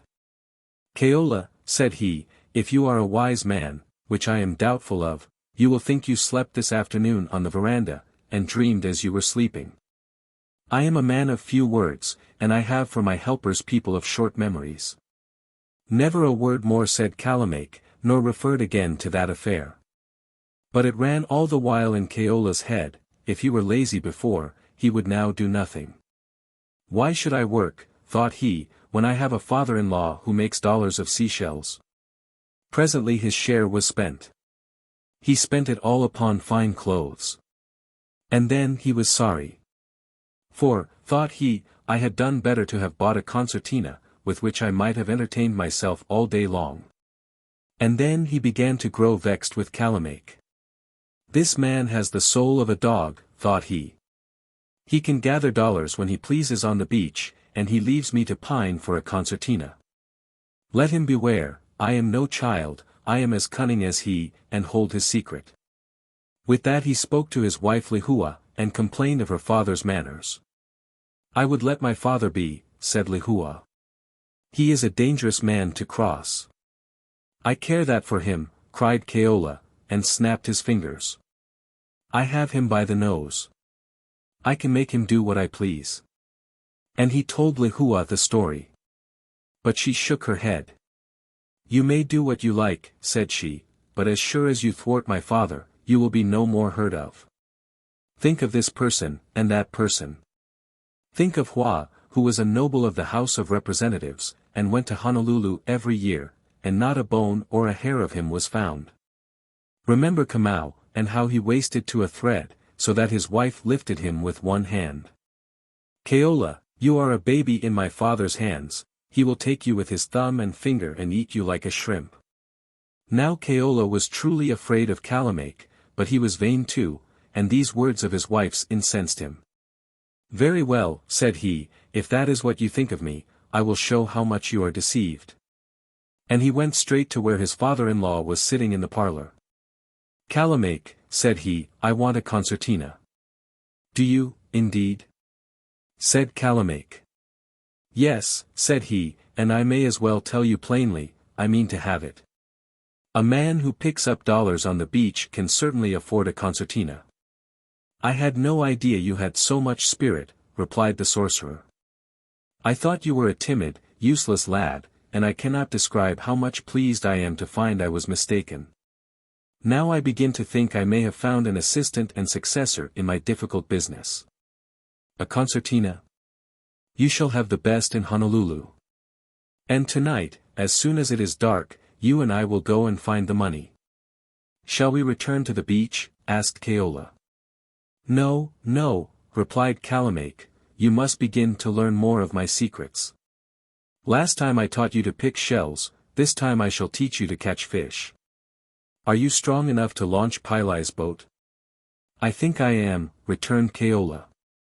"But why should we not take your own, which is afloat already?" "I have a reason which you will understand thoroughly before tomorrow," said Kalamake. "Pilai's boat is the better suited for my purpose. So, if you please, let us meet there as soon as it is dark. And in the meanwhile, let us keep our own counsel, for there is no cause to let the family into our business." Honey is not more sweet than was the voice of Kalamake, and Keola could scarce contain his satisfaction. "I might have had my concertina weeks ago," thought he, "and there is nothing needed in this world but a little courage." Presently after he spied Lehua weeping, and was half in a mind to tell her all was well. "But no," thinks he. "I shall wait till I can show her the concertina, we shall see what the chit will do then. Perhaps she will understand in the future that her husband is a man of some intelligence." As soon as it was dark, father and son-in-law launched Pilai's boat and set the sail. There was a great sea, and it blew strong from the leeward, but the boat was swift and light and dry, and skimmed the waves. The wizard had a lantern, which he lit and held with his finger through the ring. And the two sat in the stern and smoked cigars, of which Kalamake had always a provision, and spoke like friends of magic and the great sums of money which they could make by its exercise, and what they should buy first, and what second. And Kalamake talked like a father. Presently he looked all about, and above him at the stars, and back at the island, which was already 3 parts sunk under the sea, and he seemed to consider ripely his position. "Look," says he, "there is Molokai already far behind us, and Maui like a cloud, and by the bearing of these 3 stars I know I am come where I desire. This part of the sea is called the Sea of the Dead. It is in this place extraordinarily deep, and the floor is all covered with the bones of men, and in the holes of this part gods and goblins keep their habitation. The flow of the sea is to the north, stronger than a shark can swim, and any man who shall here be thrown out of a ship it bears away like a wild horse into the uttermost ocean. Presently he is spent and goes down, and his bones are scattered with the rest, and the gods devour his spirit." Fear came on Keola at the words, and he looked, and by the light of the stars and the lantern, the warlock seemed to change. "What ails you?" cried Keola, quick and sharp. "It is not I who am ailing," said the wizard, "but there is one here very sick." With that he changed his grasp upon the lantern, and, behold, as he drew his finger from the ring, the finger stuck and the ring was burst, and his hand was grown to be of the bigness of 3. At that sight Keola screamed and covered his face. But Kalamake held up the lantern. "Look rather at my face," said he, and his head was huge as a barrel, and still he grew and grew as a cloud grows on a mountain, and Keola sat before him screaming, and the boat raced on the great seas. "And now," said the wizard, "what do you think about that concertina? And are you sure you would not rather have a flute?" "No," says he, "that is well, for I do not like my family to be changeable of purpose. But I begin to think I had better get out of this paltry boat, for my bulk swells to a very unusual degree, and if we are not the more careful, she will presently be swamped. With that he threw his legs over the side. Even as he did so, the greatness of the man grew 30-fold and 40-fold as swift as sight or thinking, so that he stood in the deep seas to the armpits, and his head and shoulders rose like a high isle. And the swell beat and burst upon his bosom, as it beats and breaks against a cliff. The boat ran still to the north, but he reached out his hand, and took the gunwale by the finger and thumb, and broke the side like a biscuit, and Keola was spilled into the sea. And the pieces of the boat the sorcerer crushed in the hollow of his hand and flung miles away into the night. "Excuse me taking the lantern," said he. "For I have a long wade before me, and the land is far, and the bottom of the sea uneven, and I feel the bones under my toes." And he turned and went off walking with great strides. And as often as Keola sank in the trough he could see him no longer, but as often as he was heaved upon the crest, there he was striding and dwindling, and he held the lamp high over his head, and the waves broke white about him as he went. Since first the islands were fished out of the sea, there was never a man so terrified as this Keola. He swam indeed, but he swam as puppies swim when they are cast in to drown, and knew not wherefore. He could but think of the hugeness of the swelling of the warlock, of that face which was great as a mountain, of those shoulders that were broad as an isle, and of the seas that beat on them in vain. He thought, too, of the concertina, and shame took hold upon him, and of the dead men's bones, and fear shook him. Of a sudden he was aware of something dark against the stars that tossed, and a light below, and a brightness of the cloven sea. And he heard speech of men. He cried out aloud and a voice answered, and in a twinkling the bows of a ship hung above him on a wave like a thing balanced, and swooped down. He caught with his 2 hands in the chains of her, and the next moment was buried in the rushing seas, and the next hauled on board by seamen. They gave him gin and biscuit and dry clothes, and asked him how he came where they found him, and whether the light which they had seen was the lighthouse, La o ka lao. But Keola knew white men are like children and only believe their own stories, so about himself he told them what he pleased, and as for the light, which was Calamake's lantern, he vowed he had seen none. This ship was a schooner bound for Honolulu, and then to trade in the Low Islands, and by a very good chance for Keola she had lost a man off the bowsprit in a squall. It was no use talking. Keola durst not stay in the 8 islands. Word goes so quickly, and all men are so fond to talk and carry news, that if he hid in the north end of Kauai or in the south end of Keawe, the wizard would have wind of it before a month, and he must perish. So he did what seemed the most prudent, and shipped sailor in the place of the man who had been drowned. In some ways the ship was a good place. The food was extraordinarily rich and plenty, with biscuits and salt beef every day, and pea soup and puddings made of flour and suet twice a week, so that Keola grew fat. The captain also was a good man, and the crew no worse than other whites. The trouble was the mate, who was the most difficult man to please Keola had ever met with, and beat and cursed him daily, both for what he did and what he did not. The blows that he dealt were very sore, for he was strong. And the words he used were very unpalatable, for Keola was come of a good family and accustomed to respect. And what was the worst of all, whenever Keola found a chance to sleep, there was the mate awake and stirring him up with a rope's end. Keola saw it would never do, and he made up his mind to run away. They were about a month out from Honolulu when they made the land. It was a fine starry night, the sea was smooth as well as the sky fair, it blew a steady trade. And there was the island on their weather bow, a ribbon of palm trees lying flat along the sea. The captain and the mate looked at it with the night glass, and named the name of it, and talked of it, beside the wheel where Keola was steering. It seemed it was an isle where no traders came. By the captain's way, it was an isle besides where no man dwelt, but the mate thought otherwise. "I don't give a cent for the directory," said he. "I've been passed here one night in the schooner Eugenie, it was just such a night as this, they were fishing with torches, and the beach was thick with lights like a town." "Well, well," says the captain, "it's steep too, that's the great point, and there ain't any outlying dangers by the chart, so we'll just hug the lee side of it. Keep her romping full, don't I tell you?" He cried to Keola, who was listening so hard that he forgot to steer. And the mate cursed him, and swore that Kanaka was for no use in the world, and if he got started after him with a belaying pin, it would be a cold day for Keola. And so the captain and mate lay down on the house together, and Keola was left to himself. This island will do very well for me, he thought, if no traders deal there, the mate will never come. And as for Kalamake, it is not possible he can ever get as far as this. With that he kept edging the schooner nearer in. He had to do this quietly, for it was the trouble with these white men, and above all with the mate, that you could never be sure of them. They would all be sleeping sound, or else pretending, and if a sail shook, they would jump to their feet and fall on you with a rope's end. So Keola edged her up little by little, and kept all drawing. And presently the land was close on board, and the sound of the sea on the sides of it grew loud. With that, the mate sat up suddenly upon the house. "What are you doing?" he roars. "You'll have the ship ashore." And he made one bound for Keola, and Keola made another clean over the rail and plump into the starry sea. When he came up again, the schooner had paid off on her true course, and the mate stood by the wheel himself, and Keola heard him cursing.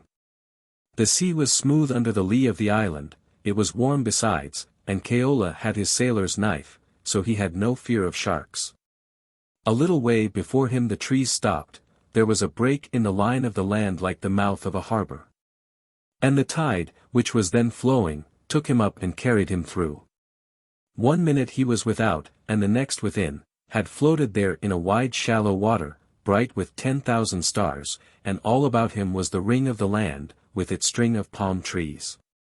And he was amazed, because this was a kind of island he had never heard of. The time of Keola in that place was in 2 periods, the period when he was alone, and the period when he was there with the tribe. At first he sought everywhere and found no man, only some houses standing in a hamlet, and the marks of fires. But the ashes of the fires were cold and the rains had washed them away, and the winds had blown, and some of the huts were overthrown. It was here he took his dwelling, and he made a fire drill, and a shell hook, and fished and cooked his fish, and climbed after green coconuts, the juice of which he drank, for in all the isle there was no water. The days were long to him, and the nights terrifying. He made a lamp of cocoa shell, and drew the oil of the ripe nuts, and made a wick of fibre, and when evening came he closed up his hut, and lit his lamp, and lay and trembled till morning. Many a time he thought in his heart he would have been better in the bottom of the sea, his bones rolling there with the others. All this while he kept by the inside of the island, for the huts were on the shore of the lagoon, and it was there the palms grew best, and the lagoon itself abounded with good fish. And to the outer slide he went once only, and he looked but the once at the beach of the ocean, and came away shaking.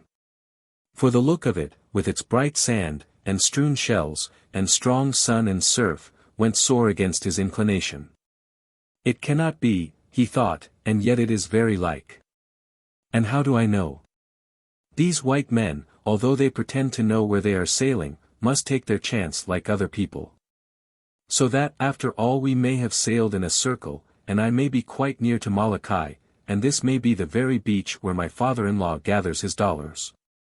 So after that he was prudent, and kept to the land side. It was perhaps a month later, when the people of the place arrived, the fill of 6 great boats. They were a fine race of men, and spoke a tongue that sounded very different from the tongue of Hawaii, but so many of the words were the same that it was not difficult to understand. The men besides were very courteous, and the women very towardly, and they made Keola welcome, and built him a house, and gave him a wife, and what surprised him the most, he was never sent to work with the young men. And now Keola had 3 periods. First he had a period of being very sad, and then he had a period when he was pretty merry. Last of all came the 3rd, when he was the most terrified man in the 4 oceans. The cause of the first period was the girl he had to wife. He was in doubt about the island, and he might have been in doubt about the speech, of which he had heard so little when he came there with the wizard on the mat. But about his wife there was no mistake conceivable, for she was the same girl that ran from him crying in the wood.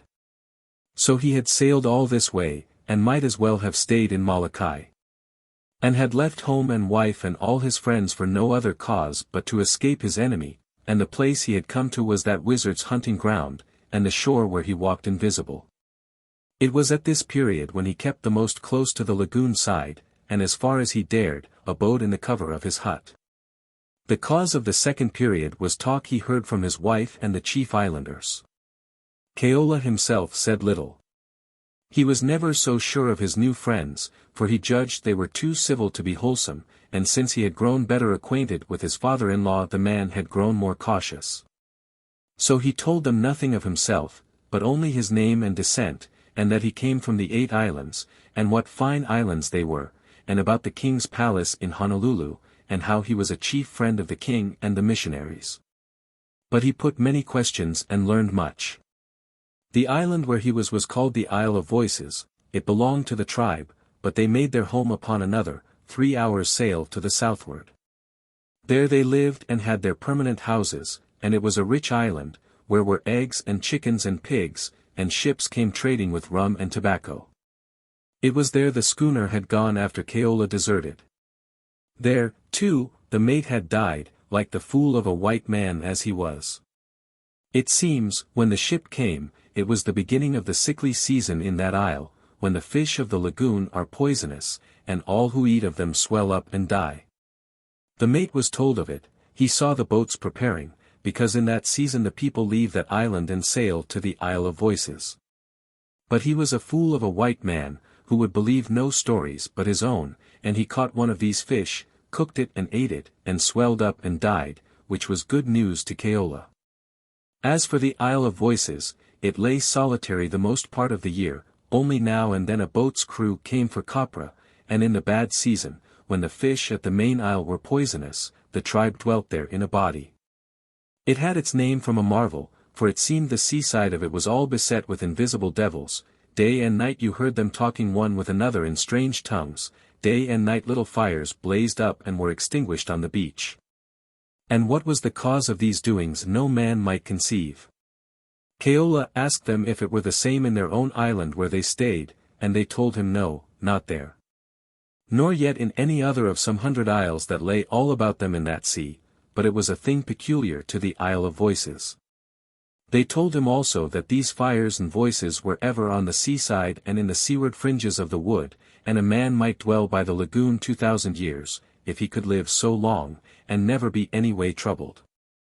And even on the seaside the devils did no harm if let alone. Only once a chief had cast a spear at one of the voices, and the same night he fell out of a coconut palm and was killed. Keawe thought a good bit with himself. He saw he would be all right when the tribe returned to the main island, and right enough where he was, if he kept by the lagoon, yet he had a mind to make things righter if he could. So he told the high chief he had once been in an isle that was pestered the same way, and the folk had found a means to cure that trouble. There was a tree growing in the bush there, says he, and it seems these devils came to get the leaves of it. So the people of the isle cut down the tree wherever it was found, and the devils came no more. They asked what kind of tree this was, and he showed them the tree of which Keawe burned the leaves. They found it hard to believe, yet the idea tickled them. Night after night the old men debated it in their councils, but the high chief, though he was a brave man, was afraid of the matter, and reminded them daily of the chief who cast a spear against the voices and was killed.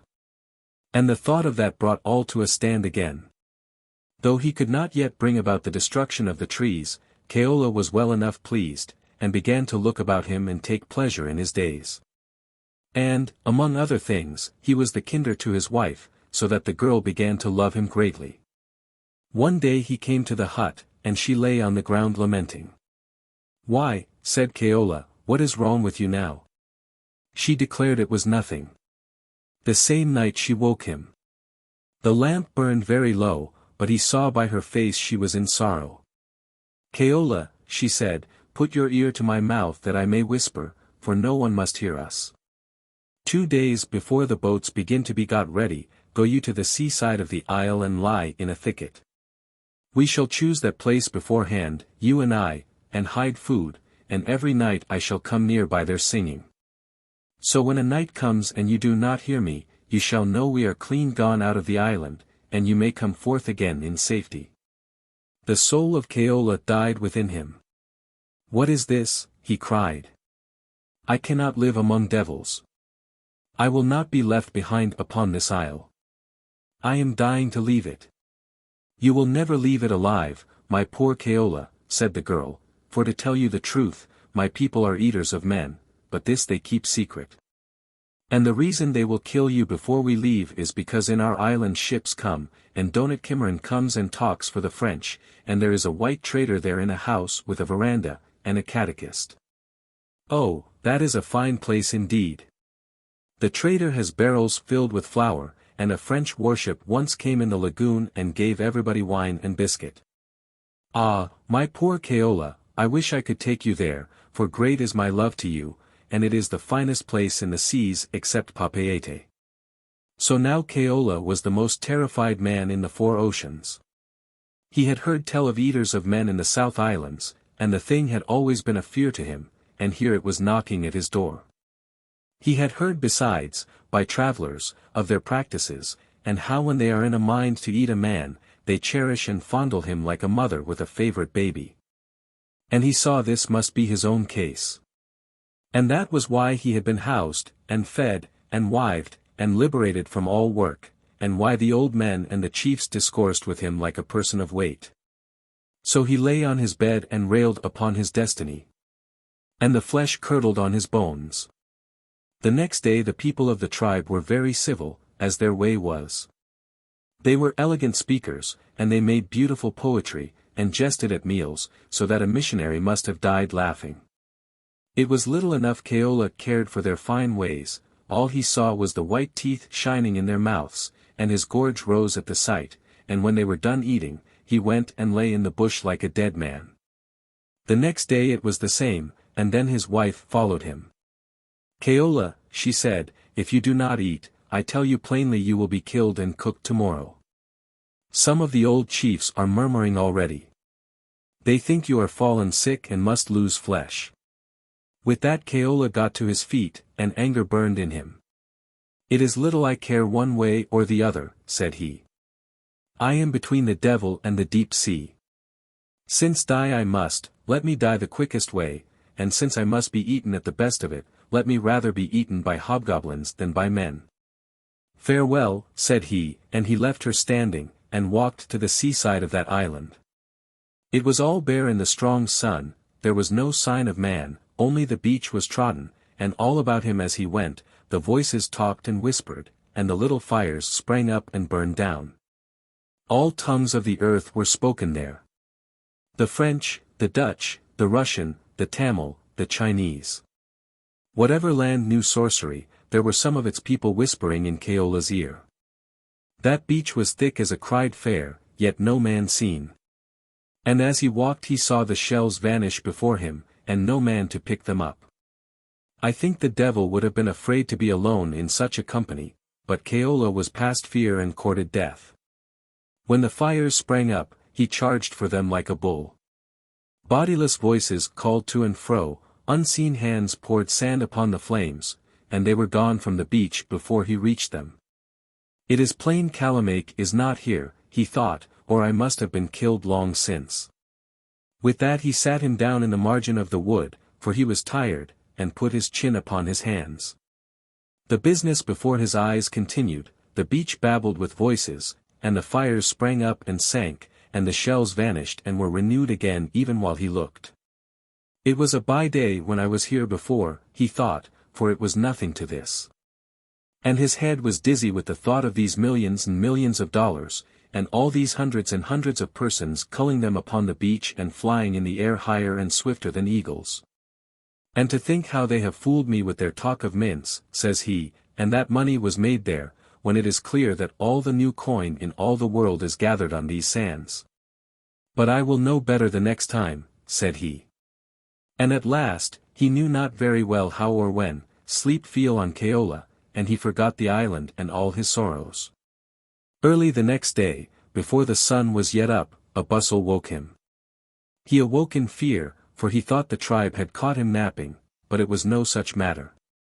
Only, on the beach in front of him, the bodiless voices called and shouted one upon another, and it seemed they all passed and swept beside him up the coast of the island. What is afoot now, thinks Keawe. And it was plain to him it was something beyond ordinary, for the fires were not lighted nor the shells taken, but the bodiless voices kept posting up the beach, and hailing and dying away. And others following, and by the sound of them these wizards should be angry. It is not me they are angry at, thought Keawe, for they pass me close. As when hounds go by, or horses in a race, or city folk coursing to a fire, and all men join and follow after, so it was now with Keawe, and he knew not what he did, nor why he did it, but there, lo and behold, he was running with the voices. So he turned one point of the island, and this brought him in view of a second, and there he remembered the wizard trees to have been growing by the score together in a wood. From this point there went up a hubbub of men crying not to be described, and by the sound of them, those that he ran with shaped their course for the same quarter. A little nearer, and there began to mingle with the outcry the crash of many axes. And at this a thought came at last into his mind that the high chief had consented, that the men of the tribe had set to cutting down these trees. That word had gone about the isle from sorcerer to sorcerer, and these were all now assembling to defend their trees. Desire of strange things swept him on. He posted with the voices, crossed the beach, and came into the borders of the wood, and stood astonished. One tree had fallen, others were part hewed away. There was the tribe clustered. They were back to back, and bodies lay, and blood flowed among their feet. The hue of fear was on all their faces, their voices went up to heaven shrill as a weasel's cry. Have you seen a child when he is all alone and has a wooden sword, and fights, leaping and hewing with the empty air? Even so the man-eaters huddled back to back, and heaved up their axes, and laid on, and screamed as they laid on, and behold, no man to contend with them. Only here and there Keawe saw an axe swinging over against them without hands, and time and again a man of the tribe would fall before it, clove in twain or burst asunder, and his soul sped howling. For a while Keawe looked upon this prodigy like one that dreams, and then fear took him by the midst as sharp as death, that he should behold such doings. Even in that same flash the high chief of the clan espied him standing, and pointed and called out his name. Thereat the whole tribe saw him also, and their eyes flashed, and their teeth clashed. I am too long here, thought Keawe, and ran further out of the wood and down the beach, not caring whither. Keawe, said, a voice close by upon the empty sand. Lehua. Is that you? He cried, and gasped, and looked in vain for her. But by the eyesight he was stark alone. I saw you pass before, the voice answered, but you would not hear me. Quick! Get the leaves and the herbs, and let us free. You are there with the mat? He asked. Here, at your side, said she. And he felt her arms about him. Quick! The leaves and the herbs, before my father can get back. So Keawe ran for his life, and fetched the wizard fuel, and Lehua guided him back, and set his feet upon the mat, and made the fire. All the time of its burning, the sound of the battle towered out of the wood, the wizards and the man-eaters hard at fight. The wizards, the viewless ones, roaring out aloud like bulls upon a mountain, and the men of the tribe replying shrill and savage out of the terror of their souls. And all the time of the burning, Keawe stood there and listened, and shook, and watched how the unseen hands of Lehua poured the leaves. She poured them fast, and the flame burned high, and scorched Keawe's hands. And she speeded and blew the burning with her breath. The last leaf was eaten, the flame fell, and the shock followed, and there were Keawe and Lehua in the room at home. Now, when Keawe could see his wife at last he was mighty pleased, and he was mighty pleased to be home again in Molokai and sit down beside a bowl of poi, for they make no poi on board ships. And there was none in the Isle of Voices, and he was out of the body with pleasure to be clean escaped out of the hands of the eaters of men. But there was another matter not so clear, and Lehua and Keawe talked of it all night and were troubled. There was Kalamake left upon the isle. If, by the blessing of God, he could but stick there, all were well. But should he escape and return to Molokai, it would be an ill day for his daughter and her husband. They spoke of his gift of swelling, and whether he could wade that distance in the seas. But Keola knew by this time where that island was, and that is to say, in the low or dangerous archipelago. So they fetched the atlas and looked upon the distance in the map, and by what they could make of it, it seemed a far way for an old gentleman to walk. Still, it would not do to make too sure of a warlock like Keawe, and they determined at last to take counsel of a white missionary. So the first one that came by, Keola told him everything. And the missionary was very sharp on him for taking the second wife in the low island, but for all the rest, he vowed he could make neither head nor tail of it. However, says he, if you think this money of your father's ill-gotten, my advice to you would be, give some of it to the lepers and some to the missionary fund. And as for this extraordinary rigmarole, you cannot do better than keep it to yourselves. But he warned the police at Honolulu that, by all he could make out, Keawe and Keola had been coining false money, and it would not be amiss to watch them. Keola and Lehua took his advice, and gave many dollars to the lepers and the fund. And no doubt the advice must have been good, for from that day to this, Keawe has never more been heard of. But whether he was slain in the battle by the trees, or whether he is still kicking his heels upon the Isle of Voices, who shall say? The End.